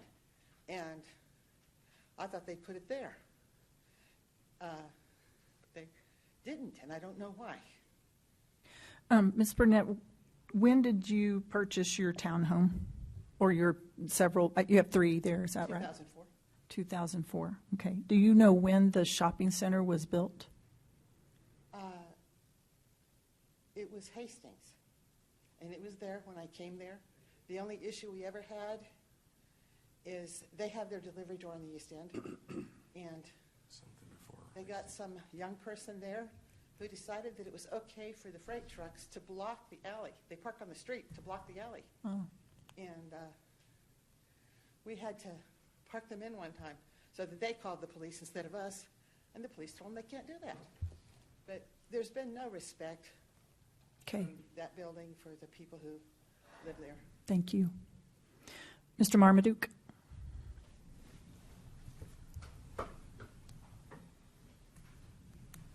Well, I was a tenant in that building for 20 years, and there wasn't a traffic issue of traffic going and using the parking lot because it was a viable operating business. And I think all we're talking about here is history, and that is it was vacant for the last 4 years. And because of that, people have started using it as a shortcut. And that will go away once we put in the proper traffic. We're going to put in speed bumps. We're going to have signage. Plus, we're going to have activity. All those things are going to limit the traffic cutting through the parking lot. So I think that's really an old issue that's going to go away. Thank you. Thank you, Mr. Marmaduke. The city secretary has just put up a little sketch of something that city manager is noodling on in his brain. That would possibly be some sort of either concrete or some sort of curbing that would control a left turn access out of the drive-through. Mr. Terry, Mr. Worthington, what are your thoughts on something like this? I don't think we have a problem with that. I think we should be fine with that. Okay. In concept. Mr. McLean?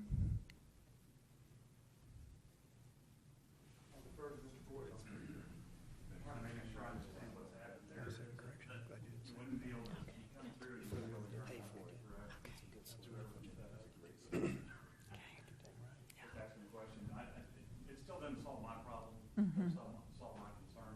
One of the problems they're going to have is if you do agree with them, their alleys are their right of way is going to be 10 feet wide. It's going to be pretty dang narrow in there. So anybody coming through there, the only option they're going to have is still to come on the prairie. It's still going to cause the problems I predict. We're trying to force them on the prairie. Doesn't solve my concern. Yes. Okay. Thank you, sir. Council, any comments or anybody else you want to hear from? And I'll give everyone in the audience one more time. So I've got a question. So what is the distance from the building to Mr. Boyd's fence? I can answer. It's 20 feet. And if the city abandons the easement, then I'll get 10 feet and they'll have 10 feet. So you're saying that you'll move your fence 10 feet? Yeah, I will. It's nothing to drive through, though. That's plenty to drive through. Is 10 feet, is the remaining 16 feet enough for a drive-through? And actually that further controls traffic down, that it becomes basically only one way. Okay. Okay. That really answers a lot of the questions. Is there anyone else, public hearing-wise, that wants to speak for, on, or against this matter? Smacking the edge of the curb cut. Don't have to charge my iPad. Okay. Hearing no one else, at this time I'm going to close the public hearing on the matter, and council, now would be the time to make a motion.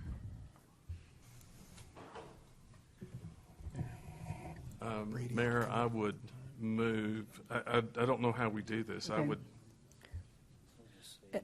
Eddie, before you make that motion, council, do you want to hear from staff, either from Brady or Chris or somebody? Sure. About whether or not these things that we've been talking about are possible? Yes, absolutely. I would love to hear from staff. All right, let's do that. Sorry that I opened the door on the motion. Can I ask you a question real quick? Yes, sir.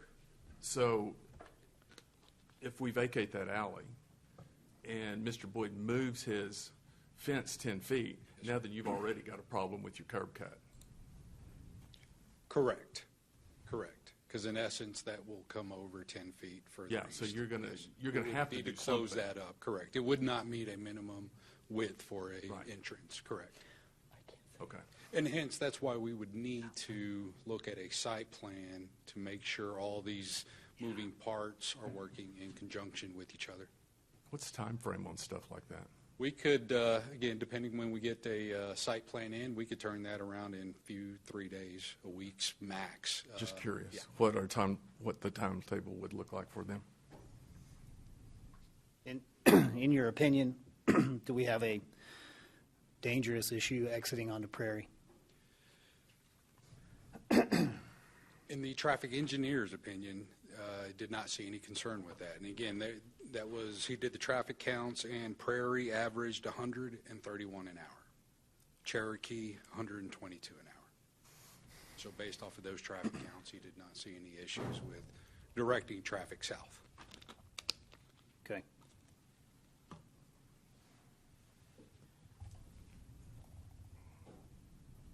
Speed control, any issue using speed bumps or? Traffic calming devices such as speed bumps are great. We typically don't see those because those are typically installed by private parties. But again, if it is vacated, it will be private property, and that could add or offer some traffic calming devices as well. Yeah.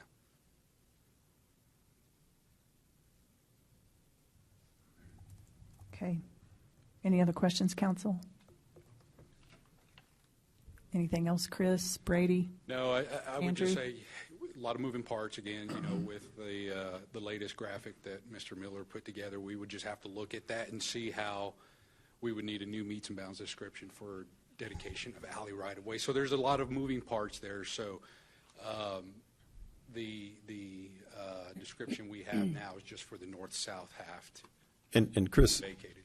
to the question of what is the process going to need to be if we're going to consider approving it with some caveats. I don't know that what we have on the agenda today gives us the ability to do that and also have requirements for the ingress management that Dr. Sauer proposed and the management of alley traffic to prevent drive-through traffic going east towards Cherokee.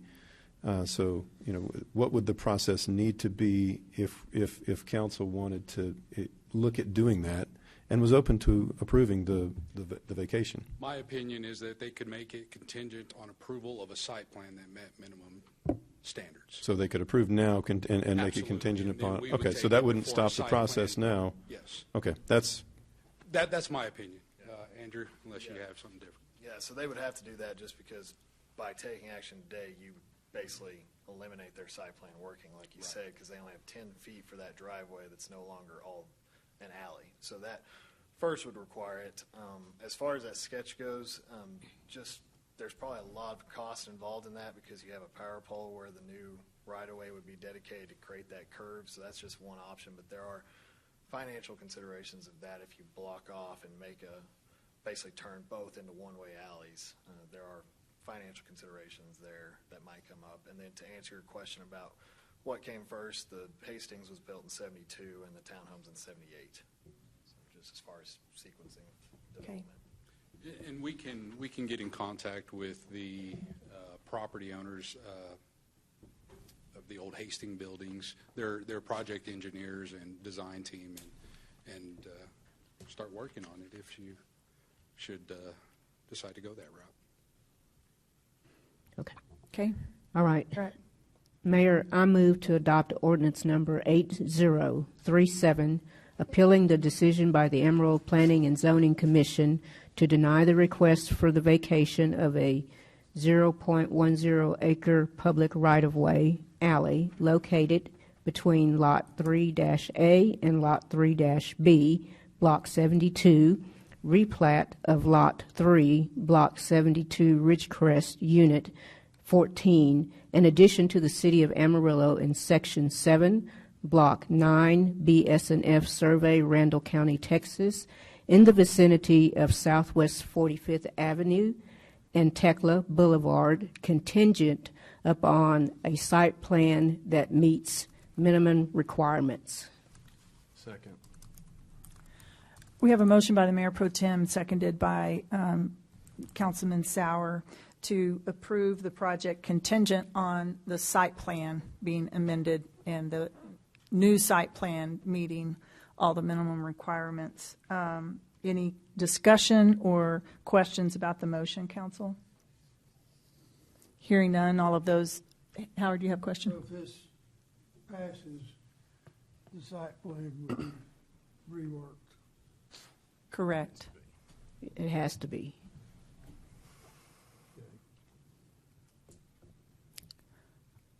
Anything else? All in favor, please say aye. Aye. Anyone opposed, same sign. Okay, that motion passes with a 5-0 vote. So let's make sure that everyone here understands what the process is going forward. And first of all, I want to say thank you to everyone involved. Due process is important. It means that every voice gets heard, and it means that we follow a process. It slows things down. I'm very sorry, because going slowly costs people money. So I'm sorry for that. I'm glad that you guys were able to have your concerns heard, and I hope we're accomplishing a compromise of sorts that considers your needs along with the business's needs. And that's the middle ground that we're looking for.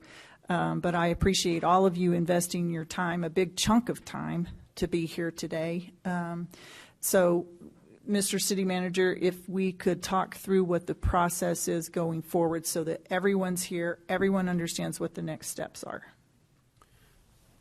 Well, and Chris is going to have to fact check me, but as the next step is going to be getting a site plan that's going to meet all the requirements the council just laid out in that contingent approval, or conditional approval. So, Chris, tell us what the next steps are. Yeah, basically we'll reach out to the design firm for the prospective tenant and relay what was decided here today. And then we will get all departments to review that. And once we do have a approvable site plan, we will let City Secretary and Jared Miller know that we can move forward with that second reading. And then that is what signifies the approval of the vacation. And just so we're all on the same page, council, correct me, I'm going to summarize what we heard as important. Eliminating the curb cut off of 45th that creates that hard, sharp right turn. Yes. Some sort of traffic control that discourages a left-hand turn to that existing alley, and any other speed or traffic control measures making that narrow passageway from 45th to Prairie safe. Mm-hmm. Right. Increasing safety there. Did I miss anything, council? That's good. Oh, ma'am. Okay. Frida? Other than Mr. Boyd moving his fence 10 feet. Yeah, and I guess, Mr. Boyd, that's 100% up to you as a private property owner. Don't have to, but that's up to you. And I'll have to tell you, if there's a problem with drainage, then you know the right step there. Yeah, I'm not saying it's a have to. I'm just saying that's what I heard. Yeah, yeah, and we heard you, and that is a concern. Can I just ask, so I understand once the city does all their approval process, will it be voted on again, or will it just be cleared based on what just happened? It'll just be a second reading, won't it? It'll be a second reading. It'll be a second reading. It typically lands on the consent agenda when we've had a unanimous vote like this. And we can reach out to all property owners within 200 feet. Once again, once we know the site plan is ready to be considered and approved, when that second reading will go. And we'll bring the site plan before the council to look at as well, before we actually approve the site plan. So you'll have a chance to look. I think the council would appreciate that. Yes, absolutely. We don't have to, but we absolutely will that way. So how long is that going to take? Because now in my mind, I'm thinking January. Yeah, we hope to have it ready by January 9th. Again, we'll tomorrow I'll reach out to OJD and talk to them about what was discussed today, and we'll start working on it. Okay, absolutely. but that's so it couldn't be any sooner than that. Could not. No. Okay. The second reading could potentially be on January 9th if the site plan is ready. But if not, we can push it to the next. That's what I was trying to avoid is the pushing part. Yes, ma'am. Same here. And we will work very diligently with OJD to try to get that wrapped up as soon as possible. So in this case, would you pull that off a non-consent? We sure can, if you want to just say right up front. I think we ought to just make for sure that we've crossed all the T's and dotted all the I's. We will make, between the city secretary and myself, we will make sure that this item is on non-consent, even though most ordinances with unanimous first reading are on consent, and we'll just make sure this is on non-consent. Ms. Burnett, did you have a final comment or question?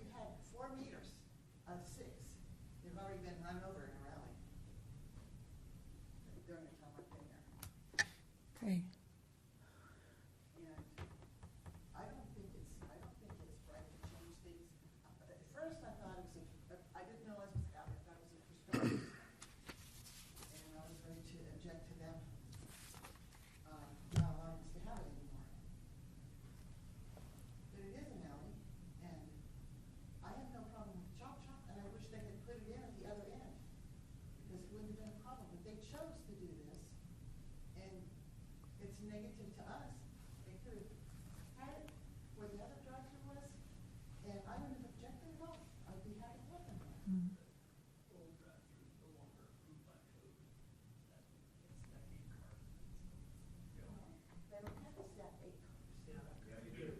stack 8 cars. They would come through the parking lot on their property. They wouldn't have to stack 8 cars. They could stack them on their property. They wouldn't have to stack them on the street. That would be if they had the passenger side up against the drive-through window. Am I visualizing that correctly? Right. Yeah. So they'd have Yeah. to come in off the alley. Yeah, it's a They have to requirement. come in off the alley to catch the driver's side. Yeah. This was Great Britain. Perfect. What'd she say? This was great. Oh. Okay, any other final thoughts from council? Again, this is a hard issue, but I appreciate that as a community, we're trying to work through it together, and I know not anybody's leaving here today fully satisfied, but thank you for being part of the process. Yes, Mr. Smith. I'll be real brief, but I appreciate everybody's attitude and respectful and presenting their opinion. But one thing concerned me about the Planning and Zoning Commission. I got the impression, I don't know whether I should bring this up, but I am anyway, that maybe one side didn't have a chance to comment. Brady, what was the feedback on that? Okay. Sure. So the way that the meeting proceeded was the case was presented by staff, and then the chairman gave those in favor of the request an opportunity to speak first. No one spoke when they were given that opportunity, and then he gave the opposition the chance to speak, which they spoke, and then it went to the vote. So the applicant's side did have an opportunity to speak at the very first of the public hearing, but they chose not to. When they thought this was going to be unopposed?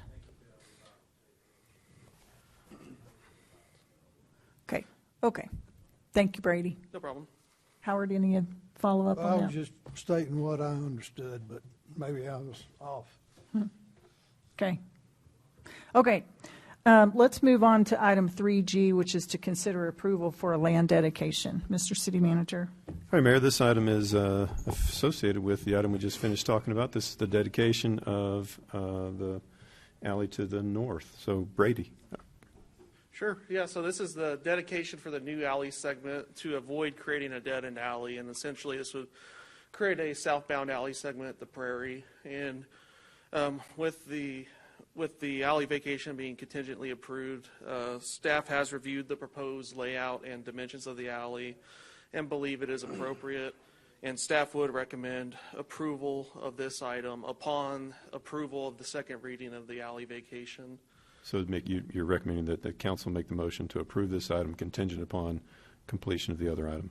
That's correct. Okay, got it. Questions for Brady, council? Chris, you have a comment? Yes, and I just would like to state, that description of the alley could change as well, depending on what the site plan review Yeah, good point. results in. But again, we'll bring that back, and we'll bring the new meets and bounds if it does change. But in concept, this is what we would be. The people who own that southern portion are the same people that own the building? Yes, sir. Okay. Yes, sir. Thank you, Chris. Okay, if there's no questions, council, do we have a motion with regard to item 3G? Yes, Mayor, we do. I move to approve the dedication of a 3,399 square foot tract of land for public right-of-way purposes, which is the alley, being a portion of Lot 3D, Block 72, replat of Lot 3, Block 72, Ridgecrest Unit Number 14, in addition to the City of Amarillo, in Section 7, Block 9, BS&F Survey, Randall County, Texas, in the vicinity of Southwest 45th Avenue and Tekla Boulevard, and authorize the city manager to execute the necessary documents pending approval of the second reading of ordinance number 8037. Second. It's been moved by the Mayor Pro Tem and seconded by Councilmember Sauer to approve this land dedication. Any further discussion or questions from the council on the motion? All those in favor, please say aye. Aye. Anyone opposed, same sign. Okay, that passes with a 5-0 vote. Item 3H is to consider approval for the distribution of American Rescue Plan Act funding for nonprofit services to support Amarillo area senior citizens. Mr. City Manager. All right, Mayor, we've got Assistant City Manager, Chief Financial Officer Laura Storrs to present the item. Laura? Thank you, Jared. So I've got a brief presentation that I will go through very quickly. First off, as a reminder to council, we were awarded American Rescue Plan Act funding. We brought that to you all 2 separate times, an allocation of the first installment and an allocation of the second installment. And so during the first allocation, City Council authorized to utilize $500,000 of the first installment to go towards senior citizen funding. Then came back and awarded an additional $100,000 to go towards senior citizen funding through the second installment for a total of $600,000. So the City of Amarillo worked through a request for application, which is very similar to how a request for proposal works. And what we did is we asked all groups in the City of Amarillo that were a nonprofit organization that provide senior services of some sort to apply for funding. So on this application, we did state that they had to be within the City of Amarillo limits and that they had to follow the rules and uses of the funds that were put forth by the United States Treasury Department for the American Rescue Plan Act funding.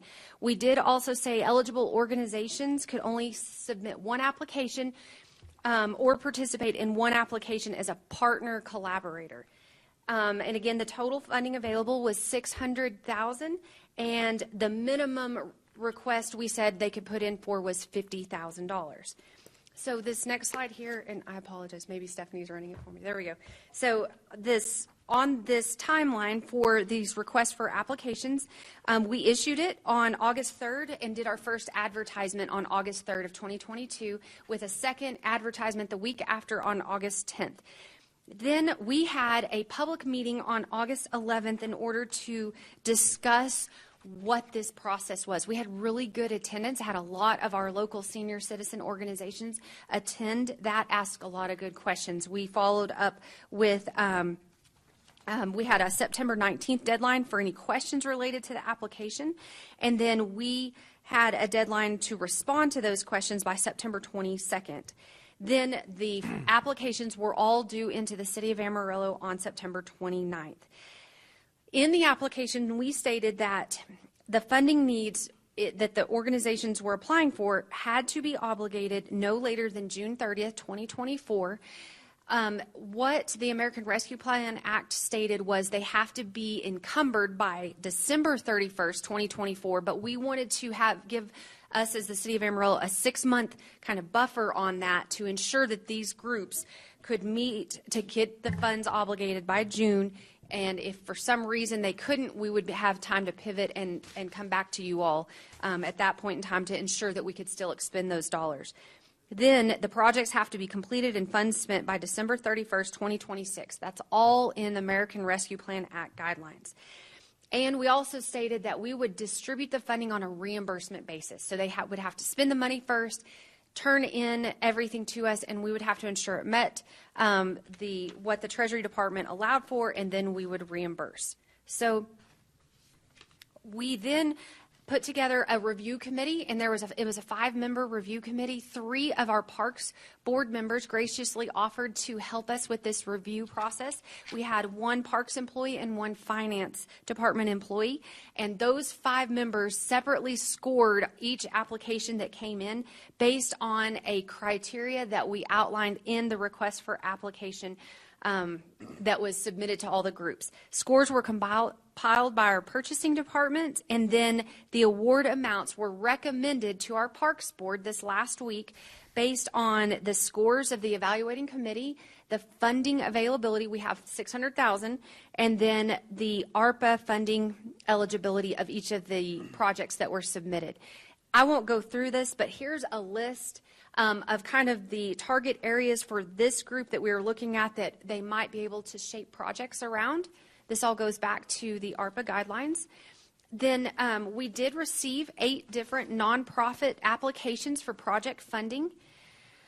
After we compiled the scores from our 5 members of our review committee, the way the totals ranked, we had availability of funding to award to the top 1, 2, and 3 applications, and a partial award to the 4th highest rated application.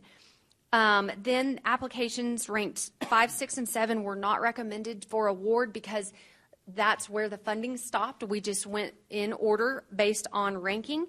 And then we did have one application that did not meet the submittal requirements, so they weren't actually scored.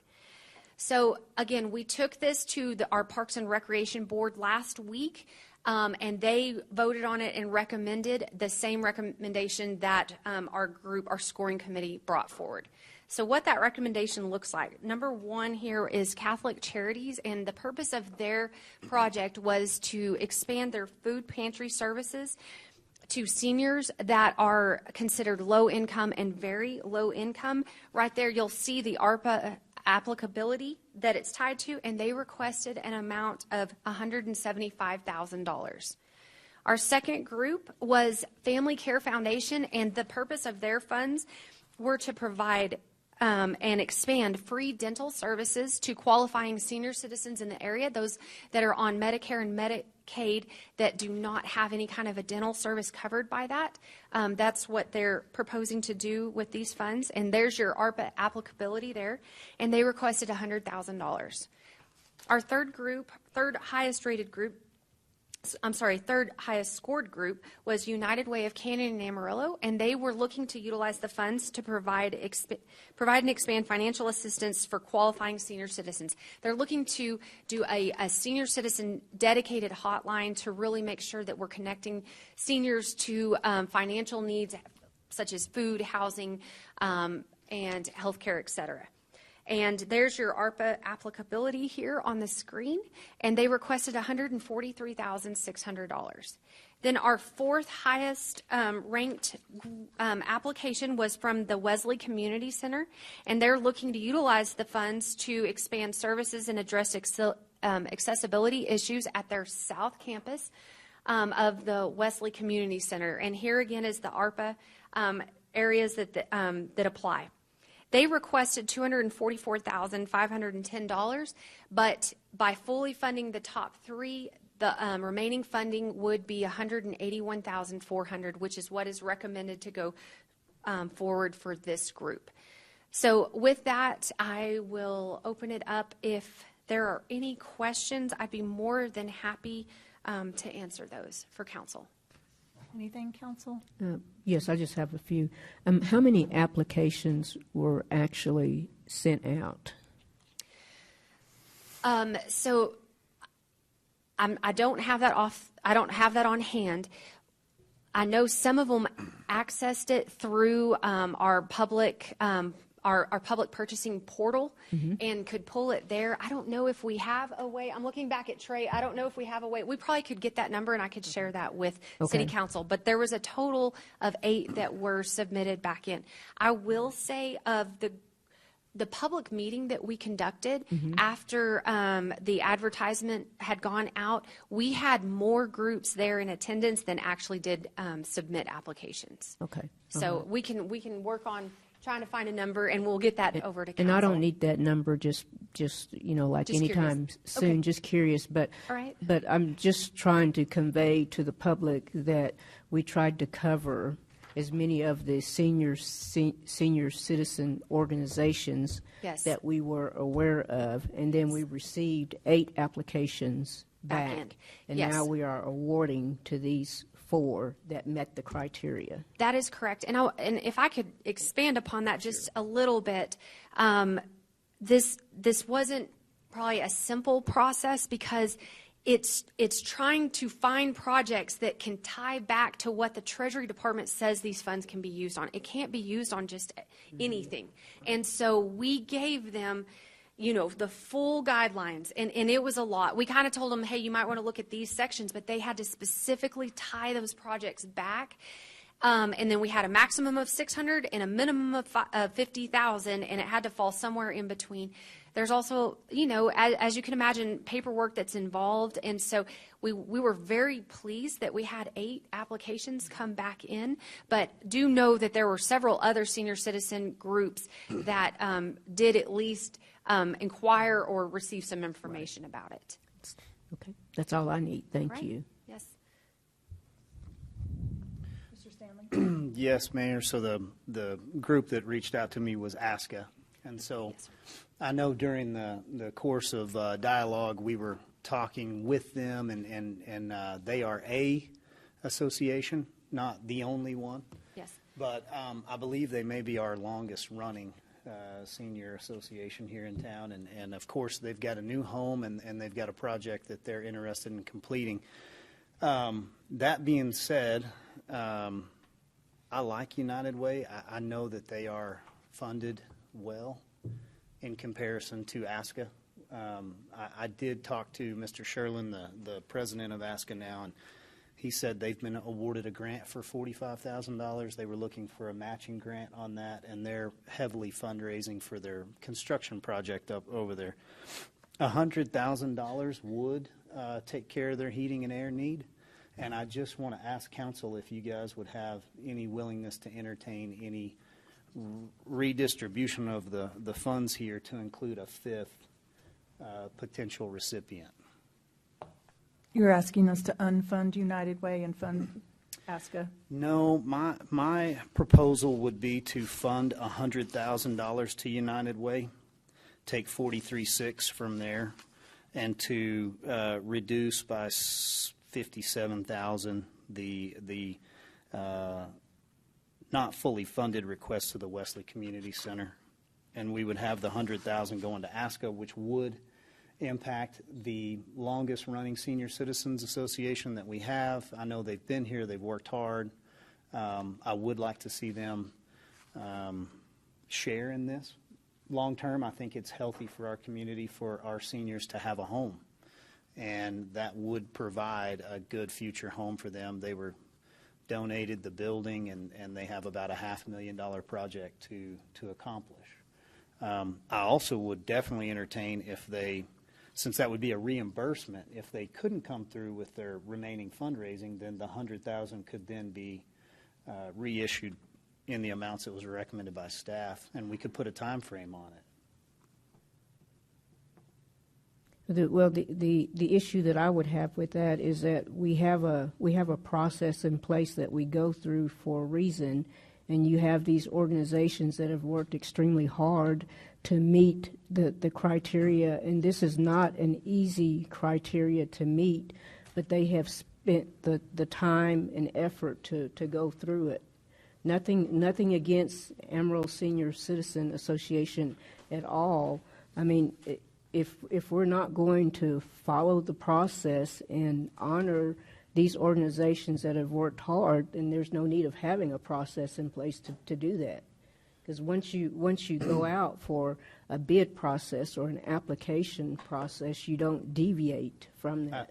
I understand what you're saying, and I understand that these are also staff recommendations, and that it is up to council to take this into consideration, and we could definitely agree with this, and I'll agree with you. Mm-hmm. If we don't have an appetite to look at potentially a 5th. Mm-hmm. I would tell you that 100% of the monies that are donated to ASCA are going to go into helping the seniors here. United Way carries a larger overhead. And so in that particular stewardship of that money, that's something that I'm considering. Also, we're not funding the Wesley community based on what they required. We're funding a partial. And though I am in favor of reducing it, I still think that's a good work. So, yes, ma'am, there's a process, and I want to follow it, but I also think that this is part of the process as well. And if you guys say, hey, it's done, this is what it is, then I'm going to vote with you. Well, and I hear what you're saying, Councilmember Stanley, that this is staff recommendation. I agree with you on that as well, but it's staff recommendation based on the criteria and the scoring process that they went through to get to this point. Yes, ma'am. So I just don't, again, I just don't think that that's fair to these organizations who have worked extremely hard. And then when you look at their, they've been financially good stewards of their funds for these organizations, and I know that that was a part of the criteria as well. So can I ask one other question? Sure. Where is the Senior Citizens Association scored? Were they scored number 5? So they were actually scored, hang on, just number 6. There's one other in between. If we were going to do that for them, we'd have to do something for number 5 because their score didn't even match number 5 score, right? That's correct. They were scored the 6th out of 7. Yes, sir. So that would really be a problem for me. Okay, anything else? Do I have a motion? That's the only reason. Sure. I move to award American Rescue Plan Act funding to recipients of requests submitted through a request for applications for nonprofit services for Amarillo area senior citizens as follows: $175,000 to Catholic Charities, $100,000 to Family Care Foundation, $143,600 to United Way Canyon in Amarillo, and $181,400 to Wesley Community Center. It's been moved by the Mayor Pro Tem and seconded by Councilmember Smith to make the awards of ARPA funds for senior citizens as the motion lays out. Any further questions or discussion about the motion? And Laura, I guess could we put that calendar back up there again, the timeline? Yes. Thank you, Stephanie. We're way overworking you today on could we put that up on the screen? Thank you. Yeah. Okay, yeah. It was meaningful to me to see this timeline of how much support there was for putting your bid together, because it is meeting the ARPA standards is not all of our day-to-day language. Right. And so I agree that everyone had access to asking questions, to, building their proposal, all of that. And I feel very swayed that we should stick with the process as well. So I just wanted to say that. Any other comments? I've got a question on this slide that's up. Funding needs to be obligated no later than June 30th. What does it mean, obligated? So it needs to be, basically be encumbered. So if they're constructing something, there needs to be some sort of a construction contract that it's awarded. It doesn't have to be completed, or something that's on order, or that's basically earmarked that the funding will be spent. It doesn't have to be fully spent by that point. It just has to be encumbered by that point. Okay. And we will work closely with the groups to make sure that they understand, because each project's a little bit different, and so we'll work with them on kind of what that looks like with each of their application proposals. As soon as they meet the requirements, then they'd get a check. As soon as they expended the funds, this is going to work on a reimbursement basis. So once they spend the funds, they'll have to submit all of their receipts or their documentation that the funds were spent and that they were spent towards eligible items, and then we will reimburse. And we have very strict reporting requirements on the city side back to the federal government that we do on a quarterly basis, I believe, related to the American Rescue Plan Act. These are already under audit by our external auditors, and we are anticipating at some point the federal government will send auditors as well to audit all of this, so we're being very careful in each step of the process. On the subject of asking what they applied for, I understand they applied for all of it, 600,000. Yes, sir. Did they all meet the Treasury Department guidelines? Or some of them did? Some portions of their submittal did meet the ARPA requirements. So some were may not have fully met the eligibility. But yeah, certain pieces of what they applied for absolutely did meet their criteria. But the scoring method came out to they were number 6. That's correct. Yes. And each member, each of the 5 people scored separately on this. There was no collaboration. And then our purchasing department was nice enough to pull all the scores together and then tally them and give us the final results. Thank you. You're welcome. Anything else? Okay, with that, all of those in favor of the motion, please say aye. Aye. Anyone opposed, same sign. Okay, that motion passes with the 5-0 vote. At this time, we have all that's left on our agenda is executive session, so I would ask our Assistant City Attorney to read our dismissal language, please.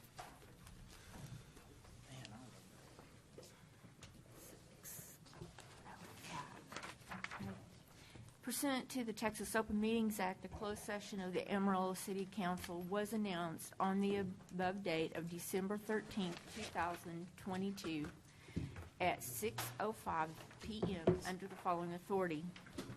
Section 551.071, consult with an attorney on a matter in which the attorney's duty to the governmental body under the Texas disciplinary rules of professional conduct conflicts with this chapter. Section 551.072, discuss the purchase, exchange, lease, sale, or value of real property, and public discussion of such would not be in the best interest of the city's bargaining position. Thank you. We're dismissed to executive session.